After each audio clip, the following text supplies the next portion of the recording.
All right, friends, we are almost ready. I think we've got both of our YouTube streams up and running. We'll have TikTok running in a moment. Very good. Everything should be live now. Welcome in. Hey, top of the week, friends. It is Monday. Excited to be back in the saddle. Had a fun weekend. I hope everyone else had a great weekend. I don't know if anyone got to do anything fun. With the warm weather, we had like a heat wave come through where I'm at, and it was fantastic. Now listen, where I live, it's meaningless. It's not going to stick. It's going to turn to shit real fast. But at least we had one good weekend before the wintertime absolute madness sets in. So it should be all right. So hope everyone's doing well. We're gonna get a guest in here momentarily. Sir Jack says, "Let's go Pittsburgh." And fuck, the Browns are doing so bad right now. I'm rooting for Pittsburgh. They're awful. Everybody, the Browns offense is the best proof that God's not real, for sure. The amount of unnecessary suffering caused by the Browns' offense over the course of, I don't know, the last 20 years is definitive proof there's no God. Either that or Browns fans are the fulfillment of Isaiah 53.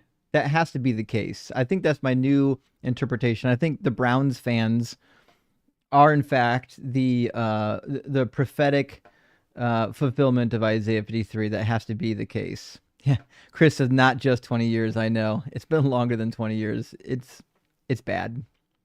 It's just, what are you gonna do? What are you gonna do? Welcome in, friends. We're gonna get. We got 2 super chats already. Thank you for that. We should have guests loaded up momentarily. If you're watching on YouTube, you can join by going to tiny.cc/dzguest.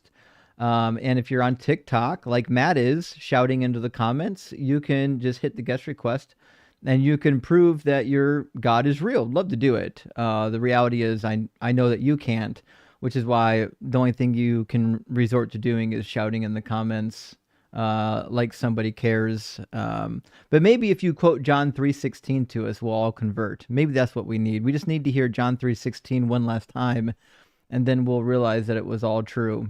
That makes a lot of sense. Texas Panhandler, great to see you, my friend. Thank you for the $10 super chat. Says, I've been given a powerful vision.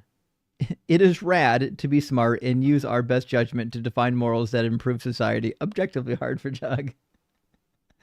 I feel like we need to include that now. We need OHFD, objectively hard for Doug. That would be really good. We could do rock hard for Doug and objectively hard for Doug, and I'm down for either one. Both of them actually sound like a lot of fun. Good to hear from you, Texas. I hope you're doing well. Dr. Dave with us again. Good to see you, Dr. Dave. Thank you for the super chat. Says, Justin, I watched you and Sarah on the line. Is it your dogmatic position that osmosify does not mean what it means?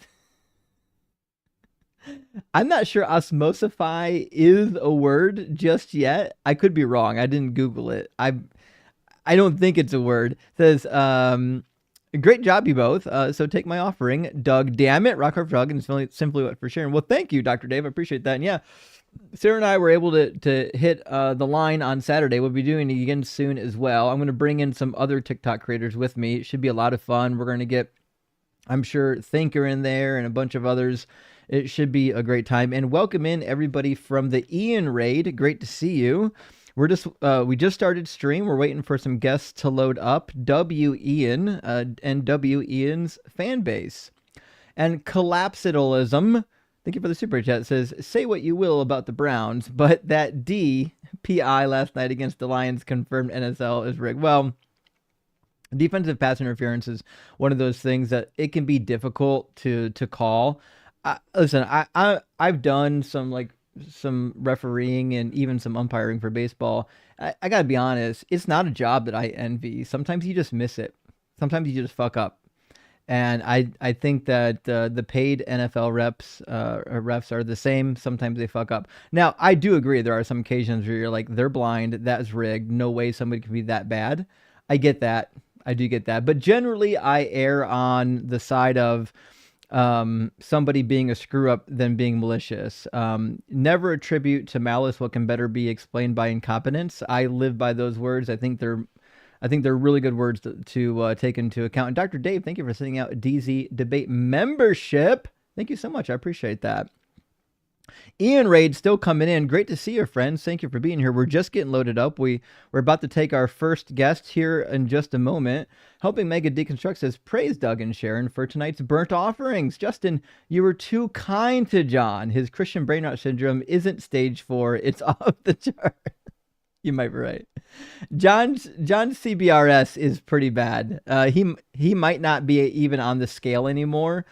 We might have to recalibrate the scale. I think I agree with you. He is a menace.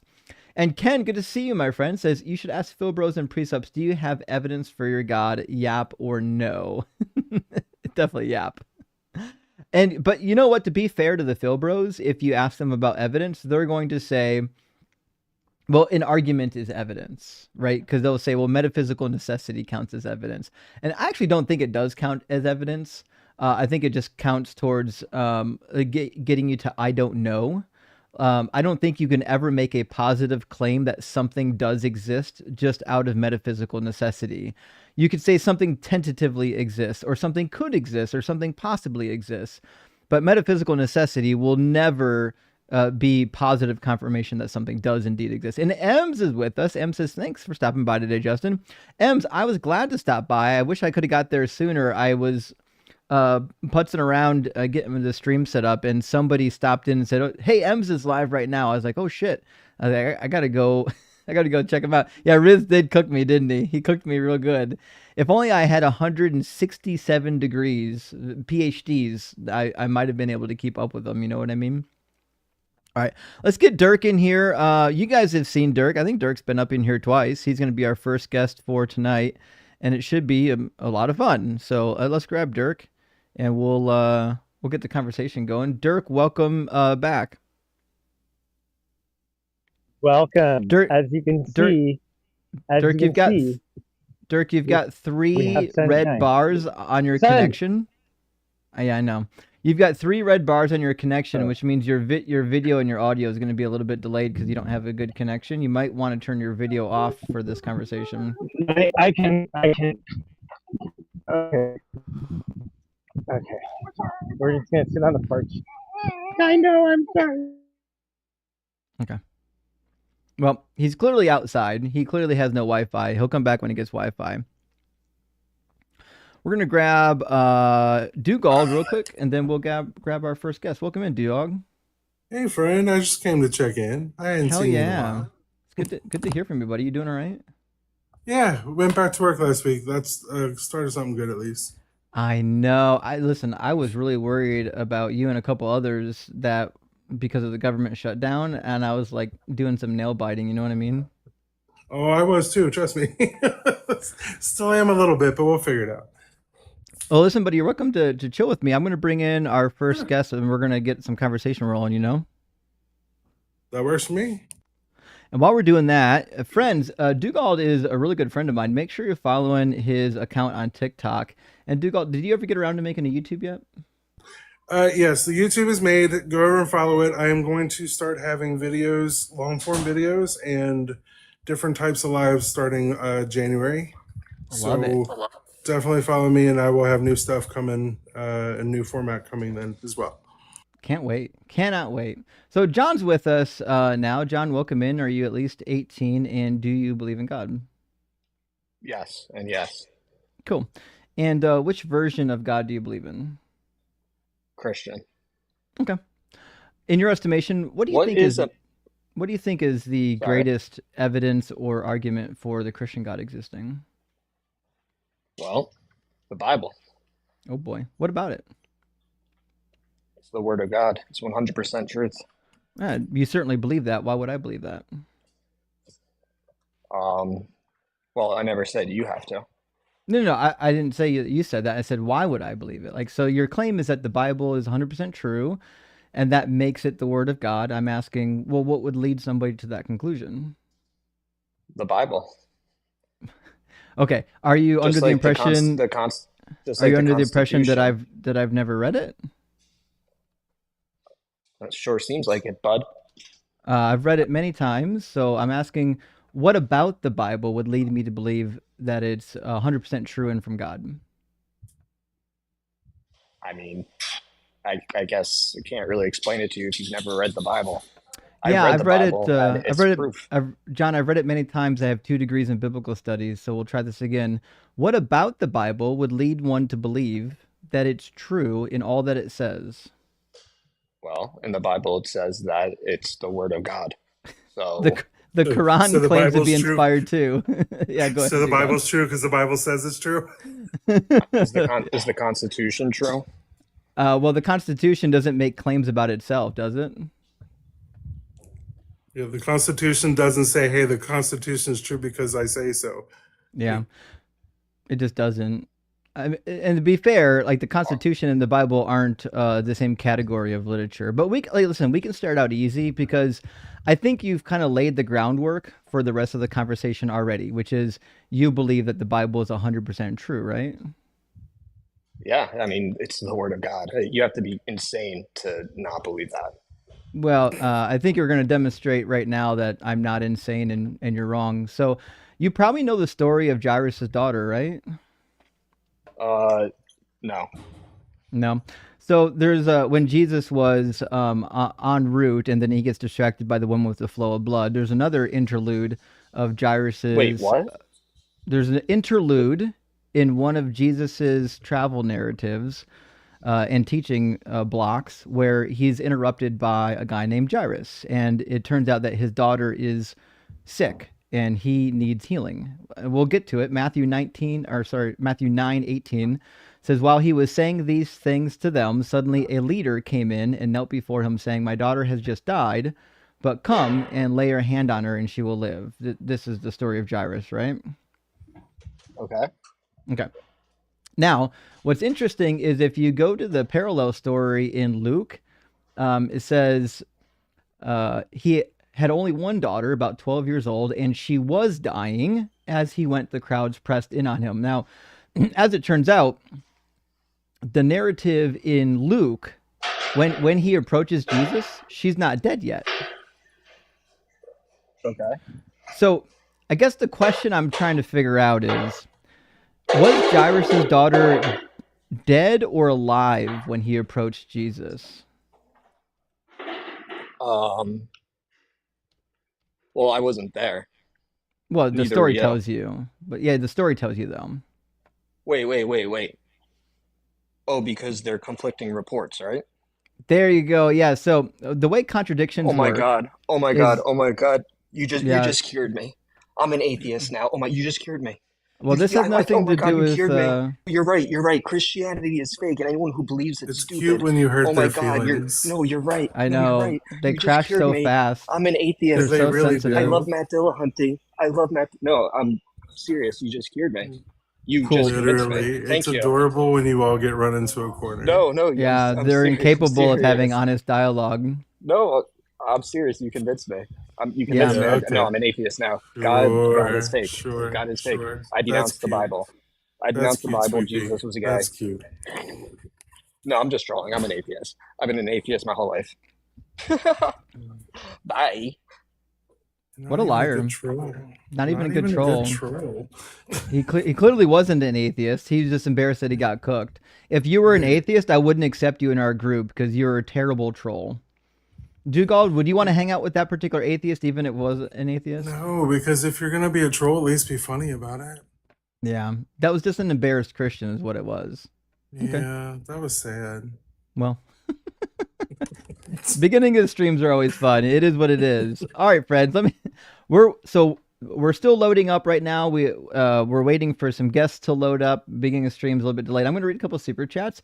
If you want to talk about your God, we would love to hear about it. Actually, we do have a caller. Okay, let me grab one super, and we'll get our next guest in here. Randy, holy shit, Randy, popping off with these gifted memberships this week is unreal. This week and last week, 50 more Deconstruction Zone gifted memberships is fucking huge, buddy. Let's get some W's for Randy in here. Jeez, oh, Pete. Randy is single-handedly giving the entire crew access to the cheat sheet. All right, let's get Help Me Bro in here.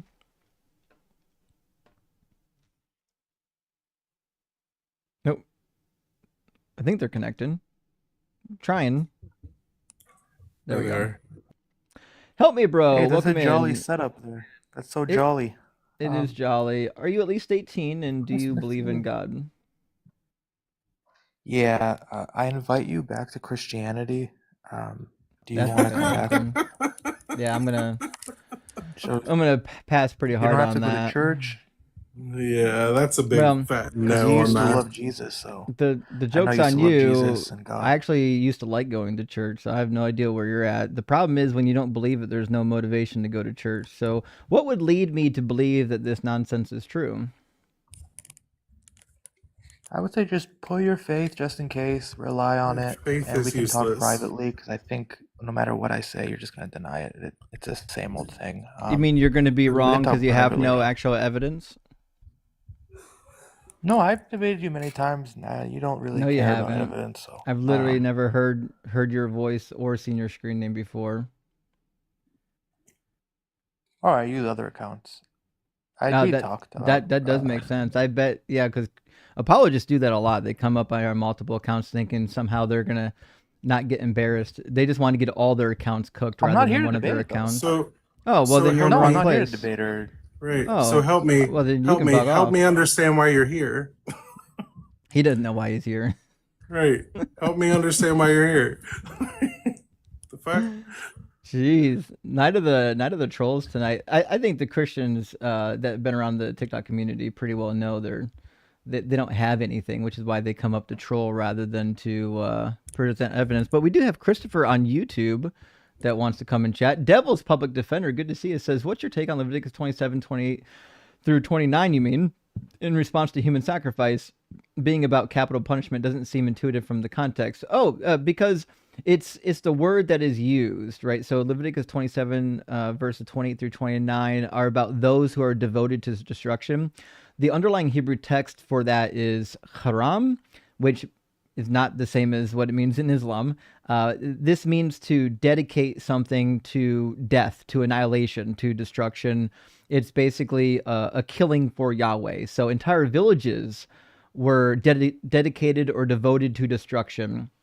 So Leviticus 27 is suggesting any human being that is devoted to destruction cannot be redeemed, meaning you can't pay money to redeem them. You can't trade property or land or an animal to redeem them. They must be killed. So it's essentially human sacrifice. But I understand that it's nuanced because not everybody knows the linguistic and ancient Near Eastern background of harem. That being said, anyone who studied the ancient Near East knows that a killing for harem is akin to a sacrifice. Blubhose says only SHFD, subjectively hard for Doug, due to my suppressing the truth in unrighteousness. Enjoying the content, though. Thank you, Blub. I appreciate SHFD. That is the new one, subjectively hard for Doug. Thank you for being here. And Dr. Dave, thank you for sending out another Deconstruction Zone gifted membership. I appreciate that. And Sansabark's with us. Good to see you. Beautiful dog, says Bernie Kosar had a liver transplant this morning. Wishing him a speedy recovery. I agree. And listen, the Browns are so desperate right now, they might want to re-up Bernie Kosar's 1988 contract. He was like the last quarterback we had that could throw a pass. Actually, no, actually, I take that back. We've had a couple in there that were okay. What was our when we came back in, was it 99 or 2000, we drafted Tim, what the fuck was Tim's last name? He was an okay quarterback. We destroyed him with no offensive. Never mind. Listen. But bottom line is W. Kosar, I hope he comes back. He's a Browns legend. Tim says, I presuppose the necessary God eater. It ate all the necessary gods and then died of starvation. Indeed. And it explains the nonsense that we see in the world around us. I, too, believe in the God-eating penguin. And last super chat for now from our friend Kayan says, things I look forward to. Justin, the Bible boss. Ems, the medical master. Blitz, the science Caesar. And Ian, the philosophy pharaoh. Dalton, the scripture shogun. I like these nicknames. These are actually really good. And W, all those creators. They're amazing creators, and I hope that everyone knows about them. Like the right. biblical Avengers. Basically. All right. Christopher was next in line, so we're gonna go ahead and I'm gonna bring in Christopher from the YouTube queue, and we'll get things rolling. Christopher, welcome in. Are you at least 18, and do you believe in God? Yes, I am well above the age of 18, and I am the gentleman that is Seventh-day Adventist. Yeah, I I was at Bible study this last Sabbath, and I brought up the virgins that bled on the sheet and were stoned if they did not bleed on the sheet at Bible study, and my Bible study did not like that. So Oh I shit! What happened? guess you can imagine how people reacted to that.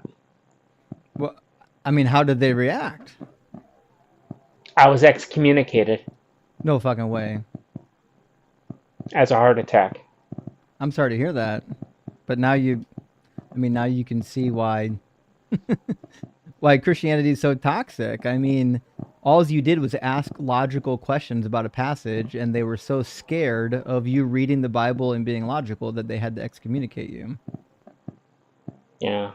That sucks. I'm sorry to hear that, Well, Christopher. well, college taught me that the Earth was 4.6 billion years old, and math is the ultimate language, really. And Sure. it's just, I was kind of deconverting in my own way.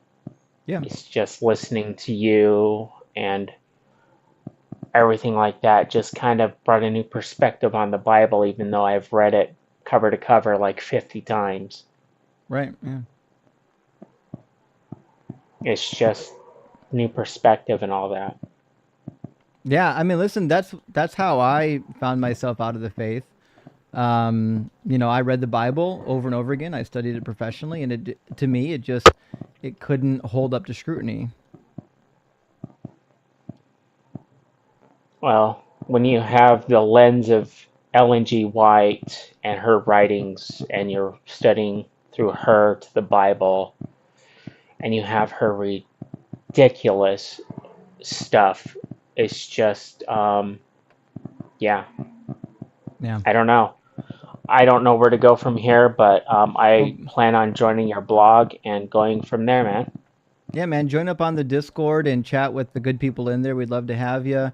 And remember, deconstruction's a journey. It takes a long time to get to where you get to the point where you're comfortable and say you're at your end goal.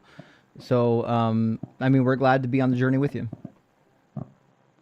Thanks, man. You take care, and thanks for everything. All right, cheers, Christopher. Cheers. Dugald, it really it hurts me to listen to people that have been hurt by the church, given that my experience with the church was rather positive. But like every time I hear it, it just makes me want to stream more and more and more and deliver more and more people from these toxic cults. I fully agree. I told you my mission is to have Christianity stay at home and leave people alone. Yep. We're going to bring in CF Jewel and then Trinitarian Christian after that. Melanitis, good to see you, my friend, says, what is an ecumenical Bible? Is it like the international thing? No.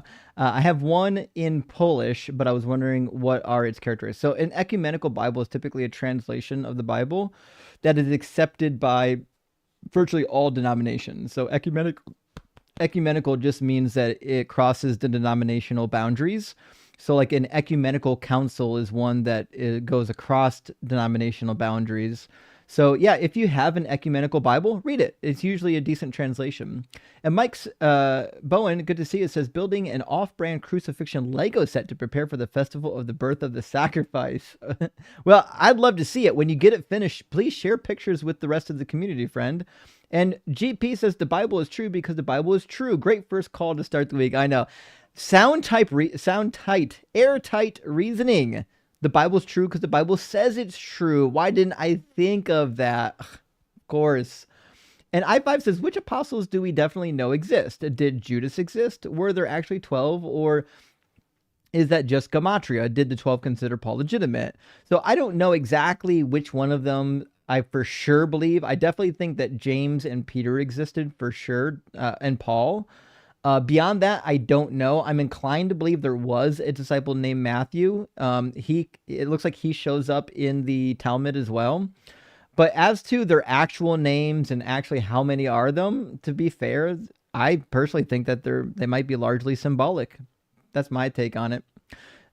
Space Lord says, I refuse to be part of any club that would accept me as a member. Groucho Marx. I actually forgot about that one. That's a good one. And Parker, thank you for sending out 5 DZ Debate gifted memberships. I really appreciate that. And Dr. Dave, in it again, good to see you, says that John fellow behaving worse than the hallow spirit that sent him. Dugald successfully followed on TikTok for more dogma in life. Rock hard for Doug and simply what for sharing. Well, thank you, Dr. Dave. Thank you, friend. And, Dugald does his own live stream. So if you like live streams, I would definitely check out Dugald's channel.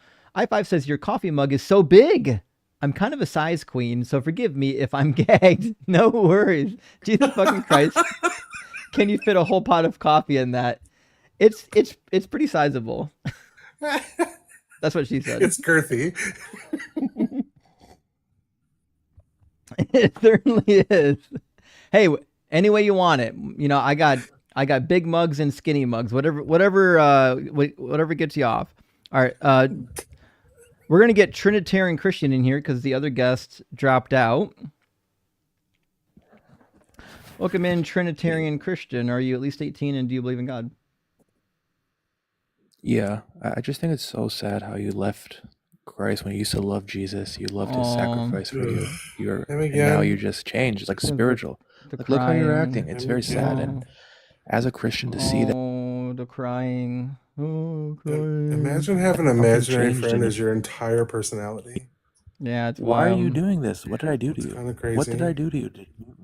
Okay. Well, this is not a crying platform. This is a debate platform. If you came to cry, you are in the wrong place. Wild guest tonight.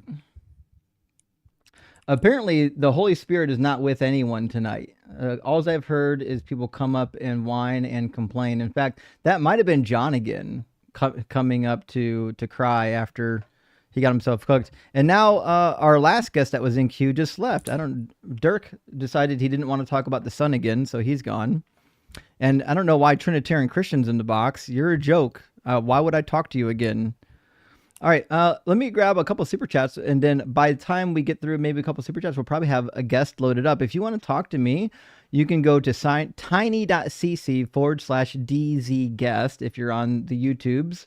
And if you're on TikTok, you just hit the guest request button. You'll be pulled in. And so either platform will get you onto the stage. You can prove me wrong, and shit, maybe I'll be a Christian. Maybe next live stream, I'll be running a topic that says God is real. And you can convert my entire audience, or at least some of them, We'll see what happens. Dr. Fudge. Oh, Dirk did come back. Dr. Fudge, thank you for the super chat. The stories like Chris's are why I see red every time someone says non-believers are lying about not believing or imply they aren't seeking sincerely. Agreed, Dr. Fudge. That used to set me off. That was one of when I first started streaming, that was one of the things that made me the most upset, is when Christians get up here and just spout off dumb bullshit talking points like, well, you were never a real Christian if you lost your faith. Well, that's bullshit. That's bullshit. You're not a real Christian right now. That one works my nerves. Just like when they tell me being gay is a choice. I'm like, stop telling me what the fuck I think. And no. Oh, yeah. Don't fucking tell me my business. Yeah, I get you on there. All right, let's try Dirk again. I think he's got a better connection. I see green bars instead of red bars. So I think we're okay. Hey, Dirk, welcome back. Did you bring an argument for the sun god? Yeah, okay, so we have lots to talk about today. So last time we left off on the fire, and Christina said something really great. I didn't even hear it until I went back over and rewatched the video. She goes, that's why the fire dances. And Yeah, that's true. So what you have to do, Dirk, I have no idea what your starting point even is right now. okay, well, we're jumping to the point of what life is because we have to get the fire into the organic crystal that is DNA. Because The DNA, organic crystal? yeah, it's an organic fluid Where do liquid you crystal. see that it's a crystal? If you take it behaves like a crystal because it becomes a salt. Sir, what? Crystals become Yeah, the salty? base pair acts like a salt. Yeah, the DNA base pair acts like a salt. It behaves like a salt. So You it mean can like be a defined as a sodium? crystal. Yes, they're not necessarily the same thing, sir. Right, but it's a crystal. So it No, behaves like Well, a crystal. no, Yeah, sir, yeah, sir, DNA. no. Oof, yeah, yeah. this is gonna be rough. Oh Bertram, thank you yeah. for the ship. Okay, Dirk, before you get too far in the woo woo, why does okay. your name say "peace be upon him" at the end? Okay, good. Because Dirk, well, me, I'm bringing back the true understanding. I'm trying to get people to turn back towards the I sun. don't think it's gonna So, be very effective. well, it hasn't been so far. That's true. Yeah, But that's not I'm surprising. trying. It's not surprising. Like, for example, you've already conceded that you can see the sun, and if there were something you had to worship, it would be the sun, right? No, I wouldn't. I'd worship Doug. All right, we can talk about Doug for a second. So Doug is an unattached spirit. So you're making a No, spirit. Remember how we talked Doug's about right there spirit, behind me. You can see him. but Justin, he's what are not we talking attached to about? anything. I don't think Dirk even knows. In fact, it's hard for me to No, even know what he's talking about, and I've talked to him like 2 or 3 times already. Like, Dirk, I'm we gonna can need go you to back. like Let me center here. catch him up. Like you're all over the place, friend. Like what what is this proof of? You're telling us about crystals and DNA that doesn't make any sense. You're like what is do you see the problem? Okay, Well, so okay. where we left off last time, Dirk, was you couldn't demonstrate that the sun was sentient, and then that was probably the end of the conversation. So why would I believe that the sun is sentient? Because if you turn towards the sun and you focus towards the sun will in time reveal to you your star position. And this Oh is boy. why, All yeah, right. All right, listen, Dirk. This is you're always interesting to don't, talk come to, but on, I'm not gonna. Justin, I'm not gonna subject. you talk. I'm not gonna subject the audience to this. What do you, what, I don't even star what? Listen, we like Dirk what was because he's that? nice, but holy smokes. Yeah, what was that one lady, that word that she taught us that we were talking about, the almost the kundalini? That's what that felt like. The kundalini lady. That's what that felt like. I like the Kundalini lady. Exactly what that felt like. All right, I'm gonna grab 2 super chats, friends, and we're gonna next guest in here. We've got some guests starting to load up. I think Darren was next. Be bearded, good to see. Good to see you. I have 2 under 5 with a nasty gastrointestinal bug. Today, I'm sorry to hear that. Spewed on twice. Yeah, that's usually how that works. Figured I would make a donation to the House of Doug just so I feel I'm in control of something today. Thanks for the cookout. Well, bearded heretic, man, I'm sorry to hear that your children aren't feeling well and that you're getting puked on. That certainly is not the best occasion. But we are certainly here and we care about you, friend. And best of luck. Hope we can put a smile on your face. Adam says, I remember making Rock Hard for Doug super chat jokes concerning getting my wife pregnant. And yesterday we celebrated our special girl's first birthday. Thanks for all you do, bro. Still rock hard for Doug and ready for the barbecue. I love to hear that, Adam Brown. I love to hear family updates too. It's so nice to watch the community grow. It's just awesome. And last one, I don't know though if we're supposed to be disturbed by that or not, because he got rock hard for Doug to have the baby. Hey, he got there. That's all that matters. Whatever helps you get to the finish line. Sans, thank you so much for the $10 super chat. Says, hit me up if you like an Alf shirt. I would love an Alf shirt. I don't know how to hit you up though. Unfortunately, I don't have your information. You have my information though. I would love an Alf shirt. I'd also be down to do fundraisers. I would also love to have you do a fundraiser. DTF down to frack. Well, listen, Sans, hit me up on email or Discord. We will definitely set up some Alf fundraisers. I love Alf. I do have to say, though, in my current situation, I have to keep the real Alf a little bit away from my kittens because, as you know, Alf likes to eat cats. So we have to be a little bit careful. All right, Darren's with us now. Darren, welcome in. Are you at least 18 and do you believe in God? Yeah, man. I'm over 18 and yes, I do believe in God. Awesome. And what kind of God do you believe in? I believe in the one and true God, the creator of the heavens and earth. Oh, so Allah? No, not Allah. The Christian God, I should say. Sorry. Brahma. Yeah. Oh, so you're a Christian. Gotcha. Okay, so what do you think is the greatest evidence or argument for the Christian God being real? Are you driving? Look, man, I hear a turn signal. Yeah, I got my AirPods in. Can you hear me all right? Yeah, I can hear you, but you're not allowed to drive in live. It's against TikTok rules of service. You got to pull over. Okay, I'll pull over for a minute because I wasn't planning on staying on for too long. But I've been watching you for a little bit, and I thought I would. I've just pulled over now, so. Yeah, so I guess the biggest evidence that I have, and I don't have all the evidence or all, no one actually knows truly, the correct answers here on, what is or wasn't, what isn't true of how we're all here or how we're all made or how this earth was made. But, so like if you want to persecute me on evidence, and you probably will get me because I don't have, specific evidence. But what I will ask you is, do you believe that Jesus died on the cross? Yeah, he died because he committed 2 capital offenses. Yep. Okay, so you do believe that a man named Jesus died on the cross, but he wasn't. He wasn't the Son of God. Yeah, he was a criminal. That's what he was. Okay. All right. You must bear with me for a minute too. I'm pretty nervous. I don't usually jump on these sorts of things. So I get it. It's nervous. It's nerve wracking to be here. Yeah, not with you in general, mate. Just just generally, I don't jump on these things. So can I ask what you think? How the Earth was created and made, and how life started.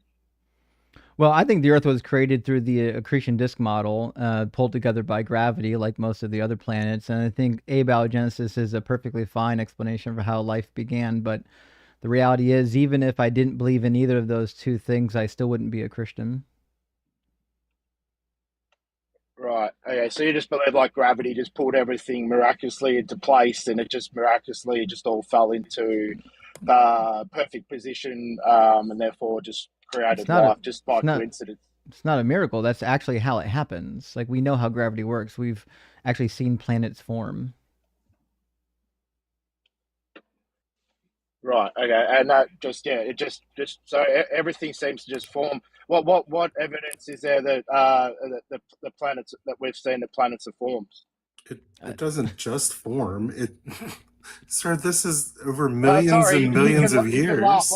Like I said, I'm not that educated. You can laugh, but I'm asking legit questions here. Like, so we've got evidence of planets forming with our own eyes, have we? We've got all kinds of celestial bodies that form that we've actually been able to observe. James Webb did, the ALMA telescope did. We've observed the formation of protostars. We've seen black holes and accretion disks.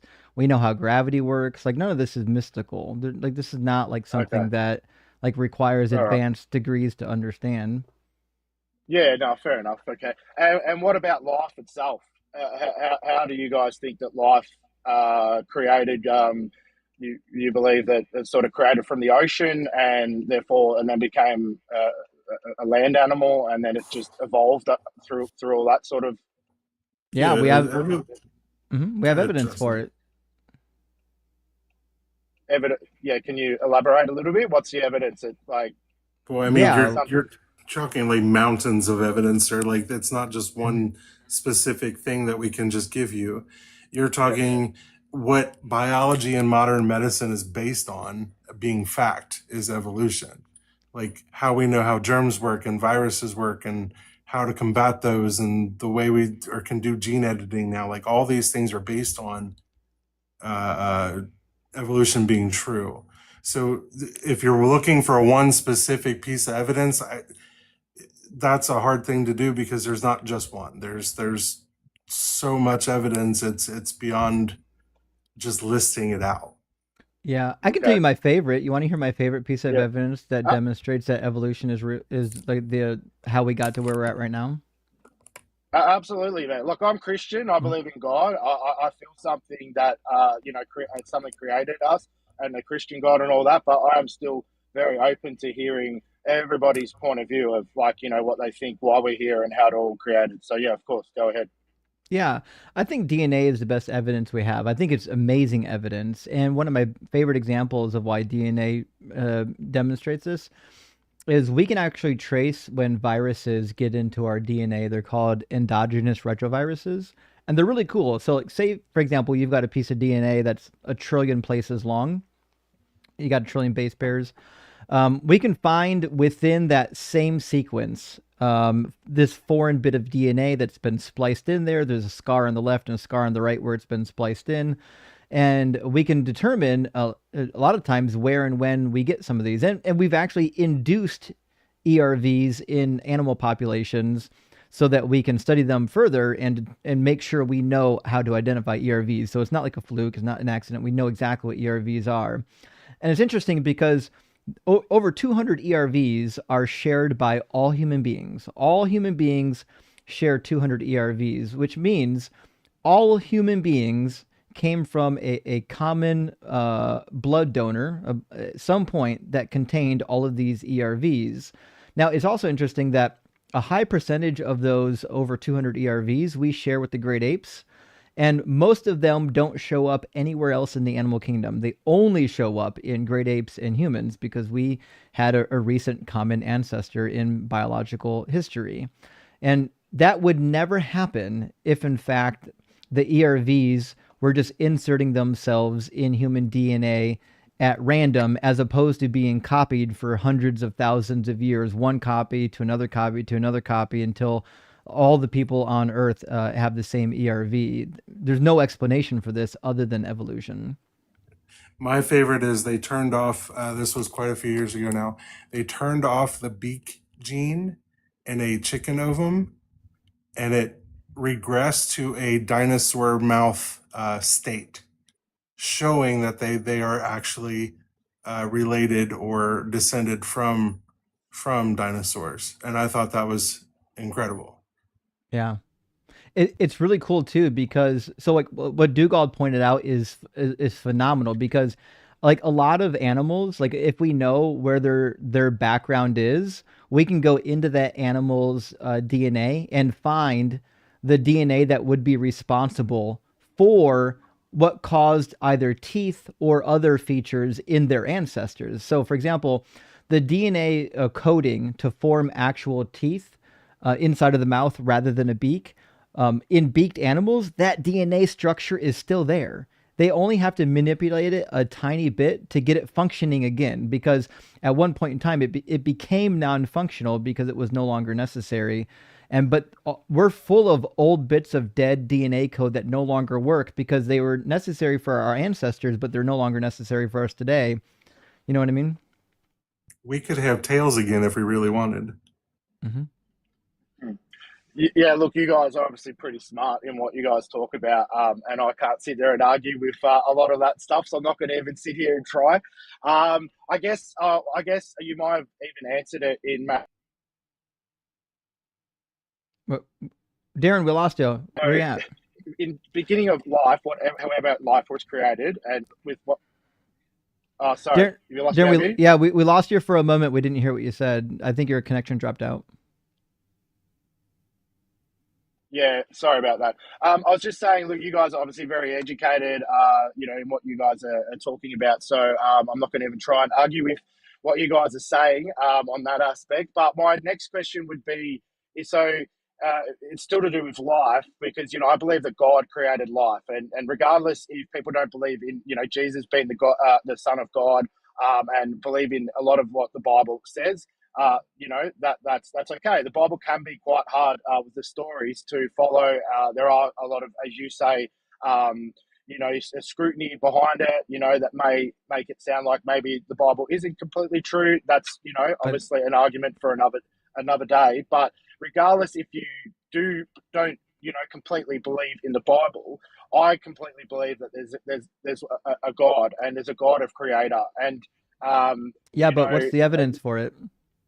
well, so I still don't know how life created out of. So what? So do you believe something came out of the ocean and then came onto land? Is that how life created, or did something form from land and then Yeah, it's created both. It's happened both, both?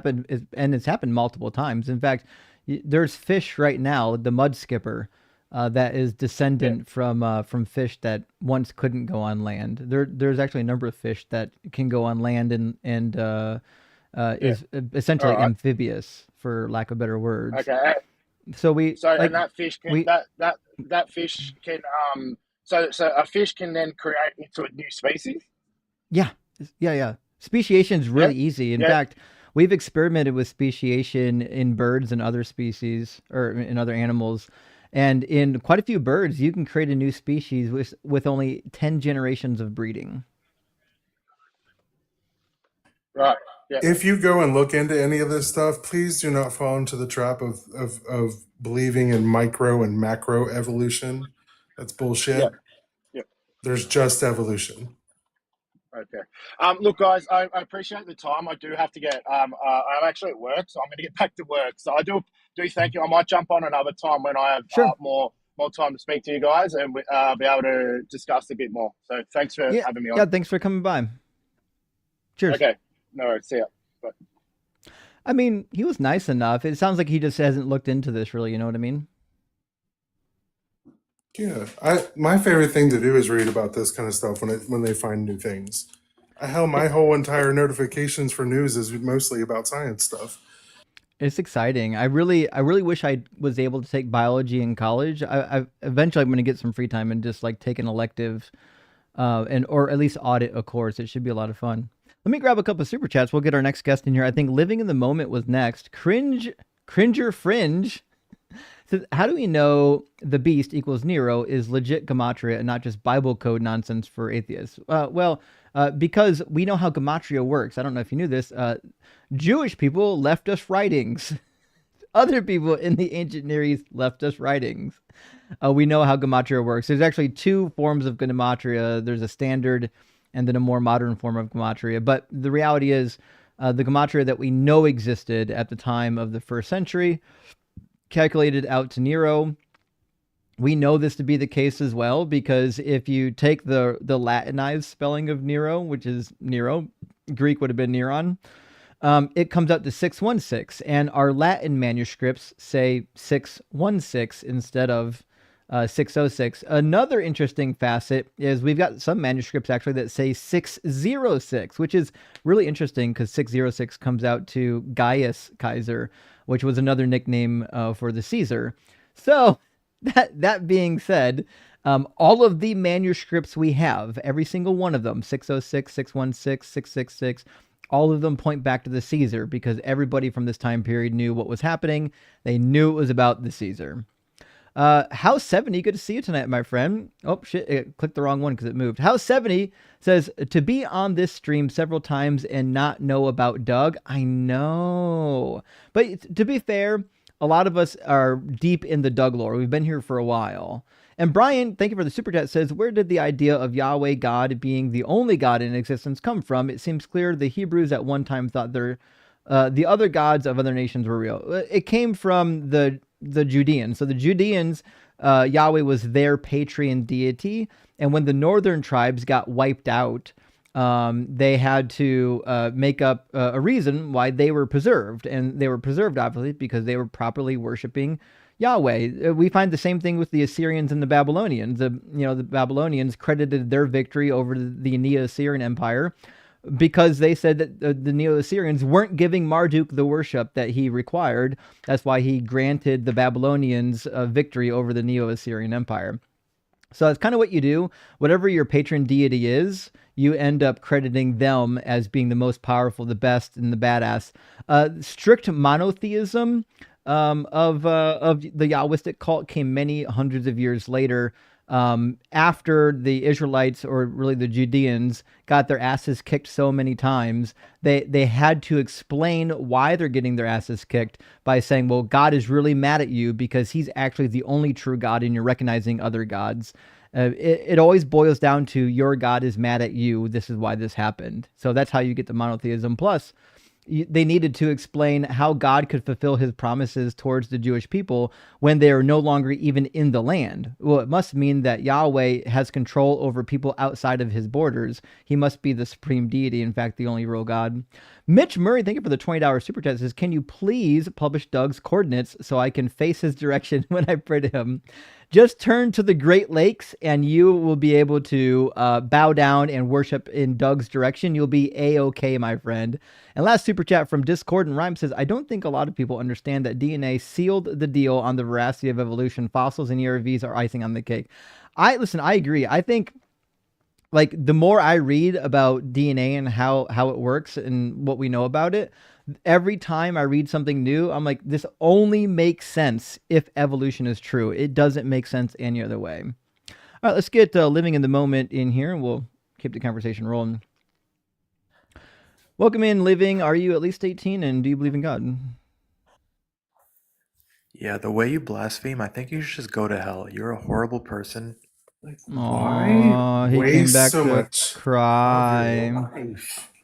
You're wasting so much of your time, my guy. I don't. The amount of hate watching really these Christians do is wild. Dougal, can you imagine just hate watching somebody else's channel endlessly while you're like seething and foaming at the mouth that they don't like support your particular mythology? So much so you had to go out and create other profiles. Like, my guy, like, I'm gonna need you to find a hobby that isn't Jesus. Yeah, maybe if prayers actually worked, I wouldn't be here. Because the Bible says the prayer of a righteous man is very effective, and your prayers obviously didn't work. So you really did a good job there, Living. Congratulations, your God is proud. Okay, we'll move on to the next one. We'll do Finney Days. Welcome in, Finney. Are you at least 18, and do you believe in God? Yes, I'm above 18, and I do believe in God. And I just wanted to say that I'm sorry for the people that are trying to troll you. Yeah, don't worry about that. Be upset because those are not true Christians. Like, that is not how people should be. So I just don't want that to be any like perceived notion of just how Christians are, and I just don't want that to be spread to, like, your audience and other people, because that's just really wrong. I think my audience has a pretty good idea of how Christians are. I wouldn't worry too much about that last guess. So what kind of Christian are you? Are you Protestant, Catholic, Orthodox, generic? I'm more like a non-denominational. Cool. So what do you think is the best evidence or the most convincing argument for why the Christian God is real? Well, so I guess like the best way that I kind of see it is that we are all here for a reason, and the reason that we are living our life, we're probably not realizing it now, but we all have like a certain point that we have to go past to get to the next. So I saw on your profile that you were like a pastor or something, or like you were like an ex-pastor. Yeah, I used to be a pastor. I'm not a pastor anymore because the Bible couldn't hold up the scrutiny. And I don't believe that we actually have a purpose. I think we get to decide what our purpose is. I don't believe in any God. When I left Christianity, I still believed in a God for a little while, but that fell away pretty easily with a little bit of critical thinking and science. But what would be like an actual reason to believe that Christianity is true? Because all the evidence I have at my disposal would suggest otherwise. Well, just to kind of go off of your like statement. So you said that we're basically just kind of going, like, we're just picking our own path, going on our own journey. Yeah, we don't really have it predestined. Yeah, you'd have to demonstrate that Christianity is true before you could make the claim that we have some kind of like ultimate purpose. Okay, I gotcha. Jay the Thay says, stop smacking. You know what? I actually do that a lot, and I don't know why. I've done it ever since I was a kid. When I'm editing video clips, often it's at the very beginning of my video clip and I have to cut it. I don't know why I do that. It's subconscious.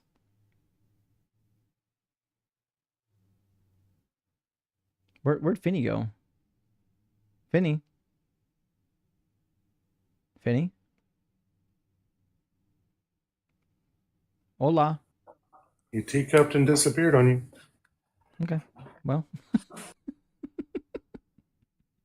Goodbye. Guess he didn't have anything. Okay. Dr. Dave says, damn, Christopher, stay strong, brother. Church is totally fuckery. Excommunication for seeking clarity. I know. I had a friend who was excommunicated. One of my first roommates ever got excommunicated from his church for ending a marriage that he was basically forced into that wasn't a good marriage. And they excommunicated him over it. It's crazy. I hate to hear it. Katie says, thoughts on getting Masters of Theological Studies as a non-believer? I was thinking of going to Emory here in Atlanta. Please do, Katie. Emory's a really good school. If you picked a bad school, I would just tell you, Emory's a really good school. It's really well respected. If you do a Master's of Theological Studies, it's only 2 years rather than 3. You only need 3 years for the MDiv. You don't need 3 years for the Master's of Theological Studies. So the MATS degree will be fine. You can do your mats in 2 years, and shit, by the end of it, you might actually have something ready that you can jump right into a really good PhD. If you could do a PhD at Emory, even though you did your master's there, it's not usually recommended to do your master's and PhD at the same place. But even if you did, it would be a fantastic education. I would be all on board. If I lived down there, I would definitely consider Emory. Noah's Lions 8 Dead Babies on Dark. Great to see you, my friend. Says, Mormon missionary stopped by my house. This holiday season is going to be entertaining. Next step, the cheat sheet and funeral potatoes. I can't wait. I can't wait. Please keep us informed on the missionaries that stop by and how your conversations go. Shit, record them. Let us. I want to hear the conversations. It would be like really, really fun to hear the conversations. All right, I'm going to bring in our next guest, and looks like it's going to be MBX64. And then I think after that is going to be Megamind, and then possibly Jacob. MBX, welcome in. Are you at least 16? Are you at least 18? And do you believe in God? I'm 18. I don't necessarily believe in a singular, well, it's very hard to say that what I would believe in as far as a God. I would be more polytheism, multiples, but not necessarily in the same way, more traditional in the sense that there is a hierarchy. So you're a henotheist. Yeah. Cool. So question to you, one of the things I noticed you had a lot of insight into. Then is, what do you think would be the most compelling evidence or argument for the particular God worldview that you hold? I actually don't believe necessarily that there are. I don't believe God is necessarily an ultimate being, as in the ultimate form of existence. I think God is a title. Title for what? The concept of the, like, if you believe in the soul and you believe in aspects of that, I would go into the idea that ascension, awakening, or rising to a higher understanding is possible, but it's not necessarily something everyone does. Sure. Do you believe that there is a mind that created the universe? That is a very good question, actually. I'm not sure about that. I would say I'm particularly inclined to believe some of the earlier tribal beliefs that reality is closer to a dream than it is anything else. Now it's still very metaphorical because it's not actually a dream. It's more that it's an illusion. Okay, so we agree then. So my claim is that God is imaginary. You've described a God that is imaginary. So what that means, MBX, is that you and I actually agree. We got nothing to debate. Yeah. Well, one of my questions about you was, what do you? So you've. Dope. Good to hear from you. We're gonna move on to hopefully a believer that disagrees with me and get some robust debate going. Collapsalism says ban these bad parents not raising your kids. Suck effing losers. I know. I wish we had a better system for weeding out bad parents in America, but we don't really have a great one, unfortunately. It is what it is, and sometimes we take kids from good parents. It's not great. Reverend Nate says, I worship the sun, but I don't pray to the sun. I pray to Joe Pesci because he seems like a guy who can get shit done. George Carlin. I love George Carlin, and I agree. I would pray to George Pesci. Joe Pesci every day of the week over any deity for sure. And last one, Dr. Dave says, Justin Dugald, fellow Dougites, have an objectively rock hard cookout. It's almost midnight here, and I have to be up early to prep my kids for school. Well, Dr. Dave, thanks for stopping by. We really appreciate you. We hope that you have a great night and that your kids do well in school. And remember, never stop learning, and readers are leaders. All right, I'm going to grab from the queue Megamind, great cartoon character, hopefully a great debate opponent as well. Megamind, welcome in. Are you at least 18 and do you believe in God? Yes, I am, and I actually do believe in God. I believe in the Christian God. Okay. And what do you think is the best evidence or argument for the Christian God being real?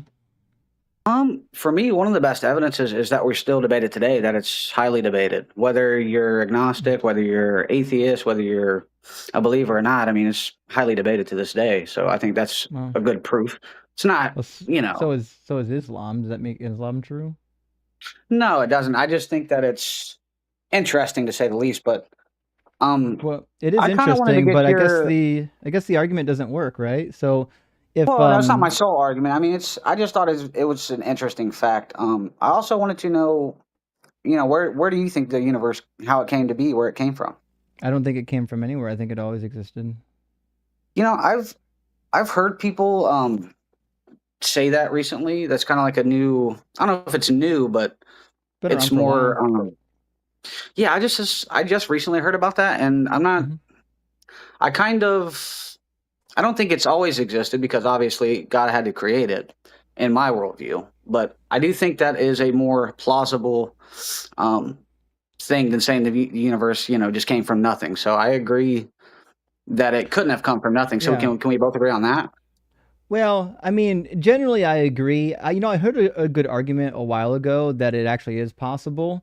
And I'll explain how the argument works. So basically, if you assume that there's like a universal law that you can't get something from nothing, if there is in fact actually nothing, then the universal law doesn't exist, which means there's nothing preventing something coming from nothing. Now, I don't know like how much I like that argument, but it seems to be kind of sound.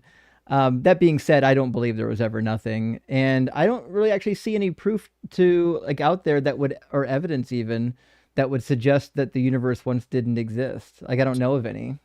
So I recently had a debate with it wasn't really a debate. I was just talking with AI about, these topics. And I thought it was interesting because,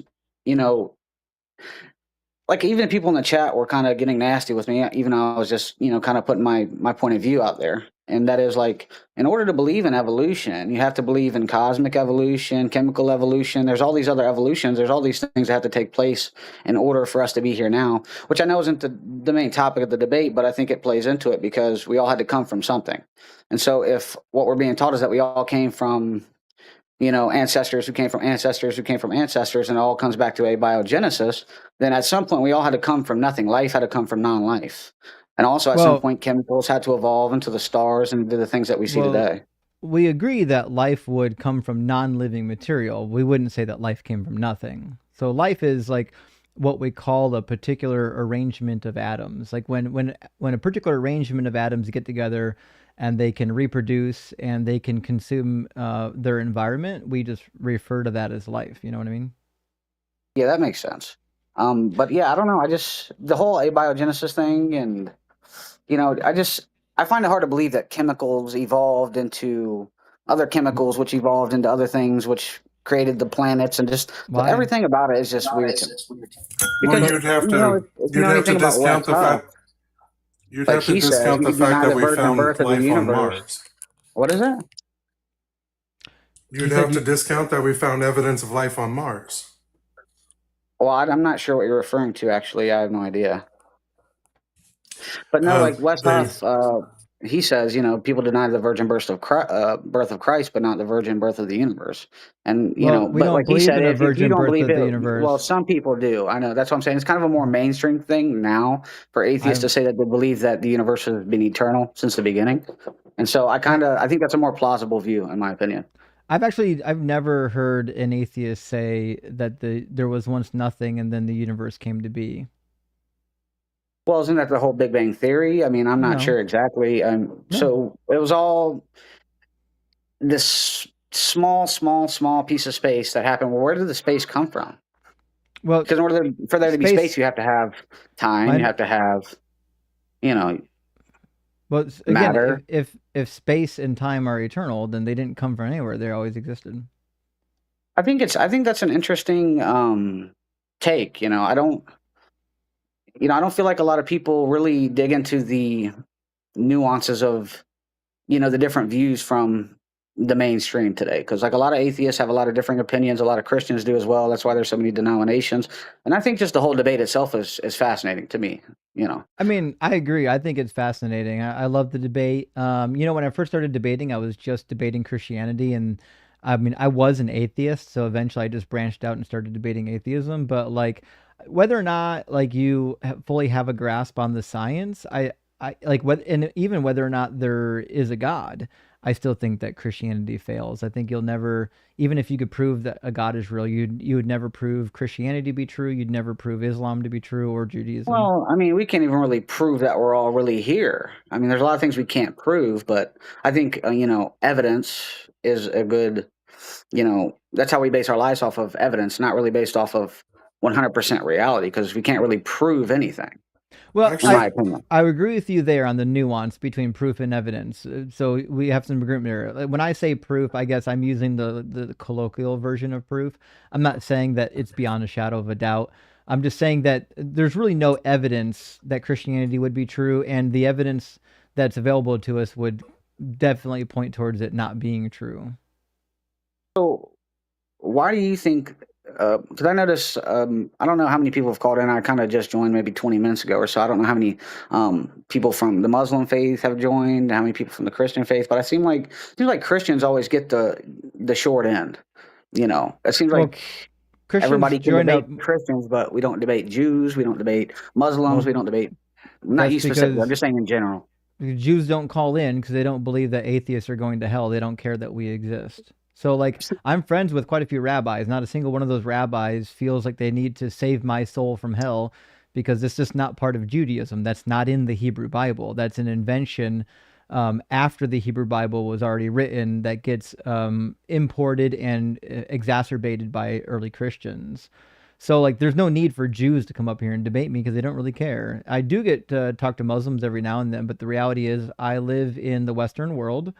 And my live streams get pushed out to people who speak my language and who are roughly in my geographical location, which means naturally Christians are the ones that are going to see my my live stream and want to come and debate. Yeah, I wasn't trying to accuse you or anybody else. I find it that Christians, I don't know, it seems like we always get like I said, the short end. But I would be interested in your take, I guess, on like some of the earliest scriptures. Some of the earliest, because like, I don't know, are you familiar with Wes Huff?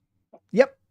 So what are your thoughts on like how he talks about, how we can authenticate the Bible, how we can go back and look at the original, text, and some of them are even verbatim to what we have today. So as far as the authenticity of the Bible, what do you not believe in Christianity for? I guess is my question. Well, Sorry. First of all, I like Wes as a human being, but he's just dead flat wrong, and I think most people don't even understand what he's saying. And sometimes he just says things that aren't true. So to be clear, Wes doesn't know anything about the Hebrew Bible. He's a dunce on the Hebrew Bible. He doesn't even know the name of the critical edition of the Hebrew Bible, the BHS, the Biblia Hebraica Stuttgartensia. He couldn't even recite the name of it when he was asked about it. So he knows the New Testament. He studies the New Testament. That's his area of expertise. That's the only thing he should ever be trusted with is the New Testament. That being said, I don't think ill of Wes. I think he's a decent human being doing the best he can. We obviously just disagree. As for the manuscripts, we don't have any early manuscripts. The earliest manuscripts we have are perhaps within decades of Jesus's death, and they're the size of the palm of my hand. They're fragments, right? We don't really have any documents, like full documents of the Gospels or the New Testament until hundreds of years later, like the Sinaiticus or the Vaticanus. And unfortunately, we have lots of evidence that these manuscripts were in fact edited. Like the longer ending of Mark is a good example. John chapter 8 is another good example. The story of the woman caught in adultery, that doesn't show up in any manuscript until the late 5th century, early 6th century. The long ending of Mark is actually two different endings. There's two different endings that were tacked onto Mark through the centuries. And we see lots of editing as well. A really good example of editing is there's a mistake in Mark chapter 1, and eventually somebody noticed it and corrected it in later manuscripts. I'll show you what I'm talking about. So in Mark chapter 1, Mark just makes a blunder. It happens. If you read Mark enough, you'll find a bunch of blunders. But he says, in the beginning, the good news of Jesus Christ, as it was written in the prophet Isaiah, see, I'm sending my messenger ahead of you who will prepare your way, the voice of the one crying out in the wilderness, prepare the way of the Lord, make straight his path. This is actually a really interesting quotation because this is actually a composite quote. There's two different prophets that get quoted here, but they sound similar enough that what happened was Mark just accidentally attributed both of them to Isaiah by accident. And anyone could make that mistake for sure. Right. The reality is people eventually found the text and was like, this is problematic. So for the first 600 years, all of our textual witnesses read just like this, as it is written in the prophet Isaiah, which is why all of your Bibles say the same thing. All of your English Bibles say this. It has this mistake in it. But later text came through, and what they did is they cut the word Isaiah out of it, and then they put an S at the end of prophets. So some later manuscripts read, as it is written in the prophets, because they needed to correct the fact that there's actually two prophets being quoted here. So we have lots of evidence like this, that there are like definitely mistakes in the documents that people later scrambled contradictory, to correct. Though, is what I'm wondering with that. I'm not really sure about this specific passage, but I'm not sure if it's contradictory or if it takes away or really adds anything. I'm not really sure. I'm not totally familiar, but I'm also interested in I've been a Christian for 26 years. I'm 26 years old. And I just recently learned about this Q source, this document that maybe has existed and that they used to write these other gospels. And I kind of find that fascinating. I'm trying to learn more about that as well, because maybe that ties into this somehow. No, it shouldn't tie into this. So I'll give you the lowdown on Q in a second. So what I'm saying is Mark just made a mistake. I'm not saying that these two quotations contradict each other.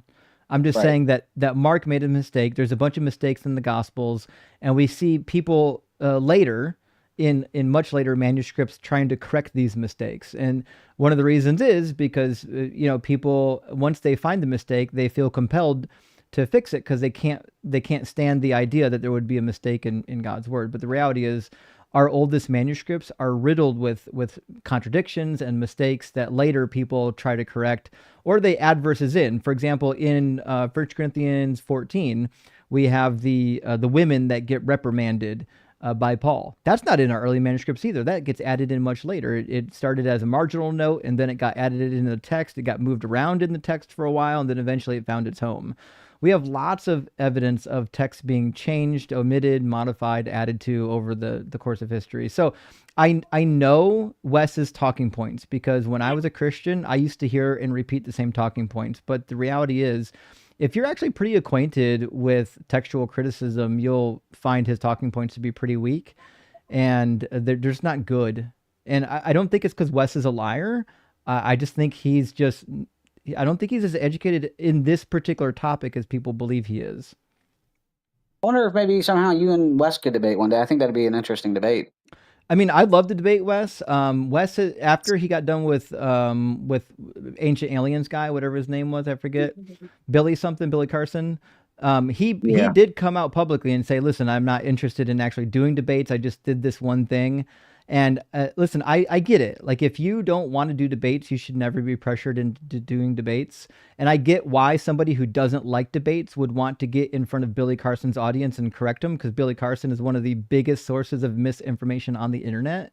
So I don't blame Wes Huff at all for not wanting to do debates, but still doing that one kind of quasi debate. So like I have no problem with Wes's position. But that being said, if he ever wanted to sit down and debate me, I'd be more than happy to do it. But the reality is, my area of expertise is in the Hebrew Bible. I don't think he'd be able to hang with me in talking about the Hebrew Bible. And my suspicion is he wouldn't have a good time. So what is your background exactly? Did you study Hebrew, or I mean, obviously, that's what I'm getting from you. Yeah, I went to Bible college and seminary to study the Hebrew Bible. Specifically, I got a master's of divinity, but my concentration was in the Hebrew Bible. And the reality is, the text of the Hebrew Bible aren't dependable. There's a lot of modifications over the years to the Hebrew Bible text. And on top of it, if you're actually pretty well acquainted with the Hebrew Bible, it's very clear that Jesus wasn't the Messiah. And this was like the straw that broke the camel's back for me, which is if you're acquainted with the messianic prophecies, Jesus didn't fulfill a single one of them. And the prophecies that are attributed to Jesus, most of them aren't even prophecies. They're just random out of context quotations from the Old Testament. And the ones that actually are prophecies, he didn't really fulfill. Like Zechariah 9:9 says he came in riding on a donkey. But like if you actually read the prophecy, he has to be a king and he has to defeat all of Israel's enemies. They conspicuously only quote like part of the prophecy because it sounds like Jesus. But if you actually read the next verse, it's very clear that this isn't talking about just some guy riding a donkey. I agree on some of the things that you said, but I feel like that is still debated. People still debate it to this day. The meaning of the Old Testament. Well, I mean, just, I think it's still debated. I don't think it's really set in stone whether I think it is. You think it is? I'll show you what I mean, and then I'll show you what the Christian hermeneutic is, and then I'm going to show you why I think it's a poor hermeneutic. So it says, "Rejoice greatly, O daughter Zion." Rejoice greatly, O daughter Zion. Shout aloud, O daughter Jerusalem. See, your king comes to you, triumphant and victorious is he, humble and riding on a donkey, on a colt, the foal of a donkey. Listen, if that was the only part of the prophecy, he would still fail because he was never a king, and not for 1 second. But that's not the whole. In the Christian faith, he is the king of the whole universe. He's the creator. He's the king of everything. Well, he wasn't. But I don't know. I'm not sure the context of this passage, so you're probably right. I'm just saying. But saying he's a king never makes him a king. That's the problem. To say that you're the king, you have to demonstrate that you're actually the king. And the Old Testament over and over again talks about a Davidic king that rules in Israel and defeats Israel's enemies. So when you're reading Zechariah 9, there's no reason why you would think that this is a mystical king from a kingdom far away that is completely untestable and unfalsifiable. Because if that's your standard, I mean, if all you have to do is say you're a king, then that means I fulfilled the prophecy. I rode a donkey. Okay, so what are your thoughts on the early Jews at the time, worshiping a crucified man? A lot of people brought that point up, and they say it doesn't make a lot of sense. They didn't. They didn't? The Jews rejected Jesus. The Greeks were the ones who accepted the religion that was being peddled. So no Jews at all converted to Christianity at all? Not one? No, I never said that. I don't know why you would put that in my mouth. That's what I'm saying. I'm saying I never said that not a single Jew. I never said they didn't. You said they didn't. By and large, the early Jews. Okay, you didn't specify. Okay. By and large, the early Jews did not accept Jesus, which is why the New Testament is written in Greek, not in Aramaic or in Hebrew, because it was written by Greeks for a Greek-speaking audience, and they quoted from the Greek Old Testament because they couldn't read Hebrew. If this was a New Testament actually manufactured by Jewish people, there would be some semblance of Jewishness to it, but there's not. There's nothing but nonsense. What was the literacy like rates back in those times? Like, everybody wouldn't have been literate, About 7%.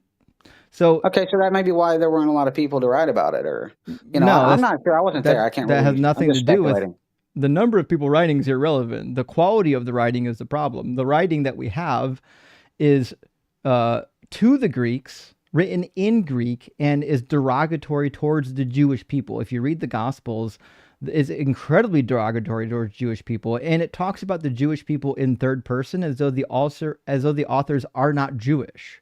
It says the Jews did this, the Jews did that, because who's ever writing it wasn't Jewish. That being said, the last thing I'm going to say on Zechariah 9 is the rest of the prophecy. It says, he will cut off the chariot from Ephraim and the war horse from Jerusalem, and the battle bow shall be cut off. He shall command peace to the nations. His dominion shall be from sea to sea, from the river to the ends of the earth. This prophecy is about a real, actual, physical king in Israel who defeats Israel's enemies. In Israel. So I have no reason to believe. Timeline that this was supposed to take place. I'm not sure the whole context. I'm not familiar. Well, the timeline's irrelevant because Jesus didn't do it. So you could say like, well, listen, he'll do it. You can say, well, listen, he'll do it later. But a prophecy that gets fulfilled later is definitionally an unfulfilled prophecy, which means Matthew was simply lying when he said that Jesus fulfilled it in Matthew 21. I mean, you could be correct about that. I'm not sure. I'm not a scholar. I didn't go to school for any of this stuff. So, I'm kind of taking your word for a lot of the things that you're saying. And that's why I kind of wanted to join in, because I'm just totally curious. Ancient history fascinates me, especially when it comes to theology and things like that. I'm just fascinated by it all. And I just wanted to get your 2 cents on it. And, the chat was all roasting me. You need to call in, you need to call in. You're an idiot. Da, da, da, da, da. I'm like, well, hey, I'm just, putting my opinions out there, take them or leave them. But yeah, I was curious to pick your mind, though. I appreciate you having me on and showing me those passages. And yeah, I'll do some more research. I'm definitely not an atheist, but I'm definitely curious. Okay. That's for sure. Well, it's good to hear from you, Mega. Alrighty, man. You have a good one. Cheers. Well, it's interesting how often just reading the Bible is the end of the conversation. At least it was nice about it. It always comes down to that, doesn't it? They don't ever like what it says. That's how you get excommunicated, Dugald. Exactly. Holy shit! All right, let me grab a couple. Of super chats, and then we'll get our next guest in here. Austin316, classic callback. Thank you for the super chat. It says, how different would the U.S. be if it was Jewish nationalism rather than Christian nationalism? Would we still have Mega, or would we have Mohel? Make our Hebrews excellent limitlessly. That's a good question. Oh my god! Because like, if the U.S. Was the new Israel, as Christians like to believe, then you would definitely see a lot more Zionism here, but you really don't. Like, Zionism peaked after Manifest Destiny and kind of went away. But I mean, listen, I'm no Zionist. I have nothing but empathy for the Palestinian people who have been displaced over the last 70 years. It's a frustrating topic because the Jewish people suffered so greatly for no reason. And it's like, where the fuck are they supposed to go, right? But you can't go somewhere where somebody else already lives and confiscate their land. It's a shitty situation every way you look at it. I don't see a lot of good people here. Sweet Whistle and Jesus says, I'm rock hard for Doug and sopping wet for Sharon. I'm a free think rebel for Pebbles, and I'm thick as a brick for Rocky. Thick as a brick is fantastic. I like that. I think somebody said at one point bricked for Rocky or bricked for, I do love the bricked part of the abbreviation. I think we can do something with that, friends. Can Best, great to see you tonight. Thank you for the $27.99 super chat. Says, let me ask you a question. Equals, I don't have evidence. That is the case. People want to ask questions when their argument is actually personal incredulity. That's when the questions come out. And Susie, great to see you. Thank you for the $20 super chat. Big W says, I've been studying Greek mythology and Jesus shows up in hell. Oh, that's interesting. Releases. Oh, yeah. I know what you're talking about. The harrowing of hell. Releases the souls to heaven and sends Hades to the depths of hell, which seems to prove Jesus is a mythological character, correct? Am I an atheist? I am an atheist. Susie, you're not wrong. You're referring to what's called the harrowing of hell. And it's actually built into the Christian, or really the Catholic creed. If you read the early Christian creeds, it says that Jesus died and descended into hell. And there's lots of painting and artworks about it too. Just Google the harrowing of hell, and you'll see lots of classic paintings of Jesus yanking people out of hell. And that was their answer for, well, if you need Jesus to be forgiven of your sins, what about all the people who died before? Well, obviously, when Jesus went to hell, when he went to the grave, he preached to them there, and those that confessed their sins and believed in Jesus were taken from hell.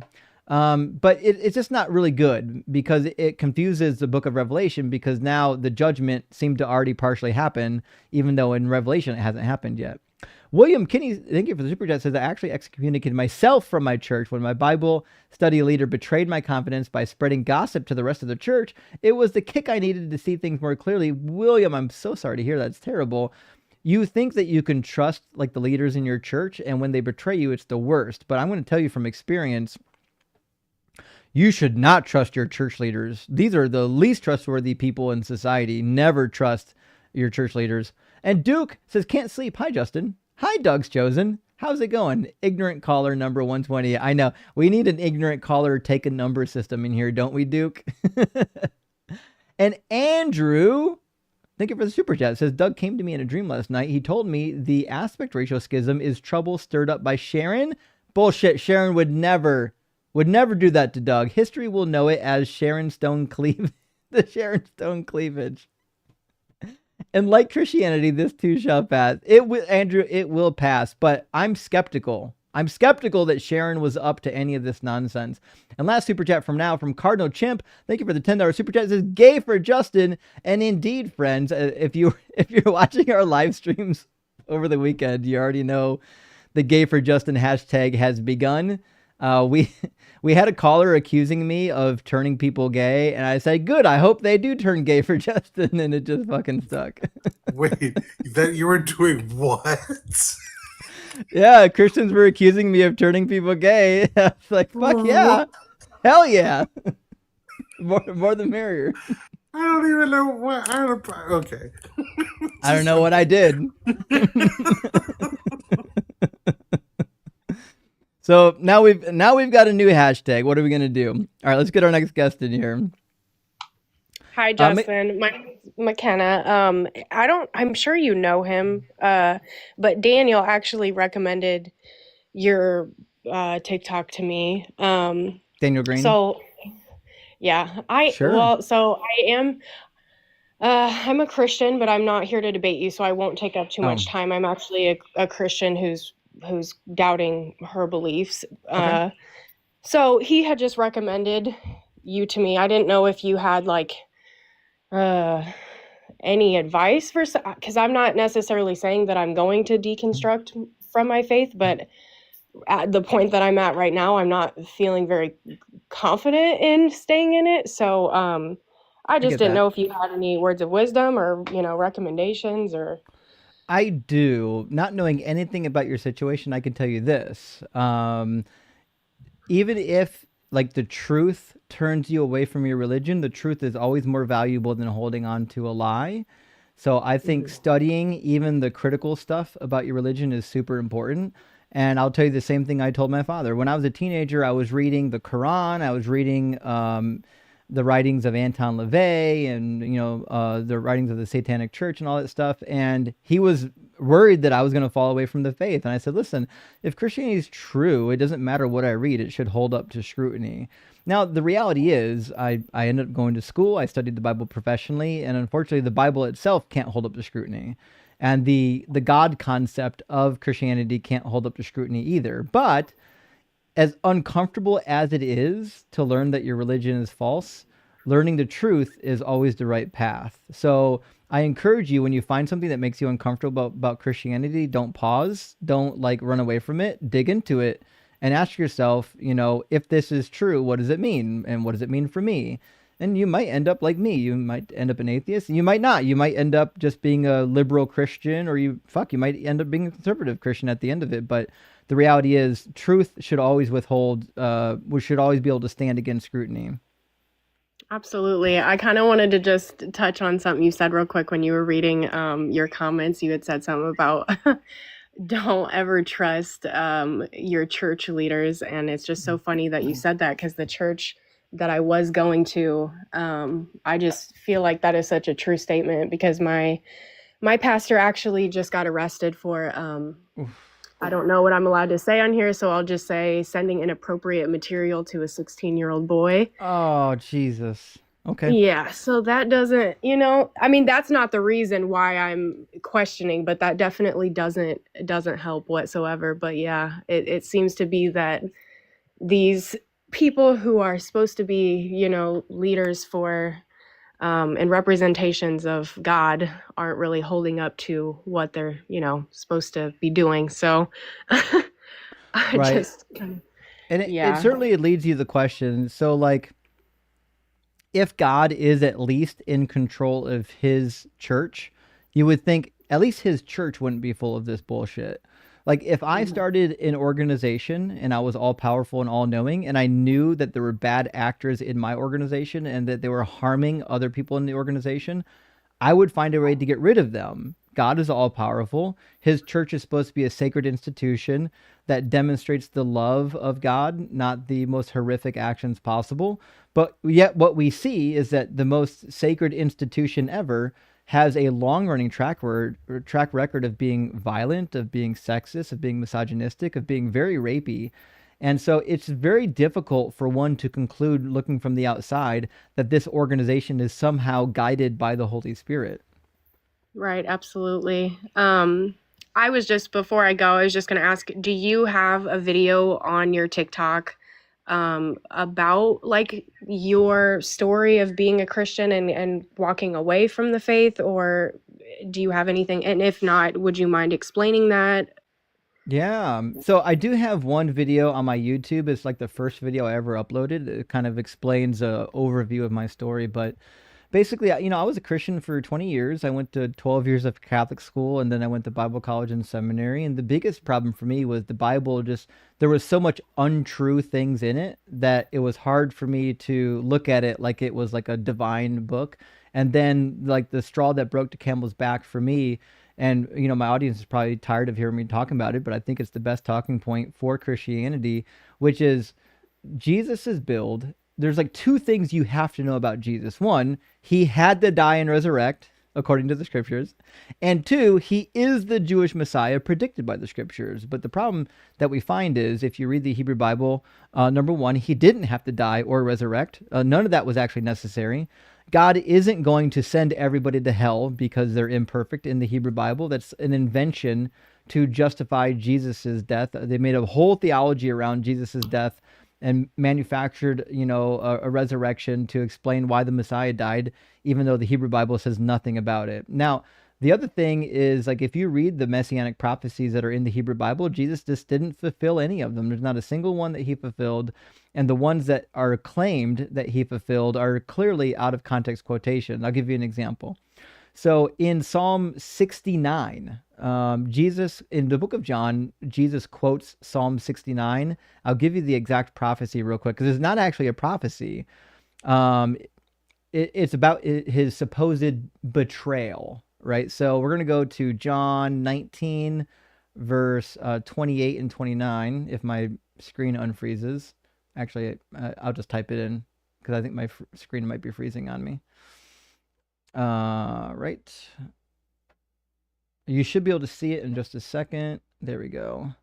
And we're going to go to, I think it was, 28 and 29. All right. So this is around the time of the Last Supper, or post Last Supper. I mean, crucifixion. It says, after this, when Jesus knew that all was now finished, he said, "In order to fulfill the scripture, I am thirsty. A jar of sour wine was standing there, so he put a sponge full of wine on a branch of hyssop and he held it to his mouth. So like the author is saying like Jesus said, I am thirsty while he was on the cross in order to fulfill a scripture. Like, so Jesus is now like doing a performative action to demonstrate that he's the Messiah by fulfilling a particular scripture. Now, it's weird that this is the one he chose, since like any human being could have done it. Like, this is such a weird scripture. It's not even messianic. But the problem is, like, when you go to the source of that supposed prophecy, it's not a prophecy. It's just an out of context quotation from Psalm 69, verses, let's see, 16 through 21, according to my notes. And it says, answer me, O Lord, for your steadfast love is good. According to your abundant mercy, turn to me. Do not hide your face from your servant, for I am in distress. Make haste to answer me. Draw near to me, redeem me, set me free because of my enemies. You know the insults I receive, and my shame and dishonor. My foes are all known to you. Insults have broken my heart, so that I am in deep despair. I looked for pity, but there was none, for comforters, but I found none. They gave me poison for food, and for my thirst, they gave me vinegar to drink. What a weird thing to call a prophecy. He didn't get poison for food. That never happened. I mean, they did give him vinegar to drink, which was normal, in that particular time period. But like nothing about this passage would lead you to believe that this is prophetic. This is merely the mourning or the weeping of King David. It says a prayer of deliverance from persecution to the leader according to the lilies of David. So it's a psalm of David, and he's crying out for deliverance, like many of his psalms, right? So like the problem is, like, if this was an outlier, then I would be like, that's a weird thing to call prophetic. But the problem is that almost all of the prophecies of Jesus are just like this. They're just random, out of context quotations. Half of them aren't even prophecies. Absolutely. I think there's a lot of things in the Bible that, I mean, you can pull from Old Testament or New Testament that are very questionable. And I think as Christians, we're just supposed to not question it because we're not supposed to question God. And I have a problem with that. I don't think that's right. The last thing I want to ask you is, when you were at like the stopping point or the end of your, Christianity, your relationship with Christianity, do you feel like when you stopped believing that the fear of hell left you, or I don't know how to word it, I guess. Yeah. That's No, a you're big right. thing. I think that's a big thing for a lot of people is, I don't believe in God, but what if I'm wrong? And then, I do go to hell. I think that's a big thing for a lot of people to get over. So I'd love to hear your perspective on like how you dealt with that. Yeah. So, I was lucky in that I deconstructed hell before I deconstructed Christianity. So even prior to leaving Christianity, I already got rid of the notion that God would torture you for all of eternity just because you came to the wrong conclusion.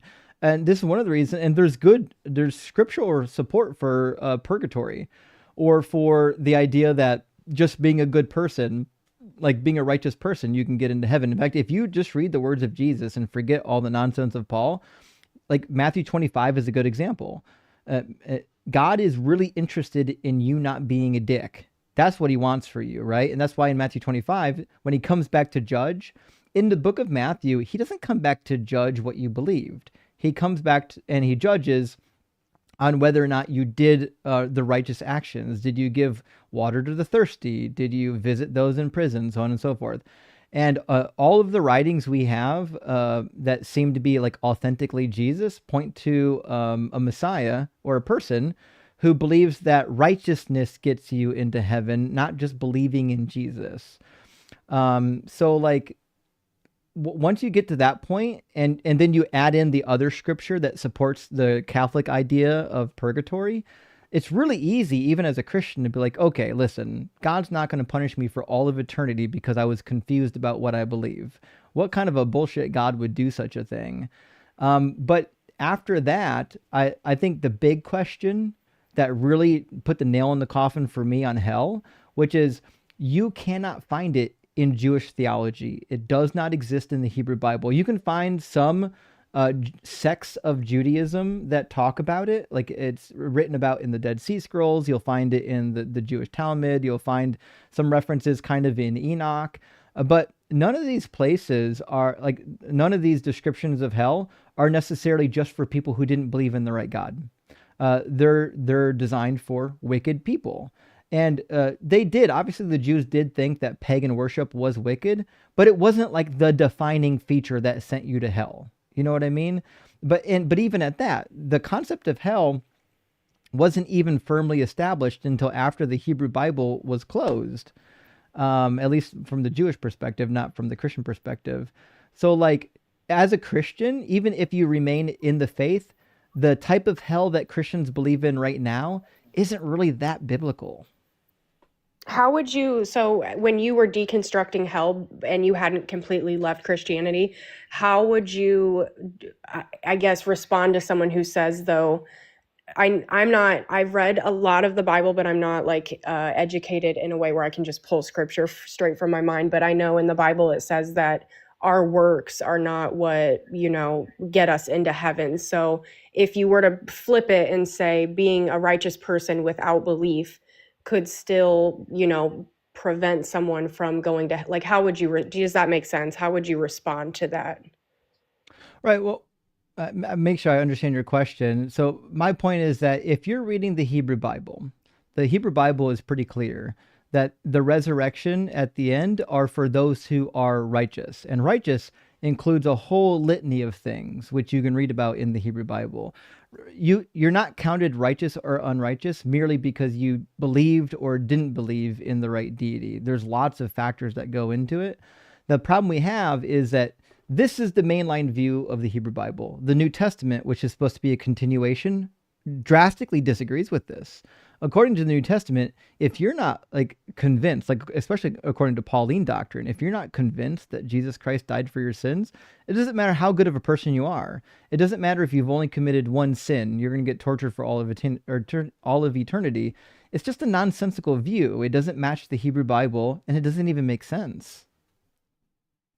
Okay, yeah, that kind of answered my question. I think because I understand now. There's a you're saying like the scripture is very different when it comes to like the New Testament and then the Hebrew Bible. Mm-hmm. I've never heard of that before, so I don't know anything about that. Yeah, so like I started at the beginning, right? So like, if you believe in Christianity, there's kind of two things you can do. You can say, listen, Christianity is based on the Hebrew Bible, which means I need to know the Hebrew Bible well, because that's the foundation for the house, right? If the foundation has cracks, then I don't even care about the house, right?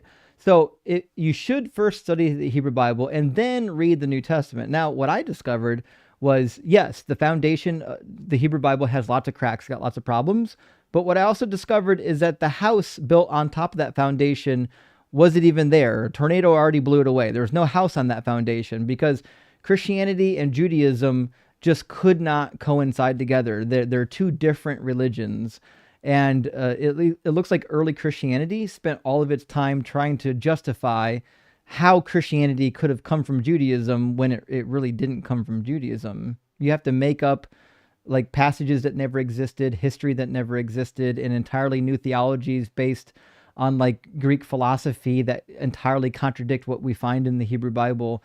So, all that being said, like if you are taking biblical studies seriously, I think you have to start at the beginning, which is the whole Old Testament, not at the end, right? Because if you start at the end, then you're just saying, well, the New Testament's true no matter what the Old Testament says. But that's like putting the cart before the horse.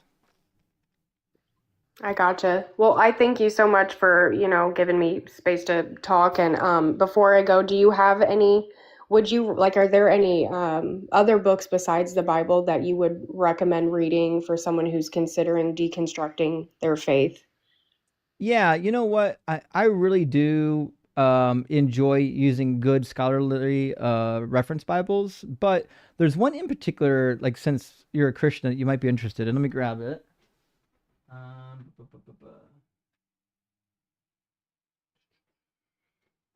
Actually, it's in the other room. Give me just a second. I think you'll like it though.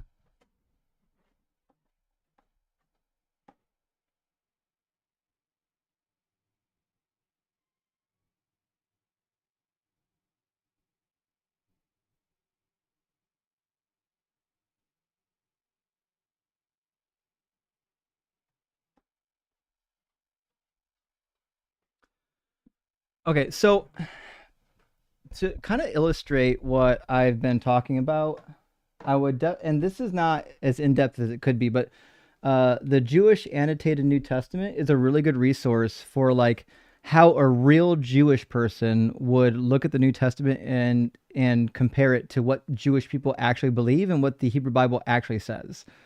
Now, I like this book. I would be way more savage than the authors that wrote this. They were really kind. I think they were trying to critique the Bible, but not like be assholes about it. That being said, I think it's a really good place to start if you want to read the New Testament. Be like, okay, why do Jews really reject Jesus? Because there's really good reasons for it, you know? Gotcha. Yeah. Thank you so much. I'll definitely look into that, but I hope you have a good rest of your night. And like I said, thank you for giving me space to talk. And you said that your first video, because I'm gonna go watch that, was you kind of explaining like your history with. Okay. Yeah. Okay. First video. All right. Well, thank you so much, Justin. I hope you have a good rest of your night. Hey, you too. Thanks for calling in, McKenna. Best of luck. W deconstruction. I hope she gets to her goal, and I hope she finds freedom from the nonsense religion. But it's a long journey, friends. I'm gonna grab just a couple of super chats. We're gonna get Annie Guana and then Jacob in here. Nathaniel, welcome back, my friend. Thank you for the $20 super chat. I see you're still stuck on the moral argument. So subjective actually has two definitions. One is brain imposed experience, which is what you meant. Yeah. And I agree 100%. But the other is just a feeling. The latter, I believe, is sadly socially presumed for morally subjective. Actually, Nathaniel, you are right. I agree with you here because like when you tell people that you believe in subjective morals, they'd say, oh, it's just your feelings or just your intuition. No, not really. Like a morally subjective opinion means that it's something that you've thought about. Hopefully you've rationalized it and you've come to a position that is based in reason, not in feeling.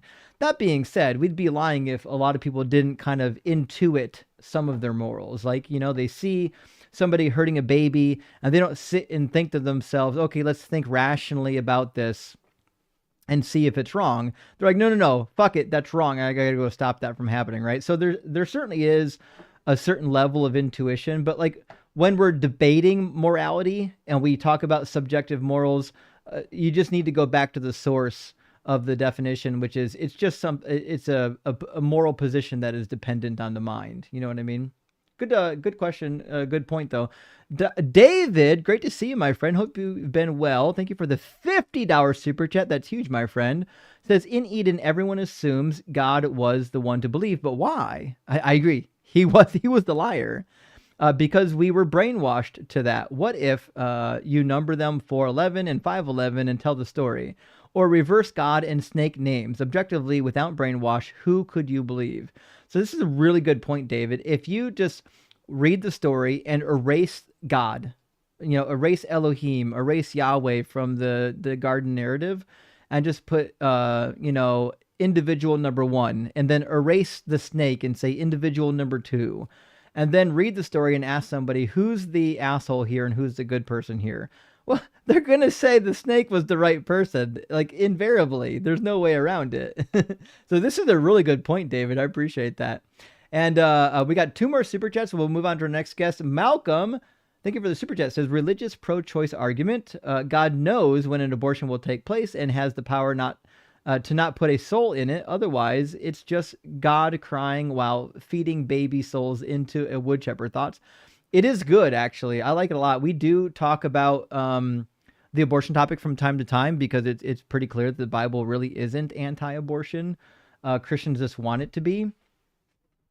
But that being said, you're right. Like if God was really in charge and he was the one knitting you in your mother's womb, and he knew that you would be aborted or miscarried or wouldn't survive post-birth for more than a few minutes, then it would be incumbent on him, I would imagine, of like just not putting a soul in that person and you know letting the clump of cells pass, you know. And Jezebel Pride, We love Jezebel. Thank you for the $10 super chat. It says, my story, a Christian 31 years. Sorry to hear that. BS and MDiv in biblical studies. Shit, get a hold of me, Jezebel. Pastor of a Southern Baptist church, 5 years. Started questioning the Bible, deconstructed. Now a joyful atheist trans woman living free. Jezebel, I fucking love that story.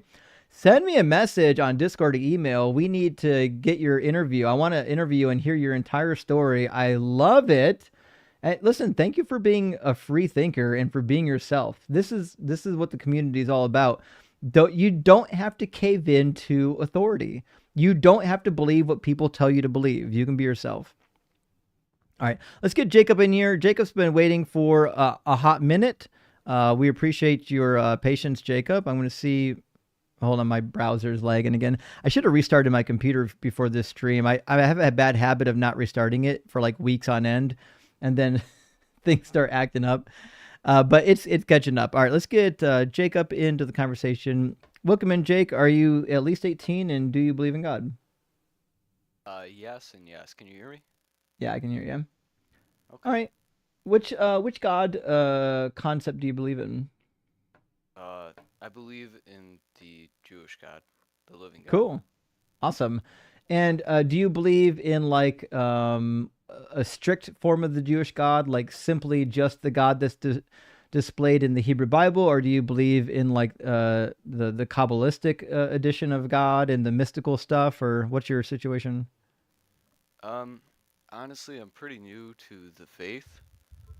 I had a pretty profound experience happen to me that drew me closer to it. So I've heard about Kabbalism. I haven't delved too deep into it, but I believe in the biblical God. That's kind of what I've been diving into. Okay. So the question I would ask then is, in your view, what would be like the best evidence for the God of the Hebrew Bible? For me personally, I had a personal experience with him. Okay. Do you agree that personal experiences of people who like saw Vishnu or Brahma are validation that Vishnu and Brahma exist? I'm not aware of those. What are you referring to? Sorry. Those are two of the Indian deities. I actually had a friend I used to work with who was from India. He transplanted to the U.S., who was visited by two of the Indian deities. I have a friend that people know here on TikTok named Hanji, who was visited by two Egyptian deities. And so I guess my question is, like, if you think that like having an experience, a personal experience with a deity is proof, I'd be curious if in fact you would use their experiences as proof of their God existing. Well, I would ask them, did they ever doubt what their experience? Did they ever doubt the experience that they had, which I did, and did they ever receive confirmation that the experience happened to them? Well, I guess I don't know what you mean by like confirmation. So, like, is their experience identical to yours? Oh, probably not. I don't know. But I'll just kind of explain it if you don't mind. well, I guess what I'm trying to say is, Jacob, I'm willing to bet that you don't believe anybody else's personal experience with their God, but you would ask us to believe your personal experience. So the reason why personal experience is never really actually proof for anybody on these like debate streams is because it's just not good evidence for anything unless you believe that all of the gods are real, because personal experience exists in all of the religions. I've had some very profound things happen to me throughout my life that makes me not doubt what people go through. I don't doubt that those people saw what they saw. And I would. Did they ever look more into it? That's just my Well, I question. mean, you'd have to ask them. So like, Okay. so personal experiences to me, I think is meaningless because like you need like verifiable evidence like that the God of the book is real. And like, so when you have a religion like Judaism or Christianity or Mormonism or Islam, The problem that we have is like the book that provides us with all the information about that deity, they're almost invariably like a hot mess of nonsense. Like the Hebrew Bible, for example, depicts the earth as really only being about 6,000 years old, and Adam and Eve being the first humans, and like a global flood, which certainly didn't happen and didn't even fix the problem. Like God is a kind of a buffoon in the Old Testament. Like everybody was wicked on the earth. We had these angels that came down and boned the women, and now we've got the Nephilim.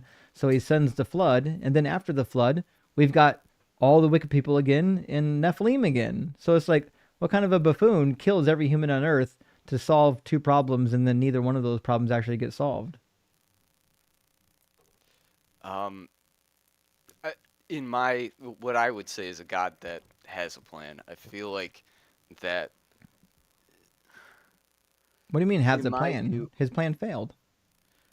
no, the plan is continuing. Like his thoughts are so high above ours that it's it's still going on, and it'll persist into past death. Like it's If going on. his uh-huh. If his Sorry, go thoughts are so high above yours, how could you possibly know what they are? on. I don't. I, All don't- I right, don't so I don't attempt to know or yeah. claim to know what God knows. Yeah, let me ask you a question about Sure. the God of the Hebrew Bible. Do you believe that the laws of Moses were literally given to Moses by God? Yes. Yeah. And do you think that like they should be followed, that they're good? I think they are misinterpreted. For Well, like yeah, I've I'm not been asking you reading if them. you and I agree on what they mean. I'm asking, do you think that they're good? In your opinion, not mine. Oh, yes. Yeah, take care of strangers, look out for your people, make sure everybody is good. Yeah, Right. absolutely. Okay. And so, if I read you some of the laws of Moses, I'd love to hear like a little bit of your input on the laws. You know what I mean? Okay. So, like, what about like Deuteronomy 25? Are you familiar with Deuteronomy? Absolutely. Yeah. There's an interesting law in Deuteronomy that to me doesn't seem good at all. It says, when brothers reside together and one of them dies and has no son, the wife of the deceased shall not be married outside the family to a stranger. Her husband's brother shall go into her, taking her in marriage and performing the duty of a husband's brother to her, and the firstborn whom she bears shall succeed to the name of the deceased brother. So, like, we see these passages over and over again in the Hebrew Bible where women are basically treated like property. They like their having autonomy isn't really in question. They really don't have autonomy. That's why, like, just a couple chapters prior in Deuteronomy chapter 20 and 21, God says you can just kidnap women in war and force them to be your war brides. Don't you find some of these laws problematic? Well, I'll ask this. Do you believe at that point that God was trying to separate a people for himself? That's the claim. Yeah, in fact, he Yeah. says he wants to separate you from the Canaanites, the people who live in this land. That's why he says in Leviticus, "Be holy because I am holy, and don't defile the land." And that's why the land is spitting out the Canaanites because they defiled it. So I agree, he's trying to create a people that are distinct from all the other people groups, but I don't understand what being distinct has to do with treating women like property. Well, I don't think that they were being treated as property. But I you can think sell your daughter that as a slave. what do you mean? Exodus 21:7 says you can sell your daughter as a slave. What is that scripture? Sorry. Yeah, I'll pull it up. Exodus 21:7 talks about Hebrew slaves. Leviticus 25 talks about Hebrew and non-Hebrew slaves, but I'll put it on the screen. So it says in verse 2 deals with male Hebrew slaves, right? If you sell a male Hebrew, he is going to serve for 6 years. He goes free in the seventh, or if he sells himself, rather. And then verse 7 says, when a man sells his daughter as a slave, she shall not go out as the male slaves do. And one of the reasons for this is because it's basically presumed that when you sell a daughter as a slave, she becomes somebody's sexual property, essentially a concubine, a sex slave. And then she's defiled, right? So she shouldn't be going out after a period of 6 years, because now she's defiled. We read that in Deuteronomy 24 and elsewhere. So, like, you could just sell your daughter as a slave. It doesn't matter if she consents to it or not. Now she's somebody's concubine. Okay. Well, I'm not too familiar with slavery within the Jewish historical context. Was that definitive? Like every time there was a female slave, they were always a concubine? Because that's not what it says. No, not every time. So, basically, you kind of had two different things. You can sell a woman as a slave, and you had the right to turn her into a concubine. You didn't have to. There certainly were women who were sold into slavery that they were just permanent slaves. And I think verse 4 actually describes something of this nature. So in verse 4, it's still talking about when you sell, or when a man sells himself into slavery in these Hebrew. Says, if he comes in single, he shall go out single. If he comes in married, then his wife shall go out with him. This is the interesting part. If his master gives him a wife, and she bears him sons or daughters, the wife and her children shall be her master's, and he shall go out alone.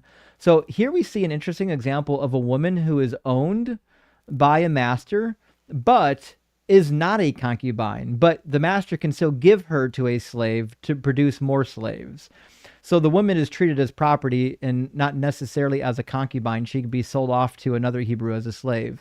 So sometimes women were just permanent slaves, and sometimes they were sold off as concubines. It just kind of depended on what the master wanted, but I don't think either one of them are very good precedents. Well, in this case, the male was the property as well. They were both considered property. Only for 6 years. So if the man sold himself, he was to serve for 6 years. But if the slave owner gives him a wife or a woman during his 6 year terms of service, when he goes free, that wife and any children that were produced, they stay with the slave owner. They never get to go free because they are, in fact, property of that slave owner. So in the year of Jubilee, do you believe that not all slaves went free?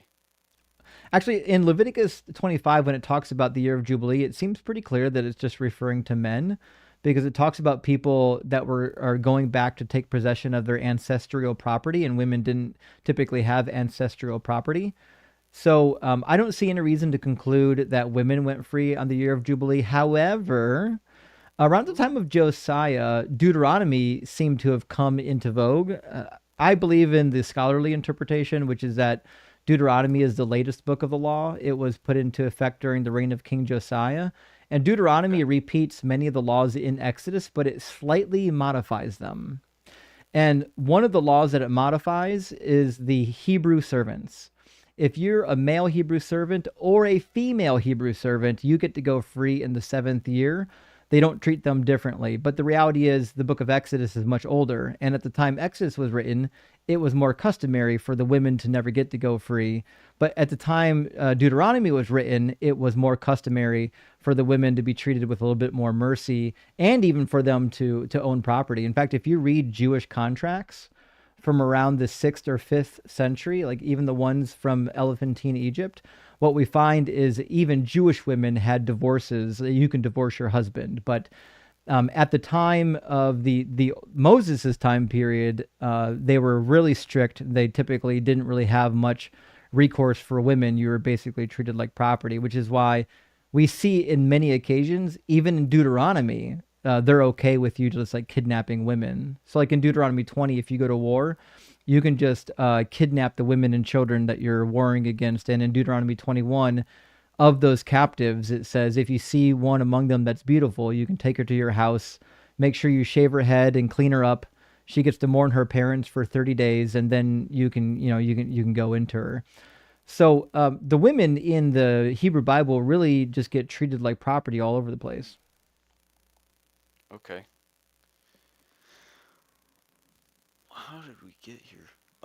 Well, why I bring this up, Jacob, is because when I was a young Christian reading the Hebrew Bible, this was one of the things that really made me wonder, why in the world would I believe that these laws were given by God? These really seem like laws that men of the Bronze Age would put in a book and claim it was from God, similar to the laws of Hammurabi. If you read the laws of Hammurabi, all those laws are purportedly given by a host of deities. But we certainly don't believe they were given by a host of deities. They sound like laws from people living in the early or middle Bronze Age because that's what they are. Okay.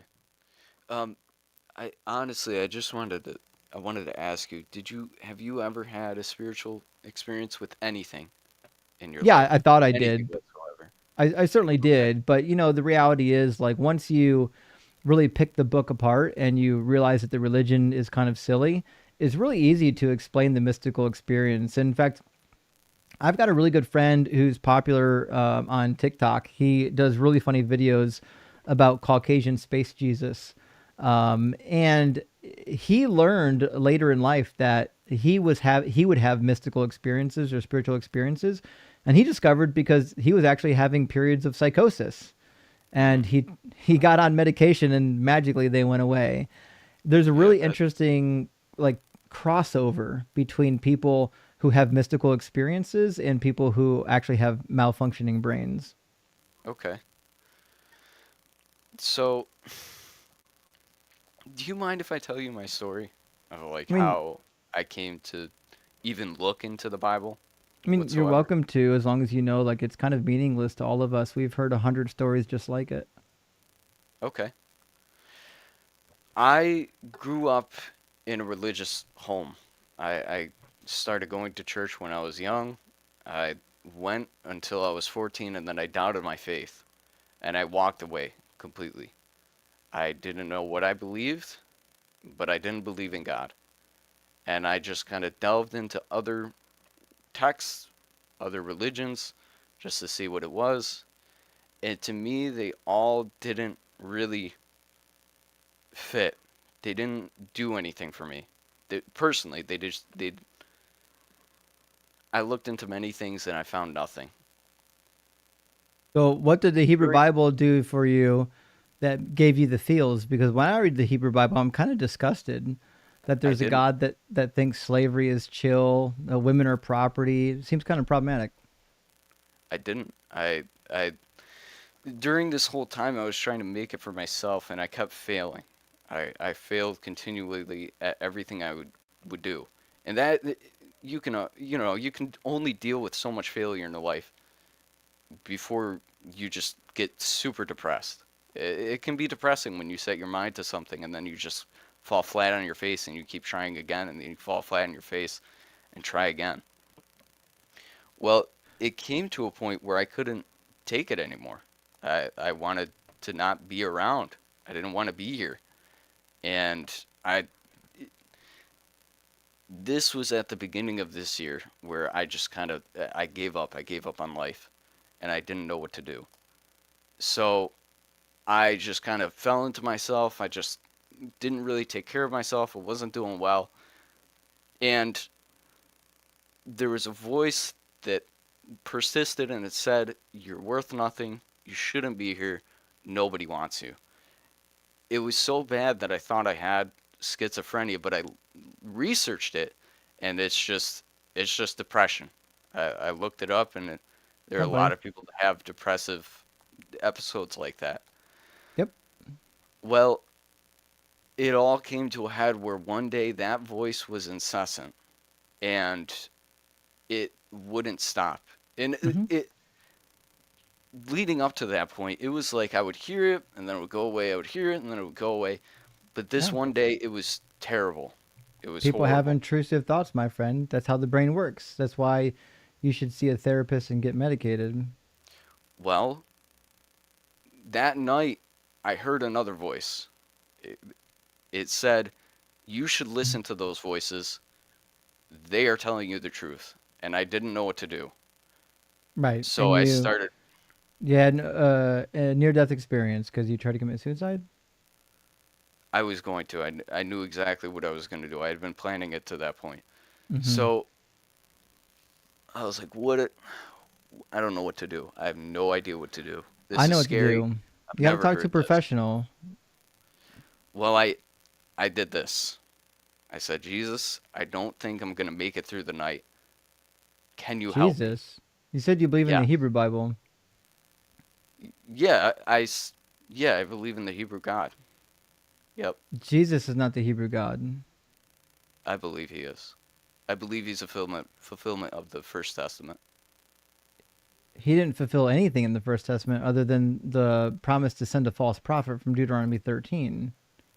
What did he fulfill?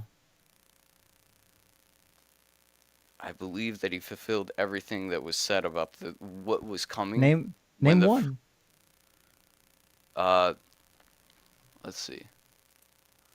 Where is the I'm not super familiar. I'm only in Chronicles and reading the Hebrew Bible.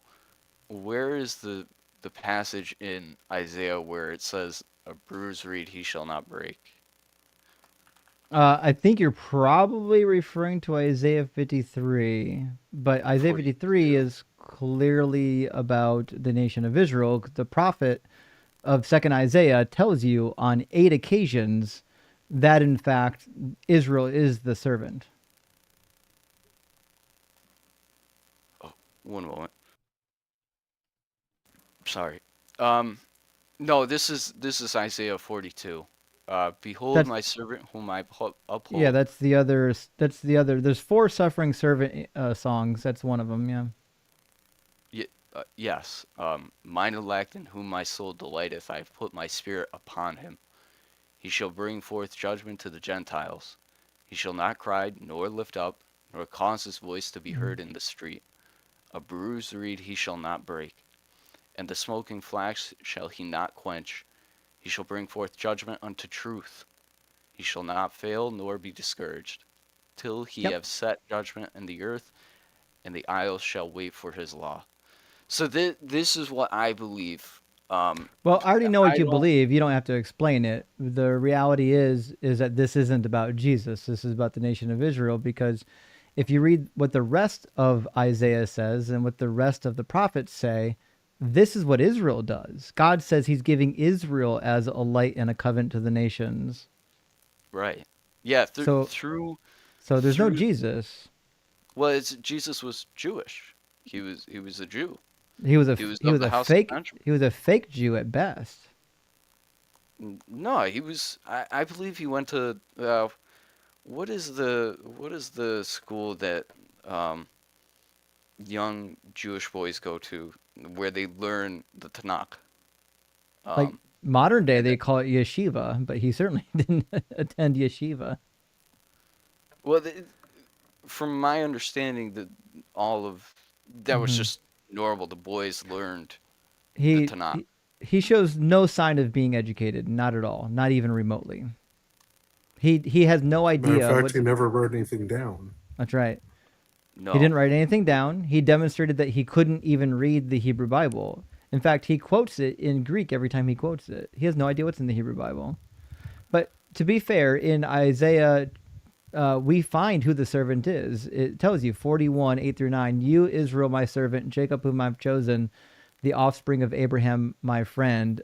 We see 43:10, you are my witnesses, says the Lord, and my servant, whom I have chosen. And then 44, 1 through 2, hear now, O Jacob, you, my servant, Israel, whom I've chosen. Thus saith the Lord, who made you and formed you in the womb, and will help you. Do not fear, O Jacob, my servant, Jeshurun, whom I have chosen. 44:21, remember these things, O Jacob and Israel, for you are my servant. 45:4, for the sake of my servant Jacob and Israel, my chosen, I call you by your name. And last one, 48:20, go out from Babylon, flee from Chaldea. Declare this with a shout of joy and proclaim it, send it forth to the ends of the earth and say the Lord has redeemed his servant Jacob. The arc of Deutero-Isaiah, chapter 40 to 55, is about God redeeming his servant Jacob from Babylonian captivity, leaving behind what he refers to as the righteous remnant, who will no longer be the wayward children. That's why he says in 54 that he'll never be angry with them ever again. Just like the waters of Noah will never flood the earth again, so I'll never punish you or be angry with you again. This is what the servant is. This has nothing to do with a guy who lived hundreds of years later. Every word in 2nd Isaiah is about the Israelites coming out of Babylon. Okay. In fact, if you believe that Isaiah 53 is about an individual, there's about 100 people I would plug in there before Jesus. I would plug in Simon Bar Kokhba. I would plug in maybe the teacher of righteousness from the Dead Sea Scrolls. There's so many people that could fit the bill. There are so many people who have suffered at the hands of the Romans or even at the hands of their own people that fulfilled more prophecies than Jesus that would fit Isaiah 53 way better than Jesus. At least Simon Bar Kokhba was a king inside of Israel. He was a prince of Israel. His name was minted on coins for a period of about 3.5 years. And the Jewish people, even those of the rabbi class, even looked at him as though he was the Messiah. Rabbi Akiva says he was the Messiah, at least until he died. But the reality is, like, if we're just looking for somebody who suffered, there's so many much better Jewish people that suffered that I would put in place. But the reality is, there's no reason to believe it as an individual who suffered when all the rest of the New Testament and all the rest of Isaiah says that it is, in fact, the nation of Israel.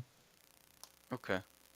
Well, why do you think that I've never heard of those names personally? And that's not out of, like, I'm not trying to be malicious or anything. I've honestly just never heard those names. Why do you think those names are not as well known as Jesus? Oh, because only one of them was adopted into a religion that was spread by the sword. Okay. Do you believe the early church was spread by the sword? Yeah, I know it was. We have the writings. Constantine, Theodosius I, Theodosius II, all of the successors after that. Well, before that, the church was hardly there. It was persecuted. No, not really. Even the writings of Origen disagree. Origen says that the persecution of the church was a thing of the distant past by his time period. And when did he write those? He was writing just after the turn of the I guess we would say the 3rd century. So what we know is that the persecution of the Christians happened under Nero, and it happened under Caligula, and it happened under Domitian. So basically, by the time the 2nd century rolled around, so 100 CE, the Domitian persecution was already over. It was basically done at that point. So it's pretty short. So you don't. That's 300 years. No, it's 3 decades. Century, right? 3 decades. Oh. Domitian reigned until how long did Domitian reign? Until like 92? Let me see. Reign of Domitian 96. He reigned from 81 to 96. Okay. Let me ask you this. Do you believe that all Christians are Christian? If you believe that Jesus Christ is Lord and you confess with your mouth and believe in your heart, then yes, that's what Paul says in Romans 10, 9, and 10. Okay. You don't think that some are hypocrites? All of them are hypocrites. All of them? Yeah. Okay. You don't think there's any that follow what Christ actually believed in? No, because Christ told you to follow the law of Moses, and Christians have rejected the law of Moses. Okay. But I love all people. I love everybody. Wholeheartedly. That may be true, but that doesn't mean you're not a hypocrite. Jesus said to follow the law of Moses. If you don't follow the law of Moses, you're a hypocrite. And loving everyone was never one of the old laws. It was. Nope. You said to take care of the stranger. To literally set a portion That's of not your loving everybody. The stranger is the stranger in your land, the sojourner. That's somebody in your borders. You certainly don't love your enemy in the Hebrew Bible. And he also said you could take those people as your slaves. So, yeah, I mean, they showed compassion to their enemies. Do you think they didn't? It said murder them. They didn't even show compassion to their own people. In fact, in Leviticus, when God says to kill gay people or to kill men who bed other men and people of the like, he says, take no pity on them. After the narrative with the golden calf, and they had to go out with a sword and kill their own kinsmen And God says, take no pity on them. In Leviticus chapter 11, when Nadab and Abihu are destroyed by the fire of the Lord, their family members are told, don't even mourn them. Take no pity. So, going back to the New Testament, then, what do you feel about the Church of Corinth, where No, they it's had homosexuals and they had like the these people that were struggling with sin, trying to come to I fucking God? love it. What's wrong Yeah, with being in a consensual relationship with another man? it's wrong. According It's just, to what? The Bible? I don't believe the Bible's true. yes. Okay. What's wrong about But it? it's just wrong. It's Why? not. Because Why? God said so? It's a sin. Yes. Okay, so if God says it's okay, it's okay. If God says it's wrong. Yes. So then slavery Absolutely. is okay. In the context of the Bible, that's what it believes. It's not But the There's no Bible, slavery. context difference. There's no difference. Slavery is slavery is slavery. yeah. No, slavery in America was crazy. I'm That not talking was about slavery in It's America. atrocious. slavery is slavery is slavery. Yeah. Slavery is owning another human being as property, not paying them for their labor, not letting them go free. And then when they have children, those children become slaves. And when you die, they get passed on to your children. That's called slavery. It's But the year of it Jubilee set everybody free. No, it didn't. Leviticus No. 25 clearly demonstrates that the year of Jubilee is only for Hebrews. Want me to read it? It makes a clear distinction between bound servitude and chattel slavery. Yep. If you go all the way back to 39, it's clear that it's talking about Hebrews, except for one small paragraph. It says, if any who are dependent on you become so impoverished that they sell themselves to you, you shall not make them serve as slaves. They shall remain with you as hired or bound laborers. They shall serve you until the year of Jubilee. And how do we know that these are Hebrews? It says, then they and their children with them shall go out from your authority. They shall go back to their own family and return to their ancestral property, for they are my servants, whom I brought out of the land of Egypt. Well, those are Hebrews. That's who came out of the land of Egypt. They shall not be sold as slaves are sold. You shall not rule over them with harshness, but shall fear your God. As for the male and female slaves who you may have, it is from the nations around you that you may acquire male and female slaves. You may also acquire them from among the aliens residing with you and from their families who are with you who have been born in your land. They may be your property. You may keep them as a possession for your children after you, for them to inherit as property. These you may treat as slaves, but as for your fellow Israelites, no one shall rule over the other with harshness. So God makes a distinction between the Israelites and the non-Israelites. The non-Israelites you can hold as perpetual slaves forever. Okay. But it says right there, no one shall rule over the other with harshness. If you're Hebrew, He says specifically, you're taking one half of a sentence, actually a quarter of a I'm not, sentence. I'm not trying to. I'm just, you may keep them as your possession for your children after you, for them to inherit as your property. These you may treat as slaves, but as for your fellow Israelites, no one shall rule over you with other, Right. over the other But with harshness. Sorry. right, but he's saying right there, but as for your fellow Israelites, no one shall rule over the other with harshness. He's not saying anybody else but Israelites there. Hmm.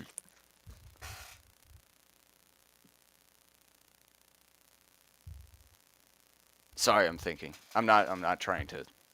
take your time.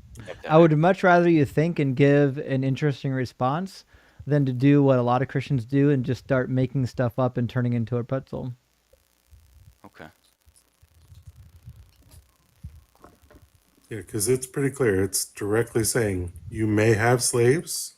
They may come from the foreigners in your land or the people around you, and they're to be given as property. And he even gives you at some point instructions on how you're allowed to beat them. Yes, I am aware of the them beating them. But if I'm not mistaken, these were Canaanites and Amorites, and Why does that matter? they It weren't. wasn't. It wasn't actually, Jacob. So you know as well in the Hebrew Bible, God says to not spare any of the Amorites and Canaanites. You have to kill all of them, men, women, and child. Wipe them completely out. That's in Deuteronomy chapter 20. Right. Yep. The people that you're allowed to make slaves are those that are in the nations around you, outside of the Canaanite territory, right? So the Canaanites, you couldn't even make slaves of them. You had to murder every last one of them, which I don't think that makes it better. Right. That's what I No, was gonna no, say. Like, they were. why would that make it any different? If they're Canaanites, Amorites, Amalekites, Pedialites, Meteorites, what difference does it make? Fucking Pedialites is It's fantastic. wild. Um, because of the god that they worship. They worship Moloch. So what? So what? So what? You think that means they deserve to be enslaved or killed They for simply believing differently? Isn't it weird that God is so like uptight about people literally worshiping him that he just murders people and makes them slaves? Like what kind of a like vengeful, sadistic, egotistical, narcissist God would do that? he was trying to destroy their gods, the gods that Well, he could were have just destroyed them. asking for sacrificial offerings of Well, children, your firstborn. he doesn't need to murder the people to do that. He needs to murder the other gods. Well, you learn later on that when they when by the time of David and Solomon and going into Hey Justin, I'm King sorry to David, interrupt. I gotta drop out. Thanks for letting me hang out, buddy. I appreciate it. Cheers, buddy. Good to hear from you. Thanks for coming up and hanging out with me. No problem. Thanks for having me. Cheers, buddy. W. Dugald. What are you saying, Jacob? what was I saying?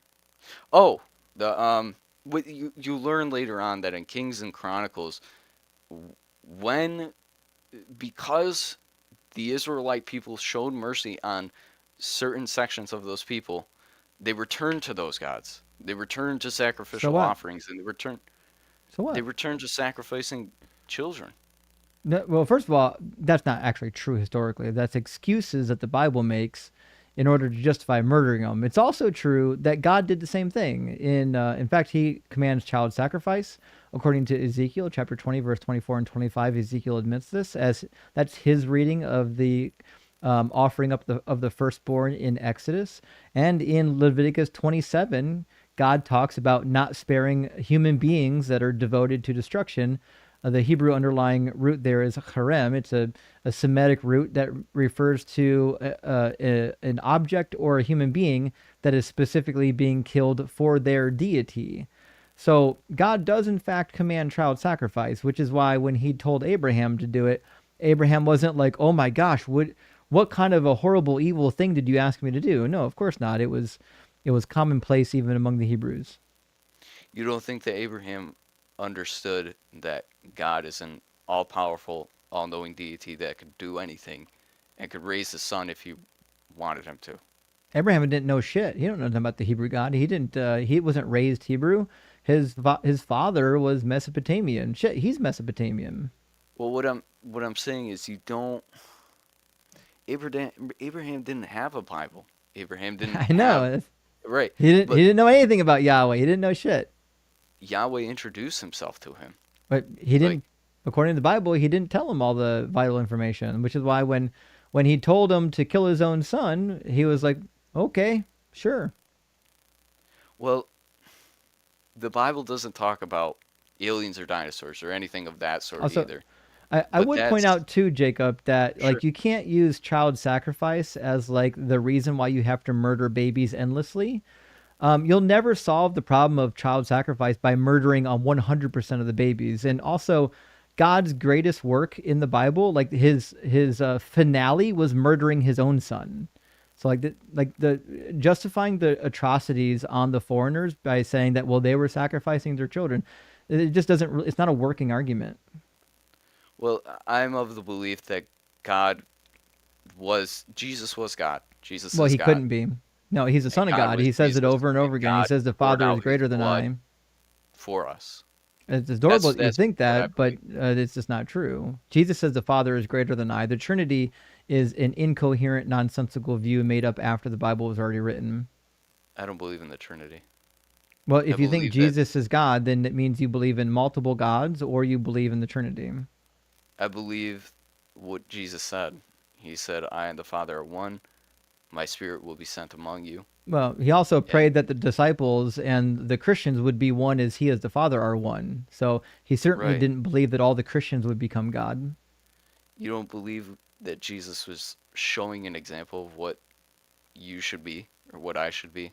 But that's irrelevant on whether or not you think Christians are gods. Jesus, in the same No, I don't passage think you're referring to in John 17, when he talks about him and the Father being one, he also prays that the Christians, those who follow him, would be one as he and the Father are one, which means him and the Father being one obviously isn't saying that he is God. They can't be one because Jesus explicitly says that the Father is greater than I. You can't be identical to the Father and then the Father be greater than you. You're putting limitations on God. No, I'm not. It's just a straight contradiction. I feel like God can do whatever he wants. God cannot do whatever he wants. God can't do logical contradictions. And we'll just prove it right now. So, like, can God make a can God make a dildo so big that he can't cram it up his rear? He can do whatever he wants, but I don't think he would ever do that. But can he do it if he wanted to? Can he make a double donger so big that he can't cram it up? He can do whatever he wants, but I So, don't think he would do that. so then, if he makes the double donger so large that he can't cram it up, that means there's something he can't do.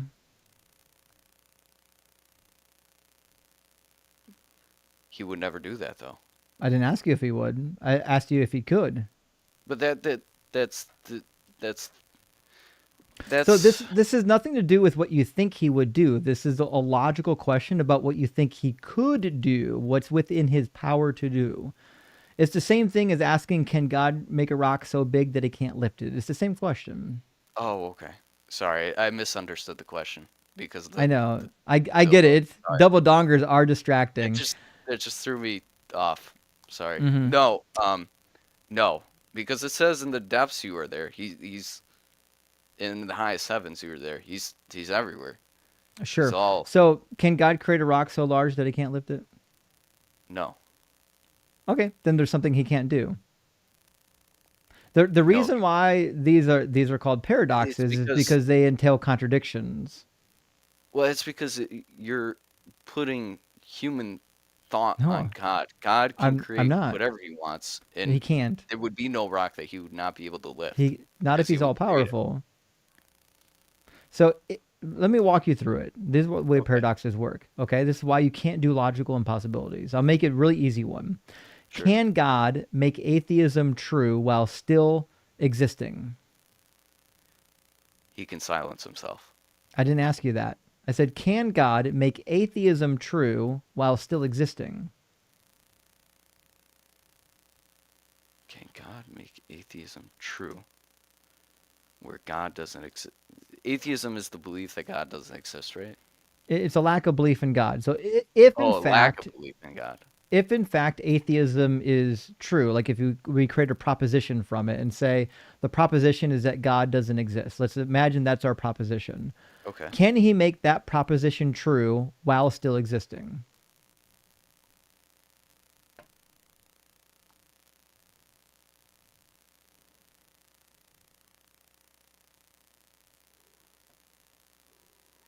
Hi. Sorry, I'm thinking. Can he make it true while still existing?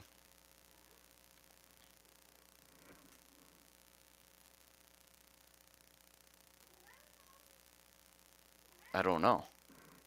Well, the reality is it's a contradictory question because contradictions don't exist, right? So you can't do that. You can't be one thing and then not be that thing at the same time. It violates one of the laws of logic.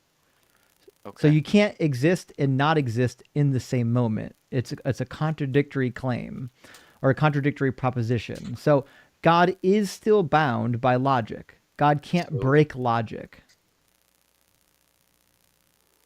So what do you? So what I'm wait, saying is, one moment. Sorry, I don't mean to cut you off. What do you believe about Schrodinger's cat? well, Schrodinger's cat is not a claim about existing and not existing at the same time. It's a basically an experiment demonstrating the Heisenberg uncertainty principle. It's not a claim that in fact the cat exists and doesn't exist at the same time, or that it's dead and also not dead at the same time. Well, it's all about observation, right? No. But No. that's a different, that's a whole sidetrack we don't have to worry about. Okay, so what I'm saying is God still has to follow logic. As far as I know, we don't know of anything that doesn't follow logic, right? So if God can't exist and not exist in the same moment, that means he follows logic, which means you can't be identical to the Father and then be distinct from the Father at the same time. That's an illogical thing. It breaks the laws of logic. Well, I think that Jesus was talking about Jesus in the flesh, the man Jesus Christ. Well, He was God talking. doesn't change. Right. He's one. Okay. He's eternal. So if Jesus is identical to the Father, then Jesus needs to have all of the Father's properties, which means he has no distinctions from the Father, which means the Father can't be greater than him. Right. God is one. He's the Father. He's the Holy Spirit. Then, he's Jesus. Then the statement that the Father is greater than I is illogical and false, and Jesus is a liar. How do you come to the conclusion that? Because you can't be identical to the thing that is greater than you. Because something greater than you is a distinction from you. Well, that's why if I have two cats, if I said cat number 1 is greater than cat number 2, it's implied by the statement that the two of them are distinct from each other and they're not identical. Just like when Jesus says the Father is greater than I, it means that there's a distinction between Jesus and the Father. They can't be identical to each other. Okay. So you don't. The reason that I called to Isaiah is I believe that Jesus came to be a servant first, and then conquering king second. But none of that servant stuff is actually in the Bible about the Messiah. The servant in Isaiah is clearly about the nation of Israel, and the Messiah, like not a single prophecy about the Messiah was ever fulfilled. Not a single one. Not Jeremiah 23, not Jeremiah 33, not Jeremiah chapter 3, not Ezekiel 36, not Ezekiel 37, not Isaiah 11, not Isaiah chapter 2, certainly not Zechariah chapter 12, 13, and 14. None of them. Not a single messianic prophecy that ever came true, which is why Christians have to get up here and say that all of those real prophecies about the Messiah, well, they'll come true at the second coming. Okay, well, I'll believe that they will come true at his second coming when you show me in the Hebrew Bible where there's two comings, and at the first coming, he doesn't do shit. Well, Isaiah is kind of strange like that. It's not. Only if you've never read it, Jacob. I've read it. I know what Isaiah says. I've read every last word of it many times. Yeah. Isaiah doesn't say that there's going to be two comings of the Messiah. No, it doesn't specifically say that. But right, you have to put that in there. Say that he's talking about Satan when he talks about the king that is a covering cherub. Isaiah, that's Ezekiel 28. You're talking about Isaiah 14, and neither one of those are about Satan. Okay. There's no reason to believe those are about Satan. In fact, if you know your ancient Near Eastern mythology, you would know that Isaiah 14 is making fun of the king of Babylon, perhaps even the king of Assyria, by using Assyrian mythology about Athtar, also referred to as Athtar the Terrible, who was on Mount Zaphon, who wanted to ascend to the heights above all the other gods, while Baal is in the underworld dead, and his sister Anat is rescuing him. But he turns into a laughingstock because he takes the throne on Mount Zaphon, and it turns out he's not even tall enough to reach the footstool, and they cast him down out of the throne, and he's basically disgraced. They're using the exact same parallel of that mythology, making fun of the king of Babylon because it was a well-known story. We have no reason to believe at all during the time of Isaiah or at any point in time during the Hebrew Bible period that there was a figure of Satan that tried to overtake Yahweh and become greater than the rest of the gods. Right. Ezekiel on that point is just talking about this king that was a covering cherub that was cast down, and how God loved him because he calls him perfect. God doesn't call anything perfect in the Old Testament. No, he says you were, a sign of perfection. He didn't say. And perfection doesn't really mean what you want it to mean in this context either. I understand that you would want that to be the case. It can't be about Satan, Jacob, because Jesus says in John 8:44, I believe, it says that Jesus was a liar and a murderer from the beginning. If Satan was a liar and a murderer from the beginning, then he certainly wasn't a fallen angel that was created perfect. John 8:44, he says, "You are from your father, the devil, and you choose to do your father's desires. He was a murderer from the beginning." Yeah, he says that once pride entered his heart, he started to serve that, right? Jesus didn't say that, no. No. In Ezekiel, when he's talking Yeah, but about. Ezekiel's not talking about Satan. He's talking about the king of Tyre. And he's specifically referring to the king of Tyre using more Babylonian mythology, their greatest enemy at the time period. And he's specifically referencing the Epic of Gilgamesh. In fact, if you read the Epic of Gilgamesh, specifically the later recension that includes the journey to the Lebanese forest, you'll find that in fact this mythology shows up. Like, so Isaiah is, to me, one of the most interesting prophetic books because he over and over again, especially in First Isaiah, over and over again references ancient Near Eastern literature. He quotes from the Baal cycle. He quotes from Ugaritic literature like Athtar. He quotes from Gilgamesh. He's whoever this person is, they're well versed in ancient Near Eastern literature, which is why they keep using it against their enemies. The enemies who believe in those mythologies.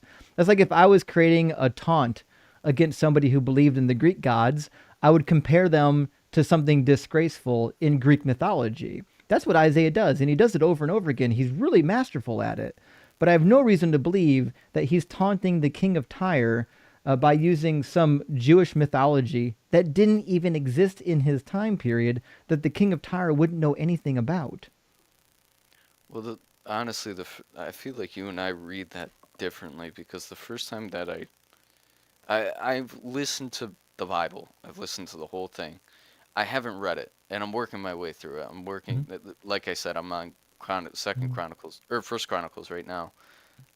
The first time I heard that, I started to cry because, man, Why? It's not about Satan. It's about the king of Tyre. well, whoever that was, He says you're a God man. loved him. In verse 9, he says, "You are a mortal." It's not Satan. Well, whoever that was, God loved him, and He loves I him very much. know. Because if you read the Hebrew Bible, remember there's a history. The Tyrians used to be allied with the Israelites. Remember the cedar that was sourced to build Solomon's temple? Where did it come from? It came from the region of Lebanon. That's where Tyre is. King Hiram sourced the cedars for him. Tyre used to be in cahoots with Israel, and they abandoned their alliance with Israel. That's why God is so mad at them.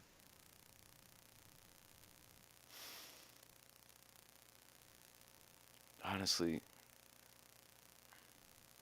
I love you. There's nothing about Satan in Ezekiel 28, Jacob. Not a single word of it's about Satan. The way that I interpret it, it sounds like he's talking about a son that he had that he cast down because he betrayed him. But it certainly would never be about Satan. Satan wasn't a son. He's called, when he gathers the angels together, he calls them the sons of God. Oh, you don't want to go there, Jacob, do you? Oh. What? If you open up the door to the divine council, it's going to wreck everything you believe about Christianity. Why is that? Because in the classical mythology, the divine council were literal sons of God. Your cat looks identical to my cat, by the way. Sorry. Cats are great, aren't they? God literally doinked Asherah and created 70 sons and a couple daughters. So, like, the minute you adopt the ancient Ugaritic / Israelite mythology of the sons of God, like you've now doomed yourself. You can't be a Christian anymore. 1 Corinthians chapter 8 says there's only one God. The Hebrew Bible clearly says otherwise. Wait, sorry. So God doinked what? He what? God doinked Asherah and created 70 sons. They're in charge of all the nations. That's why he judges them in Psalm 82 and says, though you are gods, you will die like mortals, because he's upset with them. Sirach 17:17 quotes that there are gods presiding over each nation. It's a pretty widely held belief in the ancient Near East that the 70 nations of people were presided over by 70 different deities, and they were in charge of keeping justice in the land. And this mythology is part of the Hebrew Bible if you look for it. Deuteronomy 32:8 says the same thing. It's clear that Yahweh was once part of the Israelite pantheon and was a minor deity underneath Elohim. Okay. But I don't think we want to. I don't think we need to spend a bunch of time on Hebrew mythology. The reality is, there's nothing in the Hebrew Bible that points to Jesus. Not a single thing. And Jesus lies on the Hebrew Bible over and over again. Want me to show you where? Where's that? I think one of my favorite examples of Jesus lying on the Hebrew Bible comes from Isaiah 61 and Luke chapter 4. I'll put it on the screen. Okay. I got to get my kitty off my keyboard first. Give me 1 second. There we go. So Isaiah 61 is clearly a prophecy about the restoration of the Israelites. And I know, buddy, you want to eat the crown. He wants to be king, friends. Look at him. You want the crown on, buddy? We'll get you the crown. Don't worry. So Isaiah 61 is about the restoration. Sorry, I think the scripture was covering the camera. Don't worry, we got it. So at the beginning of Isaiah 61, he says, the Spirit of the Lord God is upon me because the Lord has anointed me. He has sent me to bring good news to the oppressed, to bind up the brokenhearted, to proclaim liberty to the captives, a release to the prisoners, to proclaim the year of the Lord's favor and the day of vengeance of our God, to comfort all who mourn, to provide for those who mourn in Zion, to give them a garland instead of ashes, the oil of gladness instead of mourning, a mantle of praise instead of faint spirit. They will be called oaks of righteousness, the planting of the Lord to display his glory. Notice they said they will be called oaks of righteousness, because this prophecy is about the Israelites, not about a singular individual. They shall build up the ancient ruins. They shall raise up the former devastations. They shall repair the ruined cities, the devastations of many generations. So Isaiah 61 is talking about the restoration of the people after the Babylonian captivity. It's very clear that this is what this prophecy is about. And the Spirit of the Lord is upon the author, the prophet. The Spirit of Lord God is upon me, the author of this prophecy, to bring to the Israelites to bind up the captives, because this is going to the captives in Babylon. But when you get to Luke chapter 4, Jesus co-opts this prophecy because he has no idea what's happening in the Hebrew Bible. He likes to quote things at random and just say that they're applied when they're not applied. This is when he goes to the synagogue. It said he stood up to read. The scroll of the prophet Isaiah was given to him. He unrolled the scroll and found the place where it was written, the Spirit of the Lord is upon me, because he has anointed me to bring good news to the poor. He sent me to proclaim release to the captives and recovery of sight to the blind. Keep in mind, this is not actually in Isaiah 61. That was added by Jesus. To set free those who are oppressed, to proclaim the year of the Lord's favor. He rolled up the scroll and gave it back to the attendant and sat down. The eyes of all the synagogue were fixed on him. Then he began to say to them, today this scripture has been fulfilled in your hearing. But it certainly was not fulfilled in their hearing, because this prophecy is about the physical restoration of the physical promised land. And Jesus didn't do one iota. In fact, when Jesus came, they lost the promised land. They got their butts handed to them by the Romans, and literally none of this came true. Okay. You don't believe that he was talking about a spiritual city? Like a spiritual kingdom? I have no reason to believe that, because he tells you exactly the opposite. In all the prophets, it says that they're going to come back to the land of Israel on the mountains of Jerusalem, in the Shephelah, in the Negev, and they will once again be reunited as two people in the land that he first promised to his ancestors, Jacob. That's a physical land. Right. So that I believe that's talking about the end, where Jesus comes back and he reunites everybody. Yeah, I would say that too if Jesus didn't fulfill any prophecies. I would say he'll do all that shit when he comes back. But until you demonstrate that he did anything when he was here the first time, I never is going to have a reason to believe he's going to do anything after he comes. the second time. It's also isn't it interesting that the prophecies applied to him from his first coming are all bullshit, and the real prophecies, the ones that we're really waiting for him to get fulfilled, don't come until his second coming. He should have done like some of the most impressive ones right up front. I think raising the dead is pretty impressive. Name where there's a prophecy that he's going to raise the dead. I don't know exactly, but I'm just saying There's like not one. him raising the dead and him casting out demons and him healing the sick and giving sight to the blind. That's pretty impressive. It's meaningless. A bunch of other gods did that. In fact, Emperor Vespasian did it. If you read the writings of Tacitus and Suetonius, Emperor Vespasian healed a blind man by spitting in his eyes, and he healed a man with a lame leg.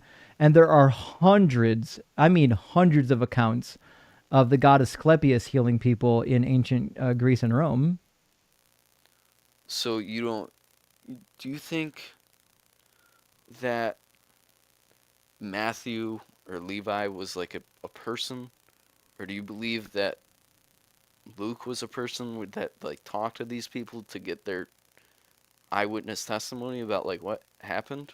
No, I have no reason to believe that. They copied Mark mostly. So Mark, theoretically, the cousin of Barnabas, maybe, if you believe Colossians. Colossians doesn't even outright say it. You have to kind of do a little bit of guesswork. That was 70 CE. So Mark wasn't an eyewitness to anything. And then after that, you've got Matthew and Luke.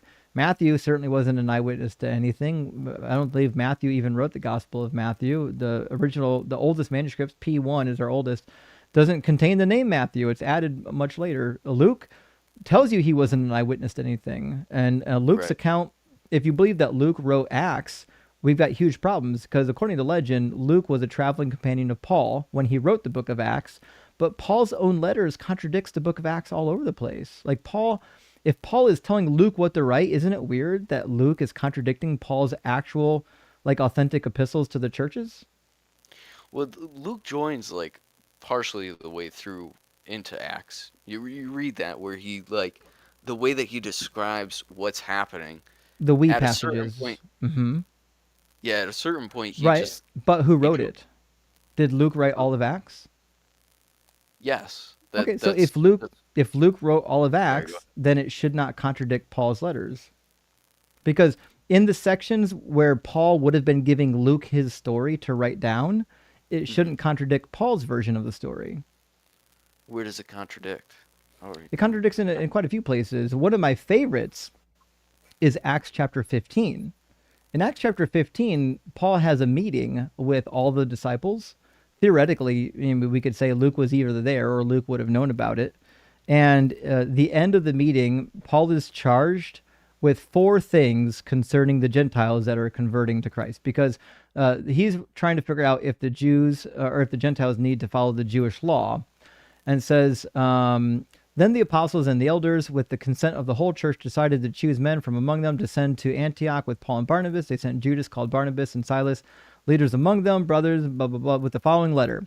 The brothers, both the apostles and the elders, to the brothers and sisters of Gentile origin in Antioch and Syria and Cilicia, greetings. Since we have heard that certain persons have gone out from us with no instruction from us, have said things to disturb you, and have unsettled your minds, we have decided unanimously to choose men and send them to you along with your beloved Barnabas and Paul, who have risked their lives, so on and so forth. All right, here, and then it says, we have therefore sent Judas and Silas, who themselves will tell you the same things by the word of the mouth, for, the important part, it seemed good to the Holy Spirit and to us to impose on you no further burden than these essentials, that you abstain from what has been sacrificed to idols, from blood, and from what is strangled, and from sexual immorality. If you keep yourselves from these, you will do well. Farewell. Now, this is after his first missionary journey. He will be doing his second missionary journey shortly, and that's when we get the writings of Paul to the letter at Corinth.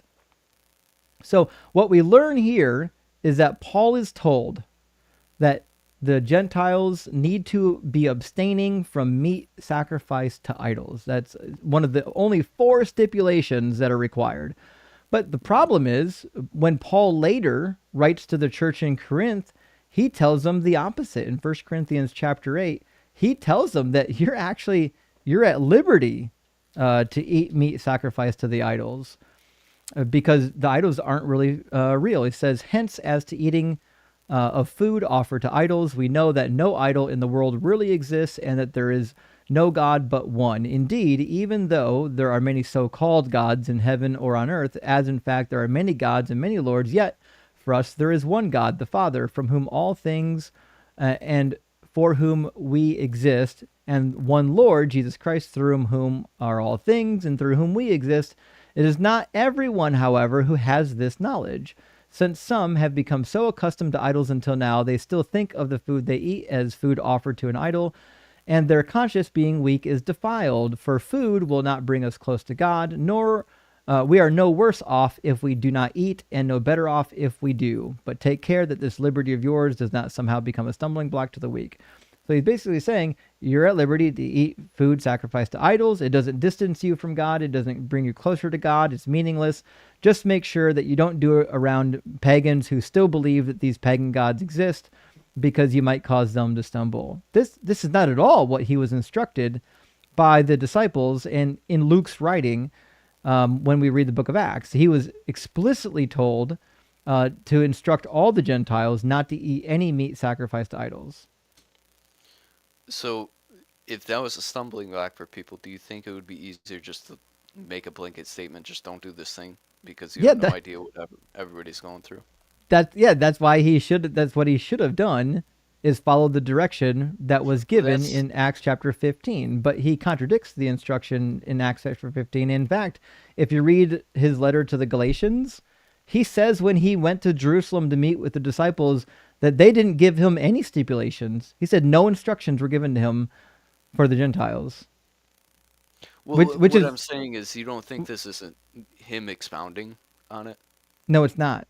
Because he says in Galatians that he was not given any instructions for the Gentiles, which is why we see in Corinthians, after the meeting, he's acting as though he didn't receive any instructions. Now, this makes sense if you believe that Paul was like rogue, doing his own thing, and the disciples didn't really meet with Paul. Or you would say, well, this also makes sense if, in fact, Luke wasn't actually a traveling companion of Paul. Whoever Luke was, whoever wrote the book of Luke, whoever wrote Acts, it must not have been the person that was with Paul. It must be somebody else.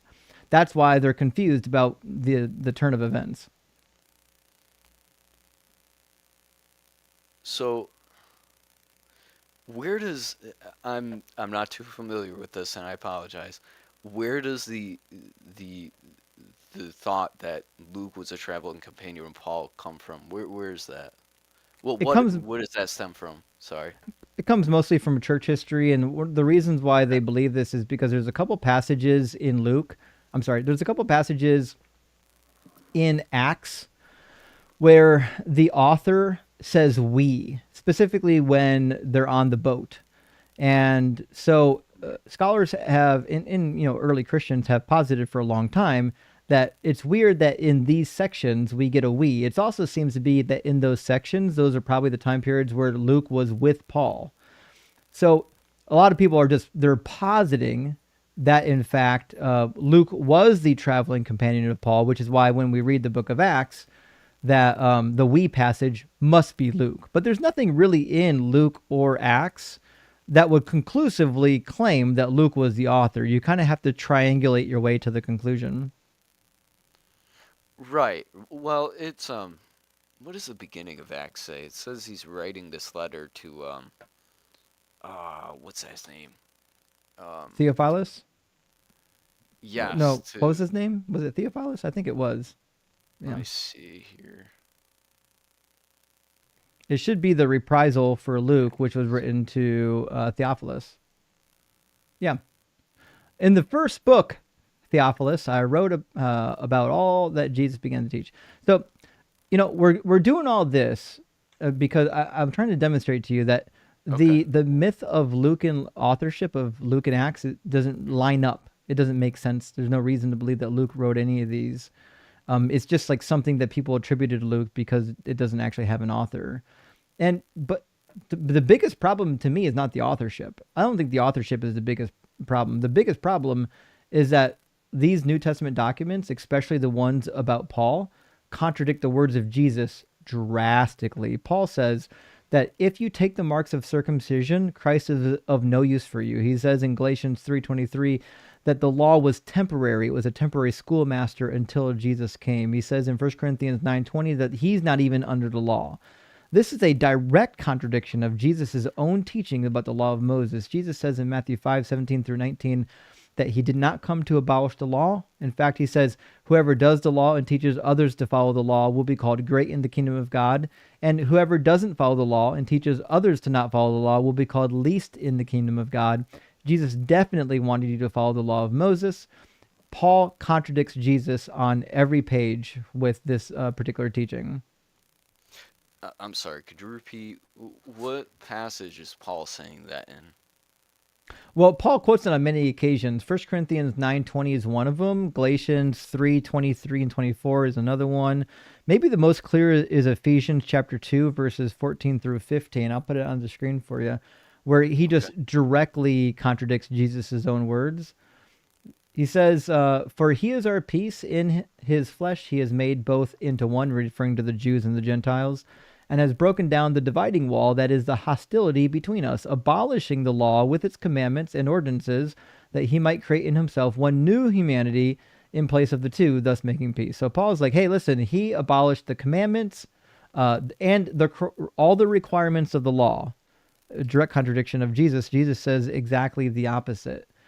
Jesus says, do not think that I have come to abolish the law or the prophets. I have not come to abolish, but to fulfill. For truly I tell you, until heaven and earth pass away, not one letter, not one stroke of a letter will pass away from the law until all is accomplished. Therefore, whoever breaks one of the least of these commandments and teaches others to do the same will be called least in the kingdom of heaven, but whoever does them and teaches them will be called great in the kingdom of heaven. So, by Jesus' own words, it's good. It is a good thing to follow the law of Moses. Paul says, don't do it. He says, if you even so much as take the marks of circumcision, you're going to be required to follow all of the commandments, and you're then going to make Jesus unnecessary, and he will be of no use for you.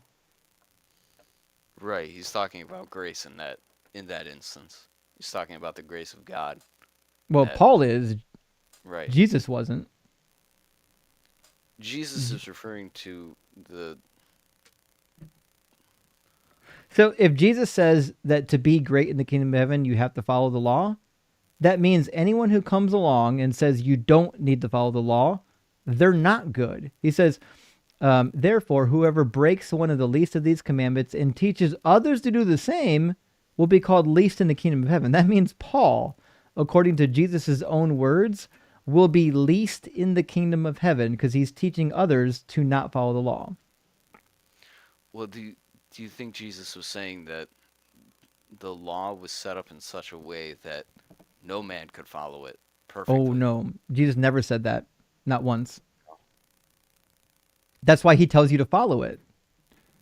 He says, whoever does them and teaches them will be great in the kingdom of heaven, which means it doesn't matter if you think you can follow all of them. To be fair, the God of the Old Testament doesn't say that he's going to torture you forever if you don't follow them perfectly. Right. All you got to do is ask for forgiveness. This whole idea that you need to be lit on fire for all of eternity is not in the Hebrew Bible. But no, you don't have to sacrifice. So the reality is, Jesus says that you need to follow the law. He doesn't say the Ten Commandments. He doesn't say the ceremonial law. He doesn't say the dietary law. He says the law, the Torah. That is, in fact, all of the law of Moses. He makes no distinction between some of the laws of Moses and other laws of Moses. The only person who does that is Paul and those who came after Jesus' death. Jesus never said that whatsoever. He said to follow all of the law, every jot and tittle, if you want to be great in the kingdom of heaven. Right. So what that means is that Paul and Jesus disagree on the most fundamental aspect of the religion, because God in the Old Testament says that this law is going to be followed for literally ever. In fact, he says it's not even hard for you to follow. Deuteronomy 30:11, when Moses gives the second rendition of the laws, he says, surely this commandment that I'm commanding you today is not too hard for you, nor is it too far away. And in the same chapter, he talks about the eschatological end period. And this is the most striking passage, and I'm surprised Christians don't know about it. It says, "Moreover, the Lord God will circumcise your heart and the heart of your descendants, so that you will love the Lord your God with all your heart, with all your soul, in order that you may live. The Lord your God will put all these curses on your enemies and on the adversaries who took advantage of you. Then you shall again obey the Lord, observing all his commandments I am commanding you today." So Moses, God literally spoke through Moses saying that when I finally circumcise your heart, and we're at this end period, we're finally, my people are doing what they're supposed to be, and I'm dwelling with my people, and everything is all right. You're going to follow this law that Moses delivered to you. Right. You don't believe that the circumcision of the heart is right now. Like following this law is honestly. I want to ask you this because I can't remember. What does Jesus say about the bill of divorcement? Where he Matthew says, 19, yeah, this is my favorite gotcha. So what people want to say is that Jesus wasn't pro law of Moses because look at Matthew 19. But the reality is he's still pro law of Moses. He actually finds this as a contradiction because in Malachi chapter 2, God says, "I hate divorce." He doesn't like it, he doesn't want it. So Jesus is exploiting a contradiction in the Hebrew Bible where God says, well, first of all, God says, when you divorce your woman, here's how you do it. And then later in Malachi, he says, "I hate divorce." So Jesus is picking up on this saying, listen, this wasn't actually God's desire from the very beginning that you would divorce. It was an allowance for divorce. it was made for you. And he could do that with only one commandment and one commandment only. And that's divorce. And he could do it because the prophet Malachi spoke for God saying that I hate divorce. That's it. So according to Jesus' own words, you must follow every commandment of Moses if you want to be great in the kingdom of heaven, with one exception. The permission to divorce has now been narrowed. And he's got scriptural support for it. That's it. That doesn't mean that you can throw away all the law now. You don't get to throw away every law of Moses just because Jesus... No, I wasn't trying to. Mm-hmm. I wasn't trying to imply that. Sorry if I gave that misconception. I was just saying that, like, do you think that God made this kind of crazy, kind of calls back to the whole slavery thing? Do you think God made laws for the people at that point because it was for them, specifically for them? No, because God says explicitly that it's for all time. Deuteronomy 12, verse 28 says that this is going to be followed forever. Let me put the browser back up. I'll show you. And then elsewhere in the Old Testament, he talks about during the Messianic period, how all people will follow it. Says, "Be careful to obey all these words that I command you, so that it might go well with you and with your children after you forever, because you are doing what is good and right in the sight of the Lord your God." The reality is, God loves his law. Sorry, go ahead. No, that's what I'm saying. God says to follow the law forever. Well, this is after what the Moses says at the top of the mount, right? This is like his whole speech to Israel and what he says to them, and this is in the middle of it. He doesn't refer to the touchings on slavery that he does in Exodus or Numbers. He's talking about this specific, like the everything in the context of Deuteronomy. I agree. Now, it depends. Jewish people believe that he was referring to all of the law. That being said, if you're not Jewish, you could definitely get to a point where you're just like, well, maybe Moses was only talking about the second giving of the law. He was saying only what's in Deuteronomy, but that doesn't really get you anywhere, because even if you think the law of Moses is now narrowed down to the Deuteronomy, it still includes all sorts of horrific things that Christians would reject. So I'm not sure narrowing it to Deuteronomy really gets you anywhere. Well, my interpretation is that the law is simple. It's the 10 Commandments. It's that's not. Nope. No. Nope. The Decalogue is not the law. The law refers to all the law of Moses, the Torah. There's not a single part in the entire Hebrew Bible where like the law is referred to as the 10 Commandments.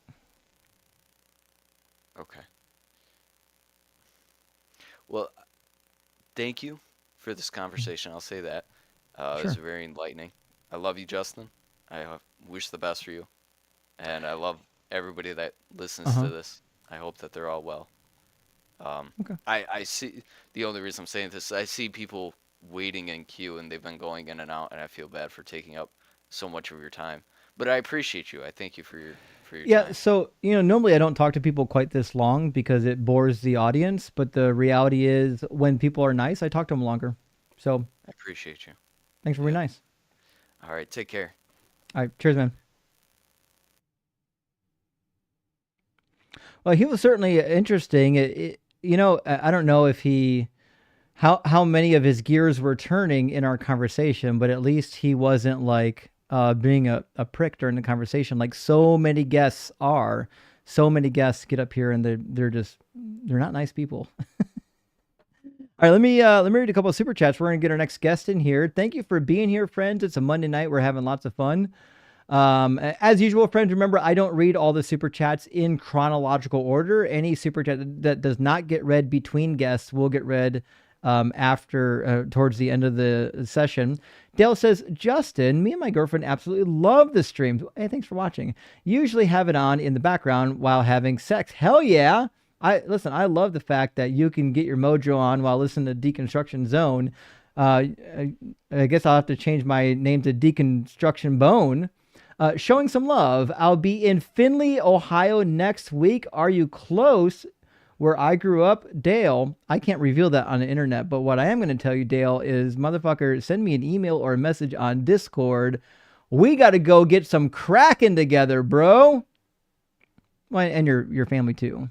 So, hey, thanks for the super chat. Let me know. I'd love to commiserate with somebody about how fucking terrible the Browns are.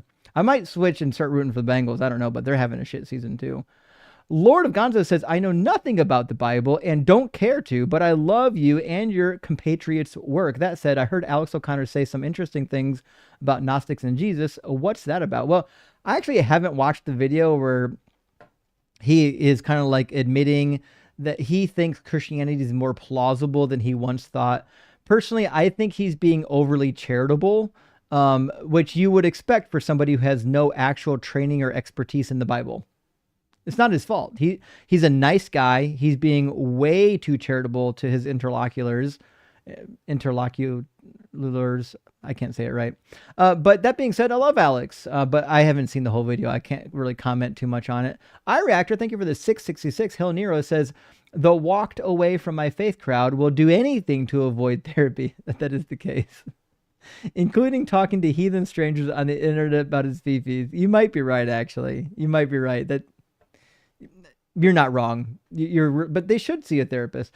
James says, I'm absolutely loving the holiday sweaters. Also loved your time with Seth. Well, thank you, James. I love talking to Seth. That was our first time getting to stream together, and he is delightful. Also loved your time with Seth. Hoping you get to do more streams with him. I feel like this is the new atheist movement, and I'm here for all of it. James, thank you for that. I don't know if if now we have the new atheism. I don't know how many news we could add there, but I would love, listen, if we form like a new 4 horsemen of atheism, fuck, if I get to be one of the horsemen, I would love it. I have no dreams, or like visions of grandeur that I'll be part of the 4 horsemen of the new atheism, but fucking one can hope to be a force of nature like that. Kernel of Truth says, awesome roasts. Curious though, why don't you ever use Deuteronomy 21:18 through 21 to cook these cocktail wieners? Well, I do sometimes. Vertical is Verical in perpetual tumescence for Doug. So Deuteronomy 21:18 through 21 is the one about kidnapping women in war if you see a hottie toddy making her your wife. And I actually do use it from time to time. I referenced it today, although I didn't really go in depth on it. I will tell you one of the reasons why I don't use it terribly much right now is because I used to use it a lot. So when I first started streaming, it was one of my main talking points was Deuteronomy. Deuteronomy 21:18. Sorry, that's a different section that comes after. That's the murder of the rebellious children. I apologize, my brain was farting. Another one. So to be fair, all of Deuteronomy 21 are part of my early talking points. In fact, it's some of the earliest ones on my cheat sheet on the horrible shit list. So the kidnapping of the women in war, the killing of the rebellious son, those were all really early talking points of mine. And I try to go through time periods where I hit some talking points and ignore others, and then later I'll come back to them because I want to keep things fresh. You know what I mean? Kernel of truth. I hate to use the same talking points endlessly. Like for a long time, every time I was live, I talked about the bloody sheet in Deuteronomy 22, and now I have to start moving on to other stuff to harp on because people are tired of hearing my bullshit over and over again. Lemmy, thank you for the $20 super chat. Says I believe in Crom, but I seldom pray to him. He doesn't listen. I don't know who Crom is, but you should pray to Doug. Pray to Doug and Sharon Stone. Maybe Crom. I don't know. Crom might be dope. Wax Wheezy, thank you. Thank you for the $10 super chat. Says, whoa, a Anton LaVey quote. Well, yeah. I thought I was the only one that looked into this guy, the biggest atheist troll, but he was telling the truth. So I think he said some decent things, like, I don't think he was as horrible as people paint him to be honest. He was kind of goofy, he believed in some weird things, but I think part of that is like what you said. I think he was kind of a troll too. Poxy, thank you for the super chat. It says, I know a couple of people who have deep personal relationships with Satan and Lilith. I'd like to see what some of these callers make of that. I would too. I actually know a guy on TikTok. His channel is called Real Satan Worship. Like he's a real Satanist. Like he actually worships Satan. It's pretty wild. But he's a cool dude. Really cool dude. Knows the Bible well. Reverend Nate says Rasputin had visions, was rock hard for the queen, and resurrected himself 6 to 10 times on his last day. Grigory Rasputin is demonstrably closer to being a Jewish Messiah than Jesus, tap dancing Christ ever was. Agreed, Reverend Nate. Agreed. There's so many people that fit better than Jesus in the Messiah role if you think Isaiah 53 is in fact the Messiah role. And Nightman, thank you so much for the $20 super chat. It says, before I came an atheist, my favorite musical was Jesus Christ Superstar. After becoming an atheist, my favorite musical is still Jesus Christ Superstar. Jesus Christ Superstar rocks regardless of religious affiliation. Listen, I know you're right. It's been so long since I've seen it. I forget most of the details, but it's time to rewatch. If you haven't seen it, it's totally worthwhile. Razor Sharp, thank you for the $10 super chat. Says, it's so strange that so many people worship a man that sounds like an over 2,000 year refractory period. I don't think he's coming again. He's not. Some people don't even believe he came the first time. That's why everyone is still so unsatisfied. But the reality is, he just didn't do any shit when he was here. If he did at least something while he was here, listen, anyone can ride a donkey and die. I'll do that. I'll complete all those requirements. It doesn't make me the Messiah. He didn't do shit.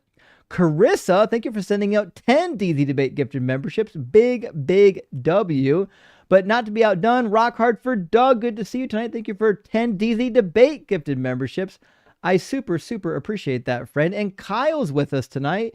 Kyle says, is ascending into heaven, going into Abraham's bosom, the same thing? Referring to when Jesus said that he was the only one who had ascended into heaven. I don't think so, Kyle. The jury is still out as to whether or not Abraham's bosom is like part of the actual doctrine or if it's like an errant doctrine.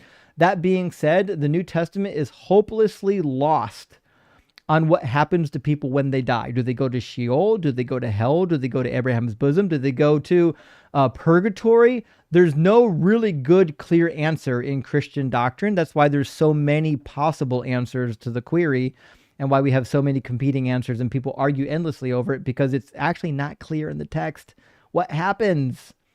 But we do what we can. All right, let's get our next guest in here, and then we're going to go ahead and get some debates rolling. It looks like Rin, I got to read this text. It's so tiny. It says R-L-E Releclaire. That can't be. That's got to be an abbreviation for something. Okay, either way, we're going to grab someone from our YouTube queue here in just a second. Is it Releclaire? Is that your name, friend?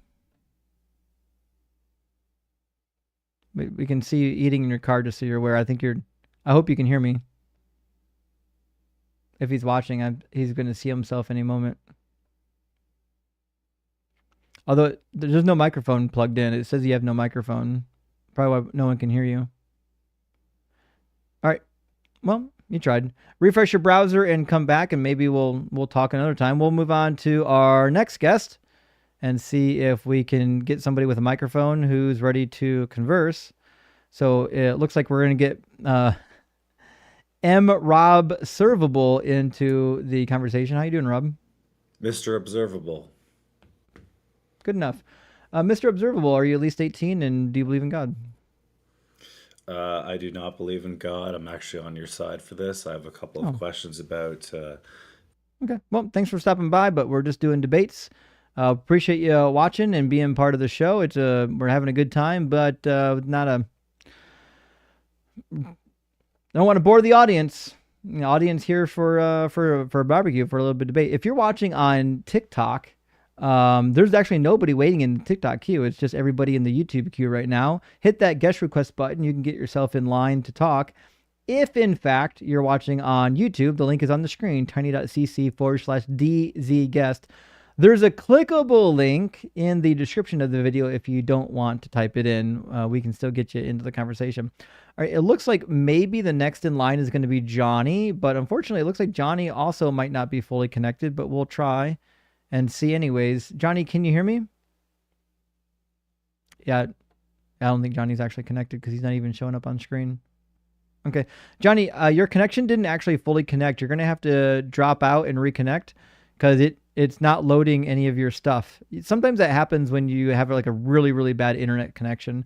All right, we're going to get Galaxy in next then. Galaxy. Oh, shit, you got some echo. Hold on. All right, what about now? What about now? Fuck me. Okay. All right, Galaxy, I think everything's working now. Are you at least 18 and do you believe in God? Yeah. Awesome. And which God do you believe in? I believe in Jesus. So you're a Christian? Yeah, I'm Christian. Okay. What do you think is the best evidence or the best argument for the Christian God being real?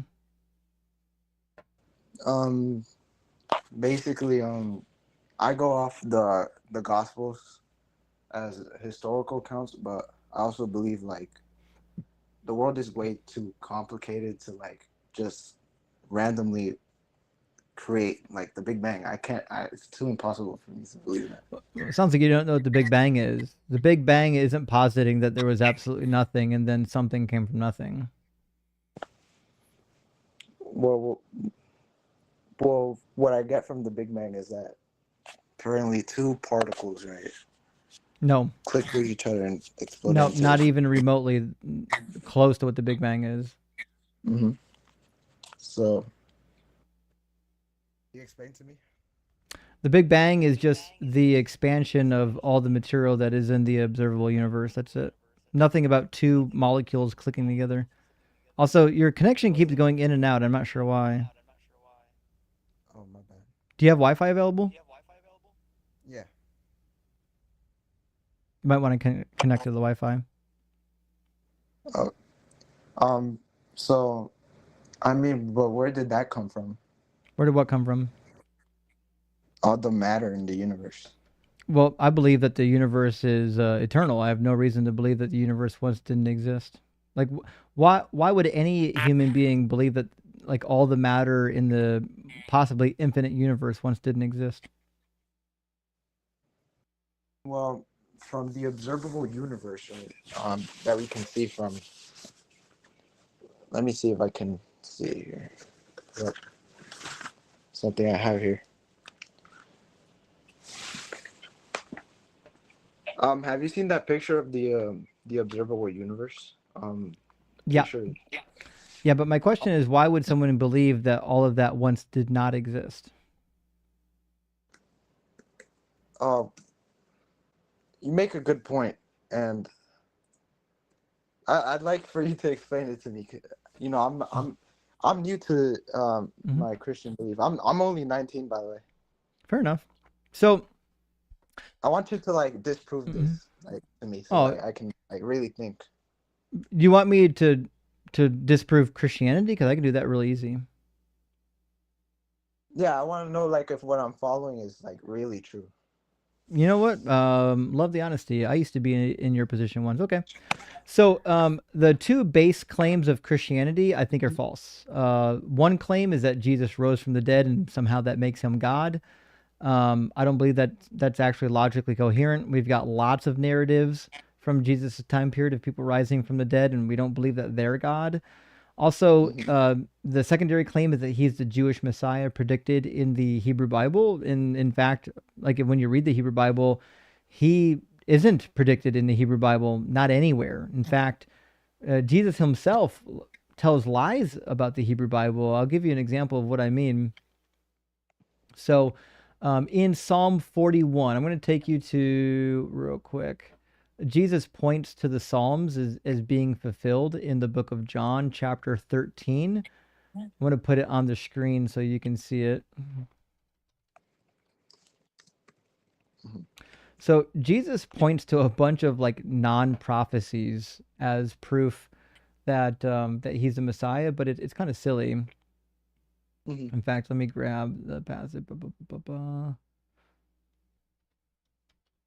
There we go. Verse 18 says, he's talking about being betrayed, and he says, I'm not speaking of all of you. I know who I'm chosen, or whom I have chosen, but it is to fulfill the scripture. The one who ate my bread has lifted his heel against me. Well, he's basically saying that there's a scripture, like a prophecy that needs to be fulfilled. And the thing that needs to be fulfilled is the one who ate my bread lifted his heel against me, basically pointing to his betrayal. But when you go to where that passage originates, it's actually pretty clear that it's not a prophecy. In fact, not remotely a prophecy. And the person speaking is not the Messiah, it's King David, and he calls himself a sinner. It says, as for me, I said, O Lord, be gracious to me, heal me, for I have sinned against you. So who's ever speaking is a sinner. It says, my enemies wonder in malice wonder in malice when I will die and my name perish. And when they come in to see me, they utter empty words. While their hearts gather mischief, they go out and tell it abroad.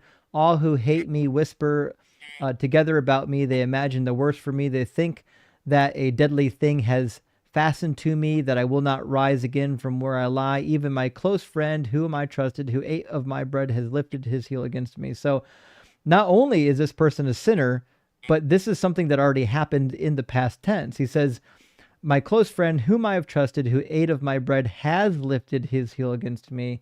There's nothing prophetic about this passage. Why in the world would Jesus grab a random quotation from Psalm 41 that's not even a prophecy and say that somehow it's a prophecy that needed to be fulfilled, unless he's just a goof? And I'd like to talk about you said the resurrection. There's many people that have claimed to be resurrected. That is true. But his has how you call it? No other resurrection claim in history has early eyewitness testimonies. Oh, sure. So first of all, I don't think Jesus has any eyewitness testimonies, to be sure. The Gospels are definitely not eyewitnesses. That's why they contradict on the details about his resurrection. Well, that is true. Mark is the first one, which Matthew and Luke copied off of. Right, but Mark wasn't there. No, exactly. That's what I'm saying. He's not an eyewitness. The only eyewitnesses are Matthew and John. Luke was I'm pretty sure he was like some type of historian, if I'm wrong. Well, according to legend, Matthew is the tax collector called Levi in Mark. That being said, I don't have any good reason to believe that that Matthew wrote Matthew, and I don't believe that John wrote John, because in chapter 21 of John, it says that there's multiple authors. It says we know that his testimony is true. So there's obviously a group of authors that are writing down people's testimonies, and it was only later in history that the gospel was attributed to John, but the writing itself would lead you to believe otherwise. That being said, the shocking thing about John is that when you read the Gospel of John, the resurrection account contradicts the other gospel accounts. So in John, Mary Magdalene goes to the tomb first, and then she comes back and gets the disciples. And then if you harmonize this with the other gospels, that she went to the tomb a second time. So the second time she goes to the tomb with the other women. And while they're on their way to the tomb asking who's going to roll away the stone, this is, to me, a nonsensical story. If Mary Magdalene has already went to the tomb once, already learned that Jesus isn't there, she shouldn't be going to the tomb with spices to spice the body of Jesus and then asking who's going to roll away the stone. She's already been there. She knows the stone is rolled away. She knows Jesus isn't there. The minute you start harmonizing the 4 resurrection accounts, there's so many things that can't be accounted for. It's hard to believe that John wrote John, because I would assume that at least John and Matthew would agree. If John and Matthew were eyewitnesses, I would expect that John and Matthew would agree. But also, if the legend is true that Mark is writing Peter's account, then I would also conclude that Mark, Matthew, and John would all need to match each other because they're all essentially would have been eyewitnesses, or at least writing from the eyewitness perspective. Luke we don't care about Luke. He's not really purporting to write down eyewitnesses of the resurrection. So that's why I like the whole idea of eyewitnesses. To me seems kind of silly because the supposed eyewitnesses disagree drastically about what actually happened. And not to belabor the point, I'll say one more thing. Mm-hmm. The resurrection accounts of other people in history are actually really well attested to. And my favorite one is a guy named Aristeas. There's a guy named Aristeas that was saw by a multitude of witnesses to have come back from the dead. He's recorded in Herodotus, Book 4. Pliny the Elder wrote about him in Natural History. Also, Apollonius wrote about him in his histories. Diodorus of Sicily wrote about it. And so did Plutarch in Roman history. Is a very well-attested resurrection account. And there are a lot of people that claim to have actually witnessed it, right? So when I'm reading the resurrection accounts of Jesus, it's hard for me to separate that resurrection account from all the others, because there's actually a lot of them. If you read the Greek and Roman histories, there's quite a few resurrection accounts. Well, the funny thing about you said Aristeas, right? Aristeas, yeah. Aristeas.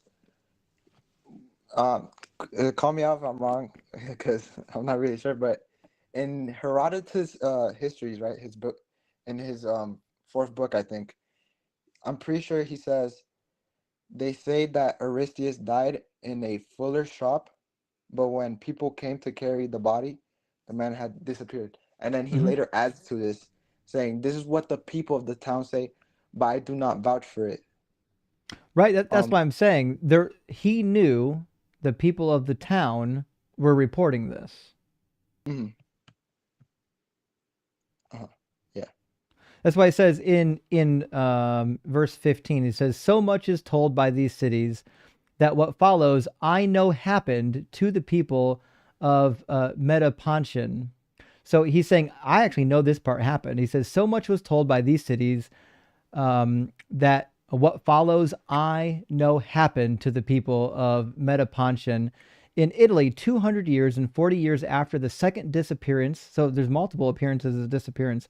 "After the second disappearance of Aristeas, I found, by putting together the evidence of the Proconnesus and the Metapontion, the people of Metapontion say that Aristeas himself appeared in their land and bade them to set up an altar of Apollo and place by its side a statue bearing the name of Aristeas of Proconnesus." So, I think I disconnected again. I'm sorry. Hold on, I think I can fix it. Okay, see if that's better.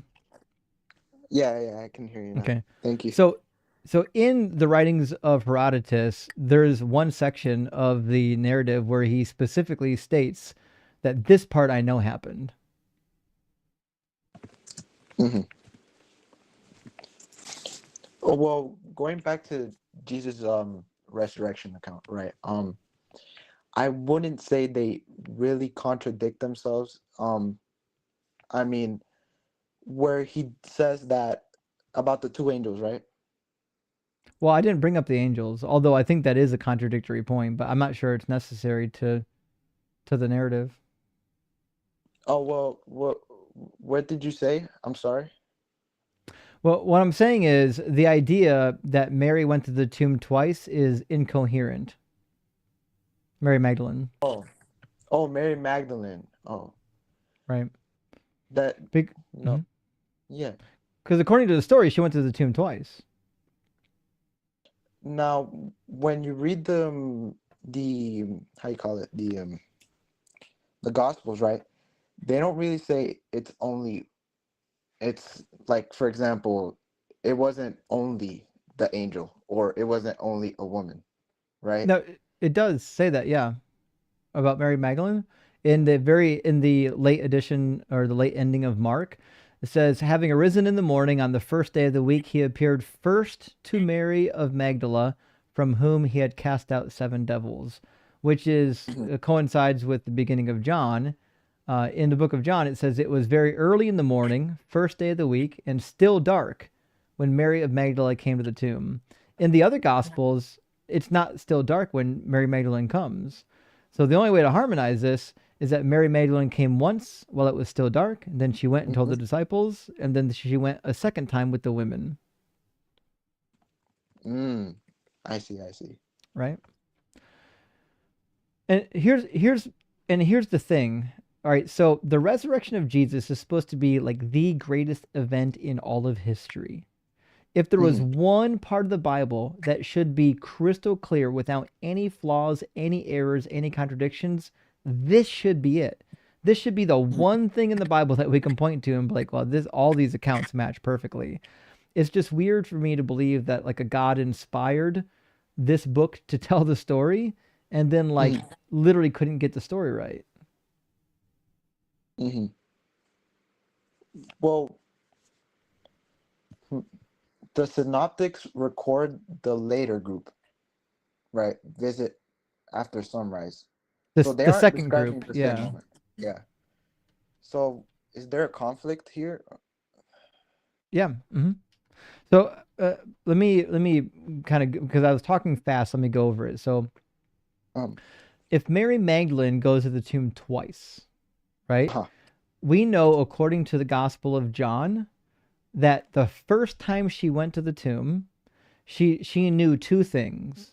She knew, 1, the stone was rolled away when she got there. Number 2, she knew that Jesus wasn't there, right? So she goes and talks to the disciples, returns with the women. On the way to the tomb, they're going with spices to spice the body. What? There's no body there. She was just at the tomb. There's no body. They don't need the spices. Second, on the way to the tomb, they're debating who's going to roll away the stone. Well, if Mary Magdalene was in that group, the stone's already rolled away. You don't have to debate that.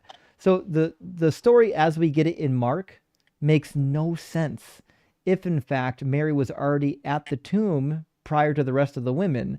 And the ending of Mark says so. The ending of Mark says that Jesus appeared to Mary Magdalene first before the others, which coincides with the Gospel of John. So you just can't really harmonize this fact unless you think that somehow Mary was taken back to the tomb like against her will, bound and gagged, so she didn't know where she was going. I may be wrong. I'm sorry if I'm wrong on these many things. I'm very sorry, man, but because I'm very new, I haven't read the whole Bible, right? Let me see if I can get the verse, if you don't mind. Oh, go ahead.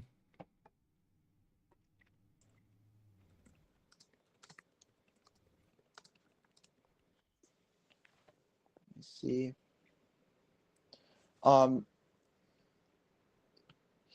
So John 20:1-2 says, early on the first day of the week, while it was still dark, Mary Magdalene came to the tomb and saw that the stone had been removed. So she ran and went to Simon Peter. Very early after this, in Mark 16:1-3, very early after the sun had risen, they went to the tomb and they said to another, who will roll away the stone for us? Okay, so it says, right, early on the first day of the week, while it was still dark, Mary Magdalene came to the tomb and saw that the stone had been removed. So she ran and went to Simon Peter. Okay. And then in Mark, right, says when the Sabbath was over, Mary Magdalene and Mary the mother of James and Salome brought spices so that they might go and anoint him. And very early on the first day of the week, when the sun had risen, they went to the tomb. Right, and this is, they had been saying to one another, who will roll away the stone for us from the entrance of the tomb? Well, if this is Mary's second trip to the tomb, they wouldn't need the spices, and they would already know that the stone was rolled away. It doesn't say specifically that she went in, right? It says that she saw the tomb that had been removed, right, the stone, and she ran and went to Simon Peter. So she But panicked before either checking way, in. she knew the stone was rolled away. Yeah, and here's where I'm getting at. But she also knew that they took the body. In John chapter 20, verse 2, they'd taken the Lord out of the tomb. John chapter 20, verse 2? Mm-hmm. Okay.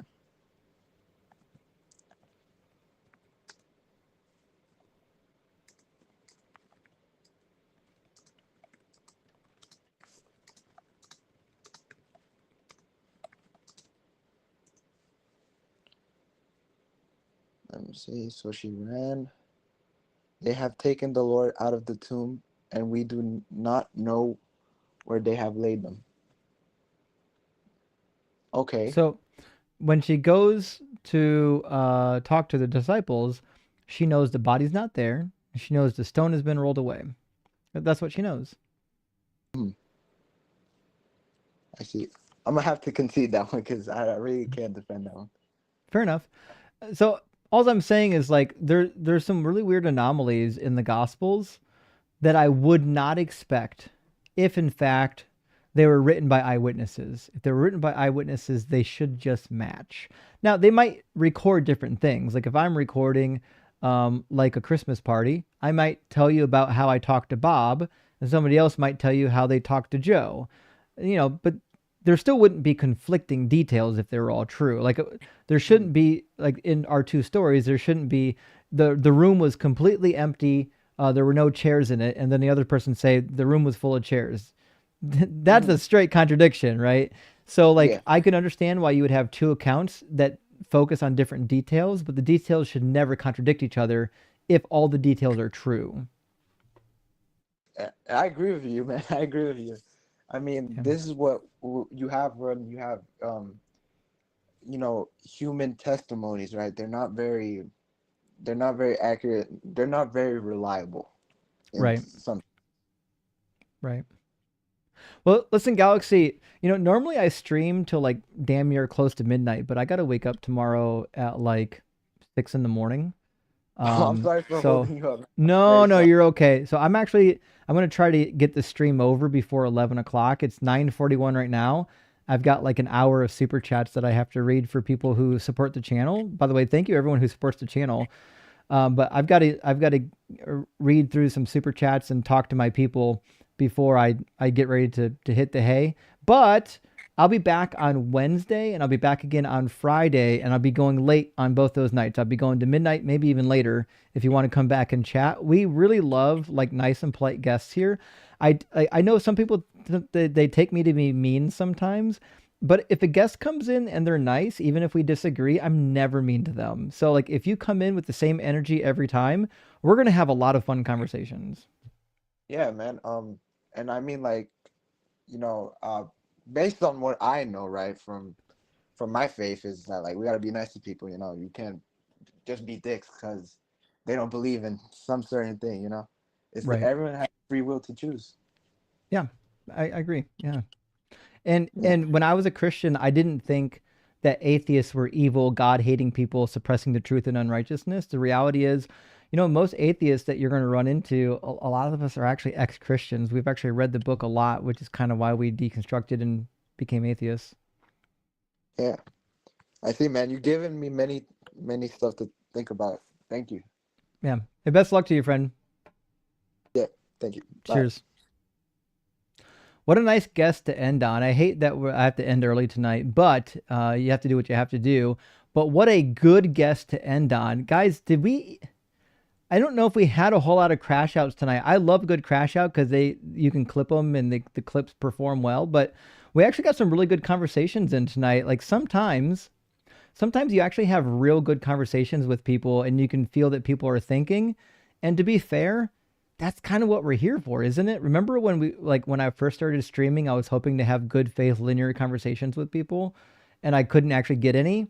I do feel like sometimes you do actually get them, and it does warm my heart that there's some decent people out there willing to have difficult conversations. You know what I mean?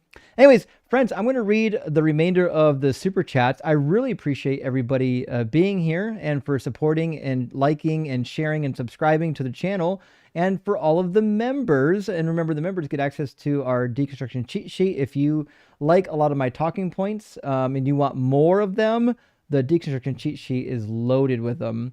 Aaron says, if Ems is doing lives now, what's his channel? Well, it's still Flat Ems. It's on his TikTok channel. He's not on YouTube. But it's possible in the future when he streams that we'll be dual streaming it to the Deconstruction Junction YouTube channel. So if you like Ems, subscribe to Deconstruction Junction on YouTube, and you'll probably be able to catch him when he goes live, because a lot of people in the Deconstruction Junction we're kind of teamed up with them. That being said, if you like deconstruction content, join our Discord. There's a link in my profile in my link tree to our Discord channel. We'd love to see you there. Whitaker says Doug Shrine, Almighty Doug plus usual website suffix. So are you saying you own almightydoug.com? I'm going to find that. Let's see. almightydoug.com. Fuck, somebody owns it, and there's a rock on it. I love this website. Okay, there's a new website, friends, almightydoug.com, and somebody put a really cool visualization on it. I assume it's Whitaker. Thank you, Whitaker. Praise Doug. He's got his own fucking website now. Amazing. Amazing website. Thank you for that. I was never good at animations. I can do a little bit of website programming, but man, I tried doing some like computer animation back in the day, and it was shit. Now I just, you can just type a few words into AI and get an animation. It's kind of scary. Vic says, kitty cam is life. Rock hard for Doug. Agreed. Listen, if you came for the kitties, I don't fucking blame you. They're amazing. Dexter's Lab says, help, my DNA is under assault. That's a good joke. I appreciate that. Abe the Cat says, your inner fish. I actually bought that book. I haven't read it yet. I'm actually working through another book on evolution. I'm hoping to do your inner fish next. I'm excited about it. I can't wait. But he says, your inner fish by Neil Shubin is a great book on this topic. I also look forward to more scholarship and research into abiogenesis. Yes, I've got some articles on abiogenesis that are linked on the cheat sheet under resources, but there's actually a lot more. I need to talk to Scientific Snitch and add to my resource list.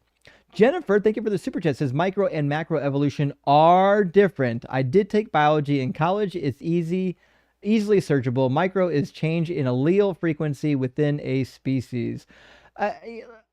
Listen, Jennifer, I don't know enough about that. What I do know is that both of them are true. Whether you want to divide them into two, we know they're both true.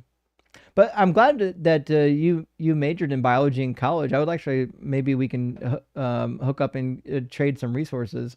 Steven says the best way to get a personal biology lesson is to post a creationist video at Gutsick Given. I know. If you want a lesson, make a Christian apologist video about creationism and tag Gutsick. You'll get a lesson. And John says, heathens turn away from your false god, Doug. I have turned Episcopalianism. Join me and worship the true Messiah, Joe Piscopo. I don't think that's going to happen, but at least you're not that kind of Episcopalian. We do appreciate that. Joe Pesci, maybe. Joshua says, Moses was a murderer of the Egyptian. I don't know what that is reference to, but I do agree he did murder one of the Egyptians, which is why he fled. One of the reasons why he fled. Tim says, someone just said to me, Daredevil blocks attacks with his face, Spider-Man blocks attacks with his loved ones, and I can't argue. That's a fair point. That is a fair point. One of those two is a coward. Beardsley says, I can't hear Judean without thinking the Judean People's Front from the Life of Brian. We're the People's Front of Judea. Life of Brian is so good. Actually, it's true. I just rewatched it recently, and it's delightful. There's a lot of quotables. My only complaint with that particular movie is the audio track is so bad, it's hard to make out some of the dialogue. the audio track is a little bit better in Monty Python than the Holy Grail. Nair.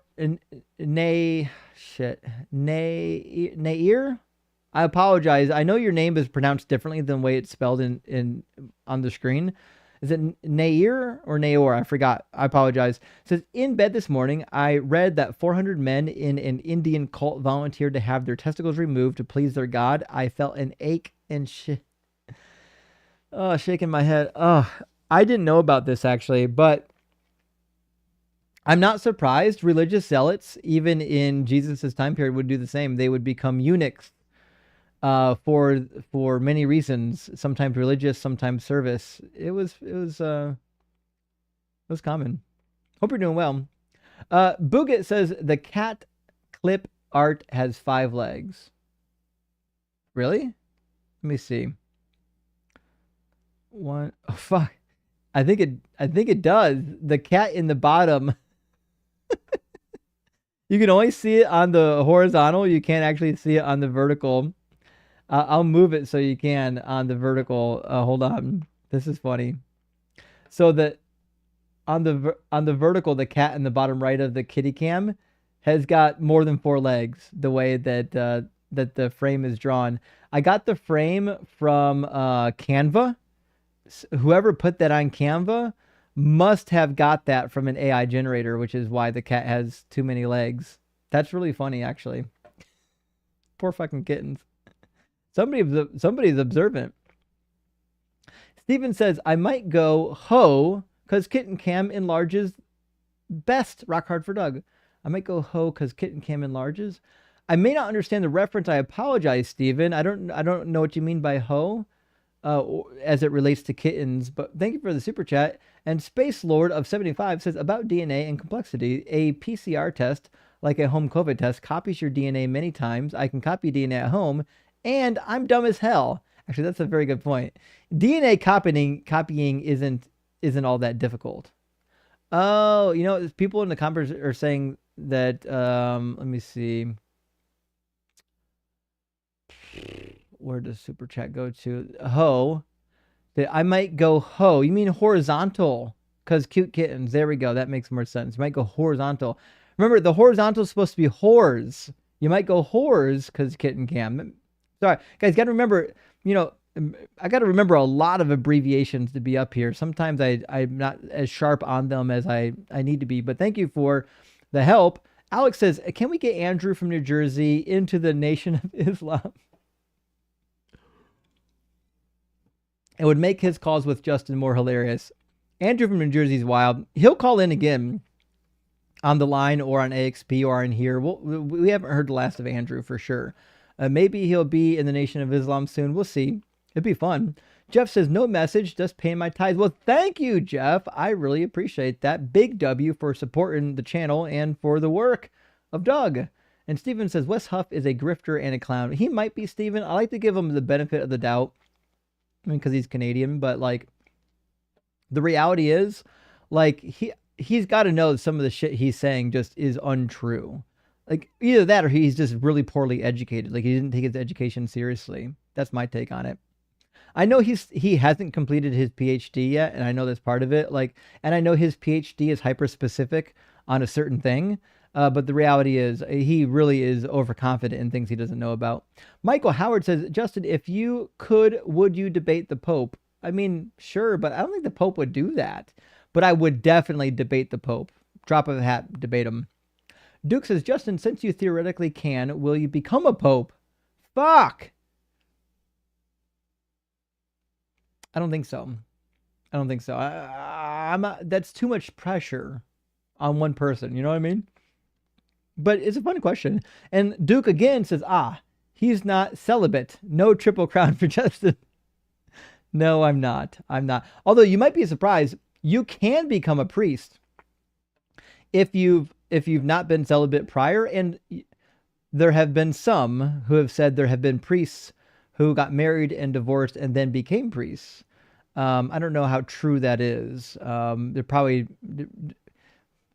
There may be some debate there, but I'm intrigued by the prospect. Tamika says, love when you whip out the BK crown. Actually, I couldn't I couldn't get a BK crown last time I went. It was just one of those things. But I did go on Amazon and get a BK-esque crown so that whenever we start talking about the messianic prophecies, I can demonstrate how many I fulfilled. In fact, friends, just today, I was taking the trash cans out early in the morning and I stepped on a piece of wood with a nail and pierced my foot. My right foot, to be specific. I don't know how that could happen unless I'm the Messiah. Obviously, Psalm 22 was a prophecy about me stepping on that piece of wood. I was on a piece of wood with a nail piercing my foot. That is, in fact, the prophecy being cursed is he who hangs upon a tree. I was literally upon a tree with a nail in my foot. That's just prophecy. I don't know what else I can do to demonstrate my messiahship. It's all there. Tired of Liars says, I'm a brick. I'm converted to the religion of Doug. Not a true rock, but I strive to be. You will be. Soon you will be bricked for Doug. And Jordan, thank you for the super chat, says, may Doug grant it us all eternal life. Indeed.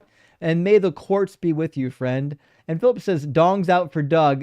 Oh, yes. Yes. Dongs out for Doug is fucking amazing. We could also maybe do double dongers for Doug, dongs out for Doug, dongin for Doug. There's a lot of things we can do there. That really rolls off the tongue. I like that. And Hello Sir says, what are your thoughts on talking in tongues? Former Foursquare, sorry to hear that. Rock hard for Doug. Loser. Yeah, we're all a little bit losers sometimes. So I'm pretty familiar with the Foursquare and some of his variants, and there have been studies on speaking in tongues, and one of the most interesting thing that has come from the studies is, in fact, that people who speak in tongues almost exclusively use syllables from their parent language or from one of the languages that they know.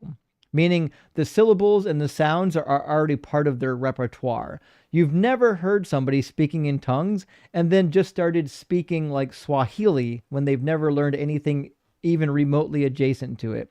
You've never heard an English speaker start speaking in Arabic tongue. It's just not something that happens. And the reason why this is this way is because your brain is just stringing syllables together, and it's stringing syllables together that are actually already in your brain. It's not making up new syllables typically. Not that the brain couldn't do it. Sometimes the brain can be used to make up new syllables on the spot, but typically it does not. And David, thank you so much for the $5 super chat. It says Silver Fox prompted my super chat message for $49.99 on Eden. Not sure which message you will get first. Well, I think I already read the $49 one, but yes, Silver Fox was insane. And I know some people got I think Blitz got a little nervous because I was giving her a hard time. But listen, she was being a dishonest person. She wouldn't engage in the question. She wouldn't answer a question. She just came to preach, and she was mad that I wouldn't let her preach. And she did this the last time she was up. The last time she was up, all she did was waste time, not answer questions, and preach. That's why we didn't bring her up last week or the week before, even though she was in the guest box. We literally let her sit in the guest box because nobody wanted to talk to her. I brought her up this time, and that's why Blitz gave us a caveat announcement that usually we don't take repeat guests like that because he didn't want to bring her up either. I brought her up, and I gave her hopefully a little bit of a lesson on what happens if you want to be a dishonest, dodging interlocutor. She was a dishonest Debbie, you're right, Kim. So I think she got what was coming to her. I am he who drained Zelda's phone battery, says, has Zelda called back? I have work to do. I don't know if Zelda's ever calling back, but hey, thanks for being here. I appreciate that. And author Jack, thank you for the super chat, says, the new four horsemen and women of atheism, Matt D, Justin, Gutsick Gibbon, and Seth Andrews. Maybe. I'm shocked that Matt D isn't part of the four horsemen of new atheism the first time around. It's crazy to me that he's not. Like Sam Harris, who gives a fuck what Sam Harris has to say? Sam Harris has not motivated not a single argument for atheism that I've ever heard in my life. Matt, on the other hand, Matt's contributed a lot. No Cakewalk says, in the wise words of Jethro Tull, to all the believers out there, your wise men don't know how it feels to be thick as a brick. I've never heard that lyric, or at least never noticed it. That can't be in Aqualung.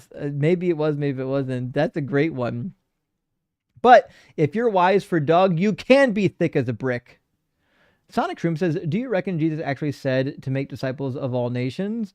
Maybe he could have well, first of all, no, because that was spoken after his resurrection, and I don't believe that he resurrected. But if he said that while he was alive, it's possible he said it before he died thinking they would do it. But also, everybody in the Bible, their conception of all nations was tiny. They had no idea there were other nations outside of, even Europe, Southwest Asia, Northern Africa. They had no idea that Western Europe was there. Not all of it. They had no idea the Americas or Canada or Iceland or Greenland or South America. They have no idea any of those existed. So for them, you could make disciples of all the nations because you could just fucking walk there or take a boat for a while and you're good to go. They had no idea how big the world actually was.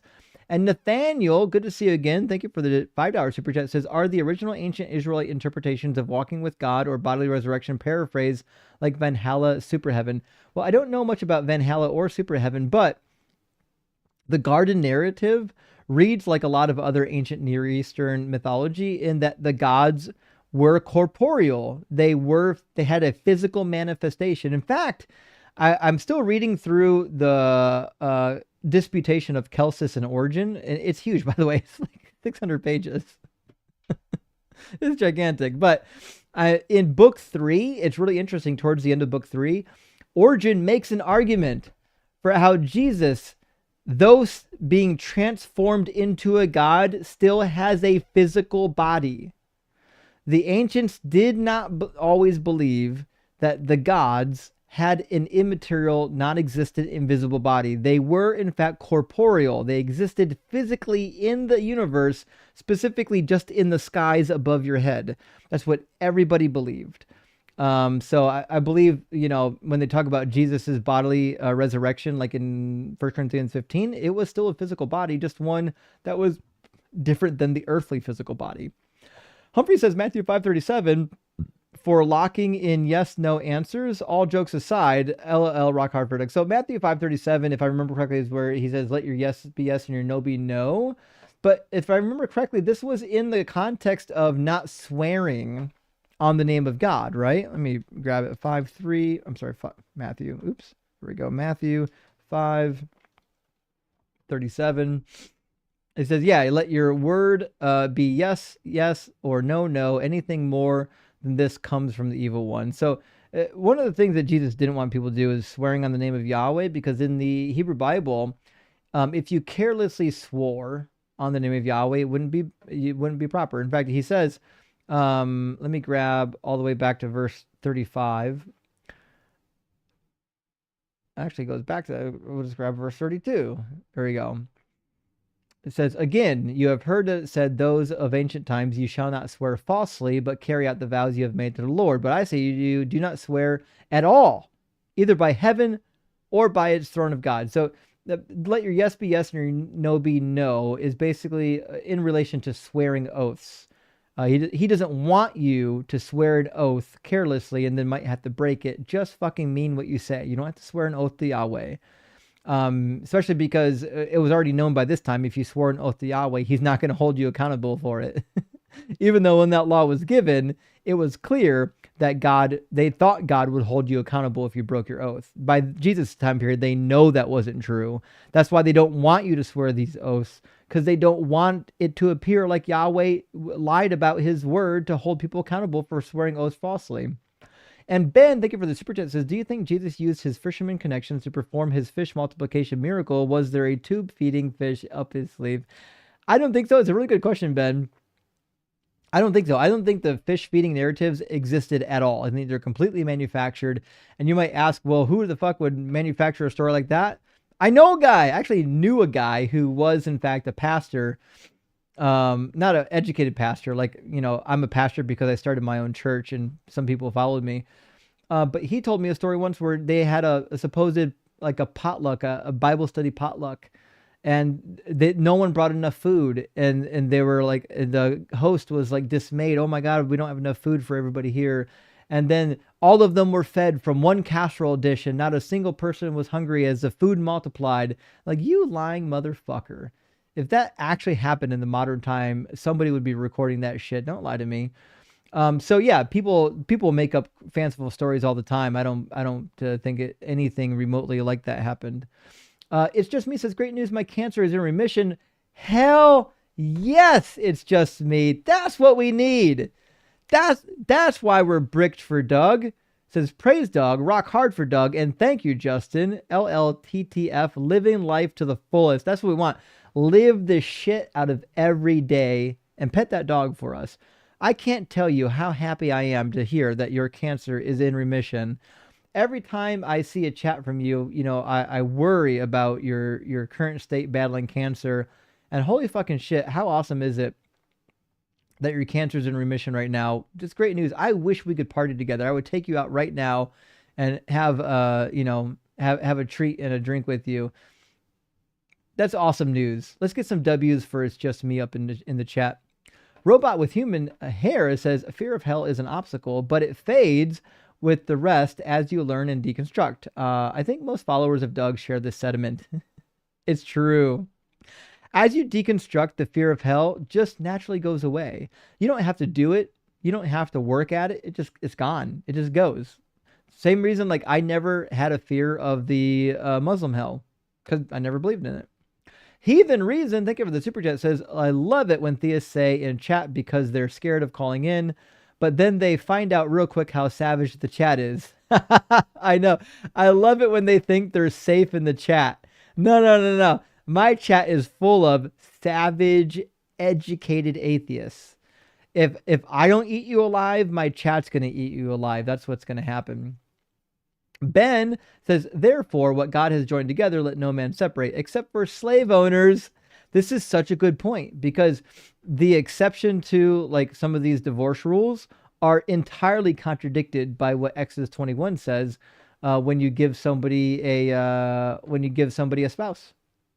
This is a really good point, Ben. I don't think I've looked at it that way before, but now that you've mentioned it, I feel like it's obligatory to bring up every time. Godwin, good to see you. Thank you for the super chat. Says, in answer to C.S. Lewis, Philip Pullman wrote His Dark Materials. It's a take on the creator.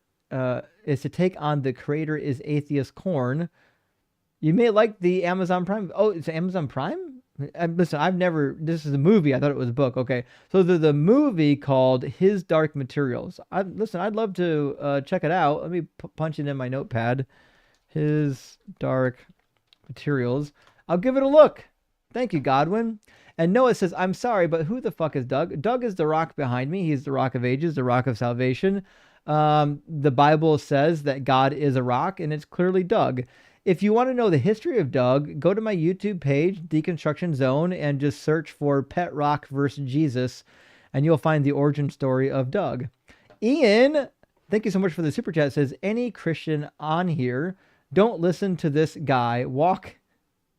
Always seek professional help. It's good to talk. Yeah, definitely don't talk to me. I'll deconvert you. What you don't want to is talk to a fool like Ian, who hasn't read the Bible and has absolutely no justification for why the religion is true. Go talk to a mental health professional if you need. Talk to someone who actually knows the Bible if you want to talk about Bible. That's me. Kevin, good to see you. It says, Dugald is here with Justin. This makes me ridiculously happy. It made me happy too. I love Dugald. He's been one of my early supporters. We've been together in the fight for a long time. Dugald's awesome. McDubbin, good to see you. Says, double dong, cucked for Christ. Indeed. I don't think I've ever done the God double dong paradox yet. I kind of like it. I might do it more often.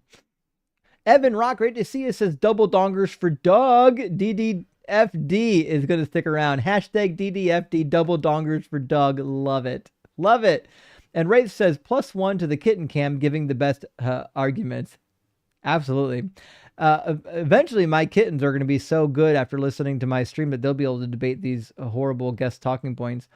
Simeon, thank you for the super chat, says, with the context of history and archaeology, it makes so much sense why Yahweh promised not to use a flood again on humanity. He was a storm god after all. Well, kind of. It's complicated because most people believe that Yahweh started out possibly as a god of metallurgy, perhaps copper smelting. You might want to look up the Midianite hypothesis about this and the relation to copper smelting in the land of Midian and the region.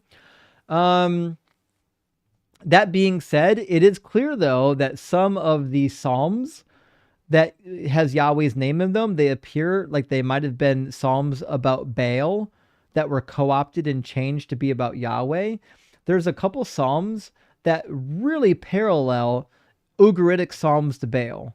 And a lot of scholars believe they were repurposed about Yahweh once the Judeans took over and were the dominant force in the greater region of Israel. The ancient Israelites appear to have just been Canaanites. The Judeans had a separate religion that overtook the Canaanite religion much, much later, and then they had to conflate how somehow they were the same God. Fern says, just saying, the way I interpret it doesn't mean your stance is more likely or probable than that of experts who study the text for a profession. So, Fern, I don't know if you mean me or the guest. Maybe the guest. I don't know. But I mean, you're right. Like when I interpret the text, I tend to almost exclusively stick to positions that are held by a wide acceptance within scholarly circles. So, like, people think my positions are crazy. They're not. All my positions are backed up by scholars. I can show you the books. Cam Bam says Jacob started Jewish, turned Christian, dishonest. Yeah. Cam, that was the weird thing. He came in like pretending like he was Jewish, but like he certainly wasn't. He was Christian. He said he was Jewish. Kevin says the Discord is limited. It's not limited. On TikTok, you have to copy and paste it into a browser because the internal TikTok browser is fucked. It doesn't work. So rather than clicking on the link and opening the TikTok browser, just copy and paste the link into your browser. It should work. McDubbin says, Dear Verts, you choose the tall, skinny path, but blessed are the whores, for wide is the way and full is the screen. Book of Widescreen 16:9.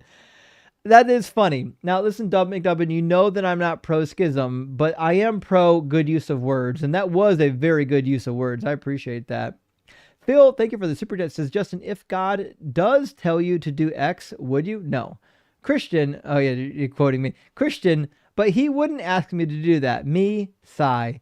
DJ Khaled in my head, another one. I don't know that song, so I apologize. That's probably a really funny reference that everybody gets but me, because I don't have any culture, modern culture at least. But yeah, I mean, we hear this over and over again. He wouldn't ask me to do that. No, nobody asked you if he would. That's why it's hypothetical. If God asked you to do it, would you do it? Adam says, I believe John and Paul were real. Not so sure about George and Ringo. I believe in the Fab Four. They got to be real. Just, you know. Justin, have you ever debated an Ethiopian Orthodox Christian or Jew? Kind of. I've debated some who claim to be of the Ethiopian variety. It's hard to know if they're truly Ethiopian Orthodox. At least one or two have claimed to be. Or a Jew. Yeah, I've talked to some Jews. It would be interesting to debate an opponent that believes in the Jubilees. Actually, it would. If you've not read the Book of Jubilees, you really should. It's a really fun a book that creates a gigantic apologetic for the solar calendar over the lunar calendar, but it's really fun. It's worth reading if you haven't read it yet. It's widely available. You can get it for free on the internet. Good to hear from you, Hammond. I hope you're doing well. McDubbin, thank you for the super chat, says, O Verts, we love thee, yet ye see in part. Blessed are the whores, whom Doug the Rock has set in wide place, that the whole glory be revealed. Arachrifa of Doug 7-3. Well, listen, the vertical stream has one thing that the horizontal stream doesn't have. The vertical stream gets more kitties because you can see much further down on the screen, and you can see the kitties that are often cuddling with me when they're not on the desk. So I'm just saying, each stream has its benefits. You know, you have to pick and choose which one you want. On the horizontal stream, you get more of the kitty cam in the corner. On the vertical stream, you get more kitties on, me holding them during the stream. Doc Peromanot, thank you for the super chat. Says, honestly, the way you read super chats, I'm expecting the longest one to magically float to the top like Surah 2. So you're actually not wrong, because the longer the super chat is, the more money it takes to send.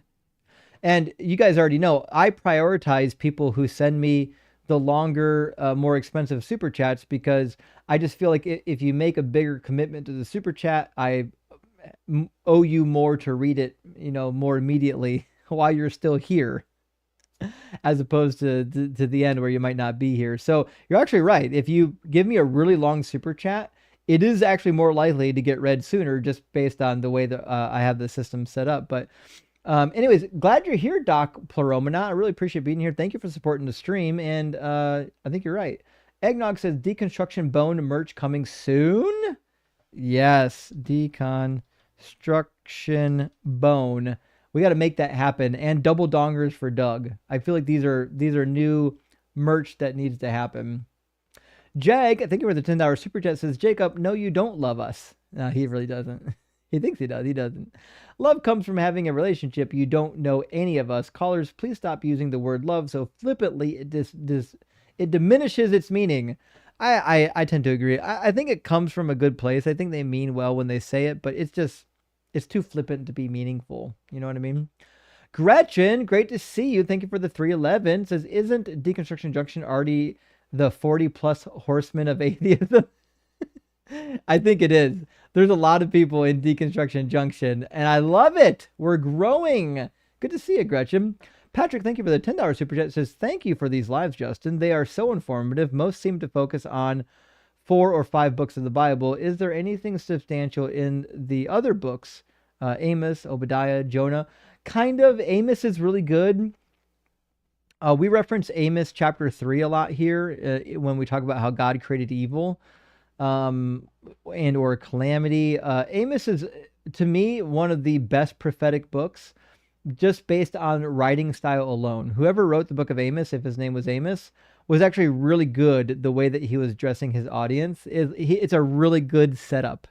So the person goes into enemy territory, and then is talking about the enemy's enemies, why the enemies are of you, my enemy, basically, are going to be condemned one by one. All these enemies of you are condemned. And you, as they're hearing it, they're probably like, yeah, fuck yeah, fuck yeah. And then the last thing he says, but God's mad at you fuckers too, and you're going to get the worst of it. And so it's just a really fun prophecy, because it starts out condemning all of the audience's enemies and then ends with, you're fucking next. And to me, I love Amos. It's just a fun book. Obadiah, not all that interesting. It seems to be really like a diatribe against the land of Seir. No one really cares. Not that special. Jonah is just like a fictional story about the enemies, about how God even loves the enemies of the Israelites, when it certainly contradicts everything else we learned about God's enemies from the Hebrew Bible. But it's fun. It's a fun story. It's full of fanciful bullshit. I would make it a point to be familiar with the big 3 prophets. You need to know Isaiah, you got to know Jeremiah, you got to know Ezekiel. Those are the big 3. They get referenced a shit ton. The New Testament also loves Zechariah. I think the 2 prophecies that get quoted the most, or the 2 prophets, are Isaiah and Zechariah. The 2 of them get quoted in the New Testament all over the place. Jeremiah gets some love too, but maybe not quite as much. Simple Programmer, thank you for the super chat, says the sweater does not fuck around. No, not indeed. No fucks at all going around. A small tithe for Doug and Sharon's brick and mortar church. Well, thank you, Simple Programmer. I super appreciate it. Thank you for supporting the stream and for watching. I really appreciate that. And Nathaniel coming in again. Thank you so much for the super chat, friend. Says, glad to resolve this subjective issue. I think we finally did get there, Nathaniel. We finally did resolve it. Phil movements called logical positivism and deconstructionalism did support morality as just a feeling. So Phil, guess might project you due to your channel's name. Interesting. That's actually a really good point. If deconstructionism has some sort of philosophical background, I can see why a Phil bro would come in here thinking that I somehow play into that particular movement, but I don't. You know what I mean? Sid says straight for Justin. Well, big fucking W, Sid. I appreciate that. Whether you're straight or gay for Justin. And Nathaniel coming in again says, I think the greatest Bible problem is that because of its contradictions, it incentivizes people to want to harmonize it in their own subjective way. And this is true. That's why almost every Bible contradiction you come up with has multiple methods for harmonization. Every apologist you talk to will have multiple methods to harmonize it because it's not clear if there is a good way to harmonize it. It just isn't. And Design, thank you for being here. Thank you for the super chat, says there were 40, 50 witnesses to the resurrection. Some were saying twice that. Some are saying 5, 10 times that. Behavior no one ever has exhibited. That sounds like behavior that Trump exhibits. Some are saying that really is the credibility of the Gospels. It's the same thing as Trump saying. Some are saying, yeah, I'm sure they are. Up to 500 are saying. Nainoa, thank you for the super chat. Says, praise Doug for sending us Jacob. Lord Doug, please make his heart rock hard so he can bask in your truth. This Jacob kid, he's a good kid. I actually agree with you. I think Jacob was actually nice. We had a really rare stream tonight where like we started like with an initial crash out, and then all the guests after that were actually somewhat pleasant for the most part. And we don't get those too often. It was kind of a weird night. Maybe it was a Monday. I don't know if it's a full moon, but it was interesting. Thanks for the super chat, friend. And rock hard for Doug. Thank you for being here, and thank you for supporting, and thank you for an additional 5 more DZ Debate gifted memberships. I really appreciate it. Thank you for always being here supporting the stream, buddy. I really appreciate that. It tickles me that so many people are so considerate to support the stream so that my work can reach as many people as possible. Nod says, cherry popped. First super chat ever to any stream. Holy shit. That's huge. I appreciate that, friend. Says, I just wanted to say that I was a Christian for my first 30 years, and I found you, and you rolled the last stone for that belief. Rock hard for Doug. Hell yeah. That's what I'm talking about. I'm glad that I can get you over that horrible hump and out of the cult. It hasn't done anything for humanity. We don't need it. You don't need it. Nobody needs it. And Ephraim, thank you for the $10 super chat. Says, Justin, use some of your arguments to help deconstruct my Catholic Philbro friend, and I'm happy to report he has left the cult. Thanks for being an inspiration. Fuck yeah. Friends, this is why I put together the deconstruction cheat sheet for all the members of the channels, or the Patreon members too, link in bio. Guys, the arguments and the data on my cheat sheet work. I know they work. We have used these arguments often to deconvert people from the faith. It's if I didn't see the arguments working, I wouldn't keep using them. But Ephraim, thank you so much for letting us know. That really brings joy to my heart that like even people who aren't engaged in the online debate community can use them in real life and see some progress. M68, thank you for the super chat. Says lots of good calls tonight. I agree, right? Been watching while playing classic Atari games. Hell yeah. Speaking of games, have you ever heard of the game El Shaddai? It's based on the Book of Enoch. No, I haven't. Now I'm kind of sad that I haven't. I want to write it down. El Shaddai game. I'll look into it.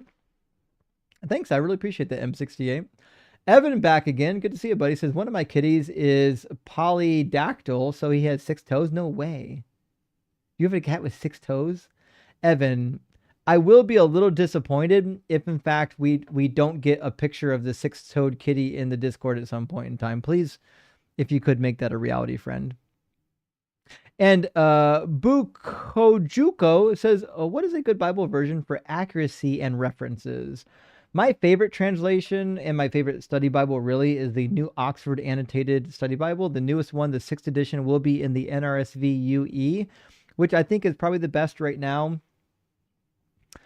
It's not as wooden as like the New King James Version. And to be fair, I kind of like the New King James. It's a very wooden translation, very word for word. But there is some apologetics being done in that book. However, the New Oxford Annotated Study Bible has amazing scholarly study notes. If you read the study notes in the Oxford Annotated Bible, you will be hearing notes that will be commonplace in any good seminary or any good Bible college. It's just that normal people in the real world don't know about it. The academic literature takes a long time to filter into Christianity. When I was in seminary, my professors told me that what you learn in seminary won't be relevant or widely accepted in the churches for another 50 years. The churches, the mainstream churches, are always 50 to 60 years behind the scholarship. And that's the best case scenario. So it just is what it is. If you want to be up to date with the best scholarship, get the New Oxford Annotated Bible or get the Catholic Study Bible 3rd edition, both of them amazing. Keith says, are you saying prophetic or pathetic? I can never tell. It's both. Let's be honest, it's both. It really is.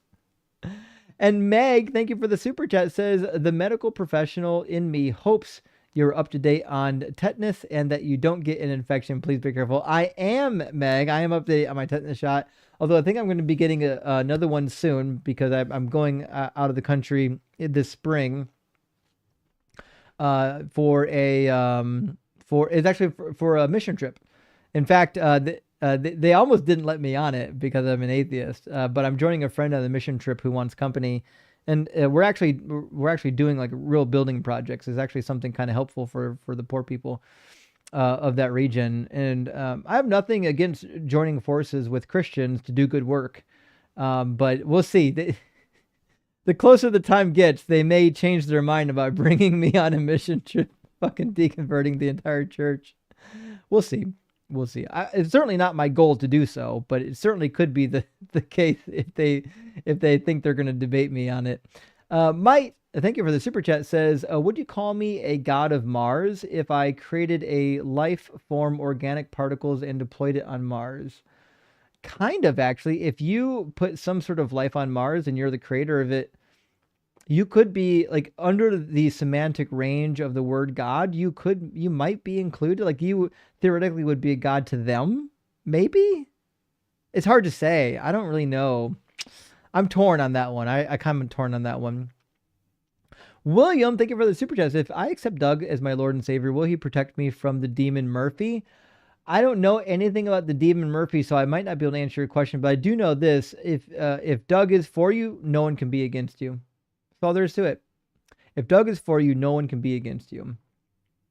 The musical monkey says, bless Doug, the length of the verts and the girth of the whores. Indeed, couldn't agree more. Two characteristics that come together to make us all rock hard for Doug. Yes, Doug wants you to enjoy the girth of the whores and the length of the verts.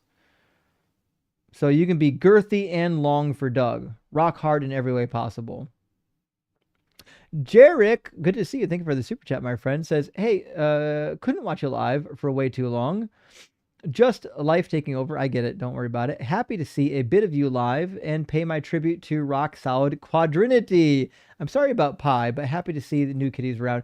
Well, I appreciate the condolences. I loved Pi. He was really my speed. You know, he was a smart cat, kind of behaved like a dog, real personable, lovable. Everyone loved Pi, but unfortunately, his health couldn't be prolonged.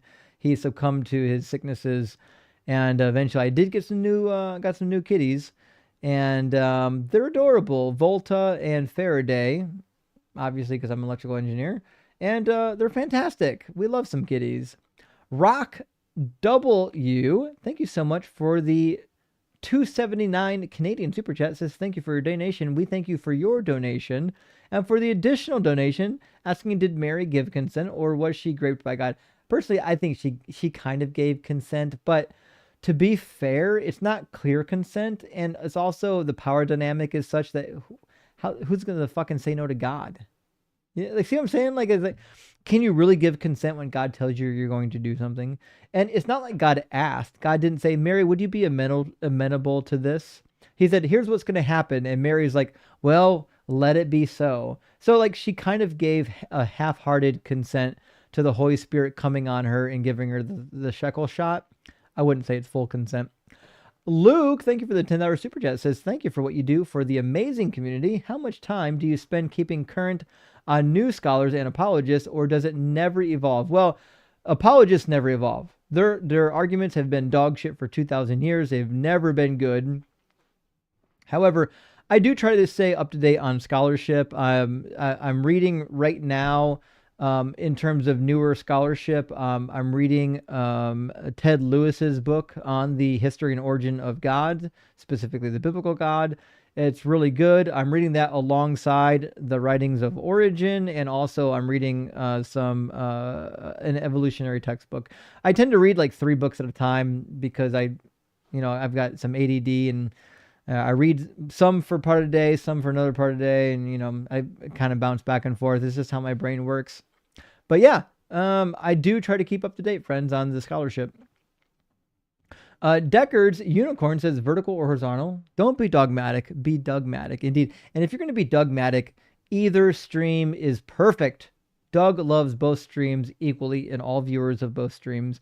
And Mike Townshend, thank you for the $10 super chat, says accidentally clicked on the vertical stream. I immediately repented to Doug and found salvation in the one and only horizontal. Praise Doug and the horizontal for sharing. Well, listen, we have discussed this already tonight, Mike, and it is true, in fact, that Doug loves both streams. You don't need to repent. In fact, if you're pro-schism, you need to repent. The only repenting you need to do is for trying to divide our viewers.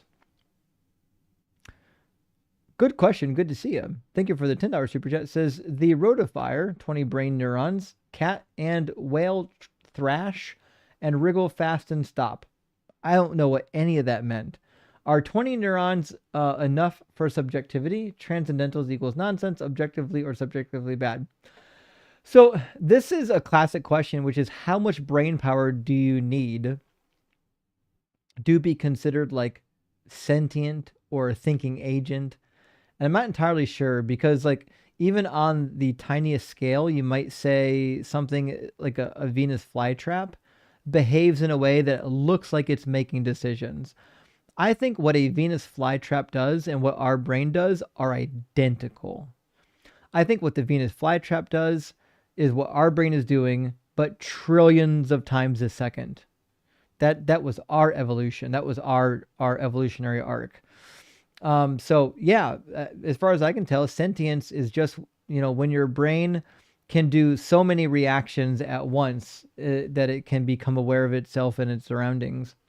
Noah's Lions 8 Dead Babies in an Ark. Thank you for the additional super chat, my friend. It says they need a nurse/provider for the mission trip. Oh, do they? It could be an undercover mission. Oh my gosh. Actually, we should talk about that. You're not too terribly far from where I am that you might be able to get on the list. But you know what? How fun would that be to infiltrate the mission trip with a bunch of atheist do-gooders? I fucking love it. It'd be awesome. How much fun would that be? I feel like we need to start doing atheist missionary trips for part of our fundraising efforts. I think it would be really fun, actually. An atheist missionary organization where we just help people. We don't spread dogma at all. I'd love that. Drone City says thank you for your donation, but I thank you for your donation, friend. And last super chat from our friend Polum37 says, let's compromise with a 4-3 stream. I think that's possible depending on what kind of phone you have, actually. Well, that was our last super chat. Friends, thank you so much for being here. I really appreciate it. I'm sorry that I couldn't stay on later tonight. I do have to be up super early tomorrow. But who's live right now that we can go raid? Surely somebody is live at this moment that we can go raid. And while you can't stay here, you can go raid somebody else and have fun. I would say more fun. Have more fun. So I'm looking right now at who's live. Give me 1 second. Let's see. Blah, blah, blah, blah, blah, blah, blah, blah, blah, blah, blah, blah, live button. Fuck yeah. Joel's live right now. Joel's going to be live on his channel on YouTube and on TikTok. Our friend Joel Reads Bible, an amazing friend of the channel, is live right now on TikTok and on YouTube. Thank you for the hat, Assistal. Appreciate that. Guys, let's go raid Doug. Sorry. Let's go raid Joel's live stream and tell him Doug sent you. Joel Reads Bible on TikTok and YouTube. Joel Reads Bible, great friend of the channel, amazing communicator. There we go. An amazing communicator, incredibly smart, incredibly intelligent, knows the Bible way better than all the Christians because he's reading through it and the Christians haven't read through it. Crazy funny, has amazing songs. Actually, he's going to be coming on my channel soon. He's going to be coming over here to do an interview about his reading. It's really good. So let's all run over to Joel's live stream. Let's get his live stream over 300 at least on YouTube. And tell him Justin sent you, Doug sent you, and our friends.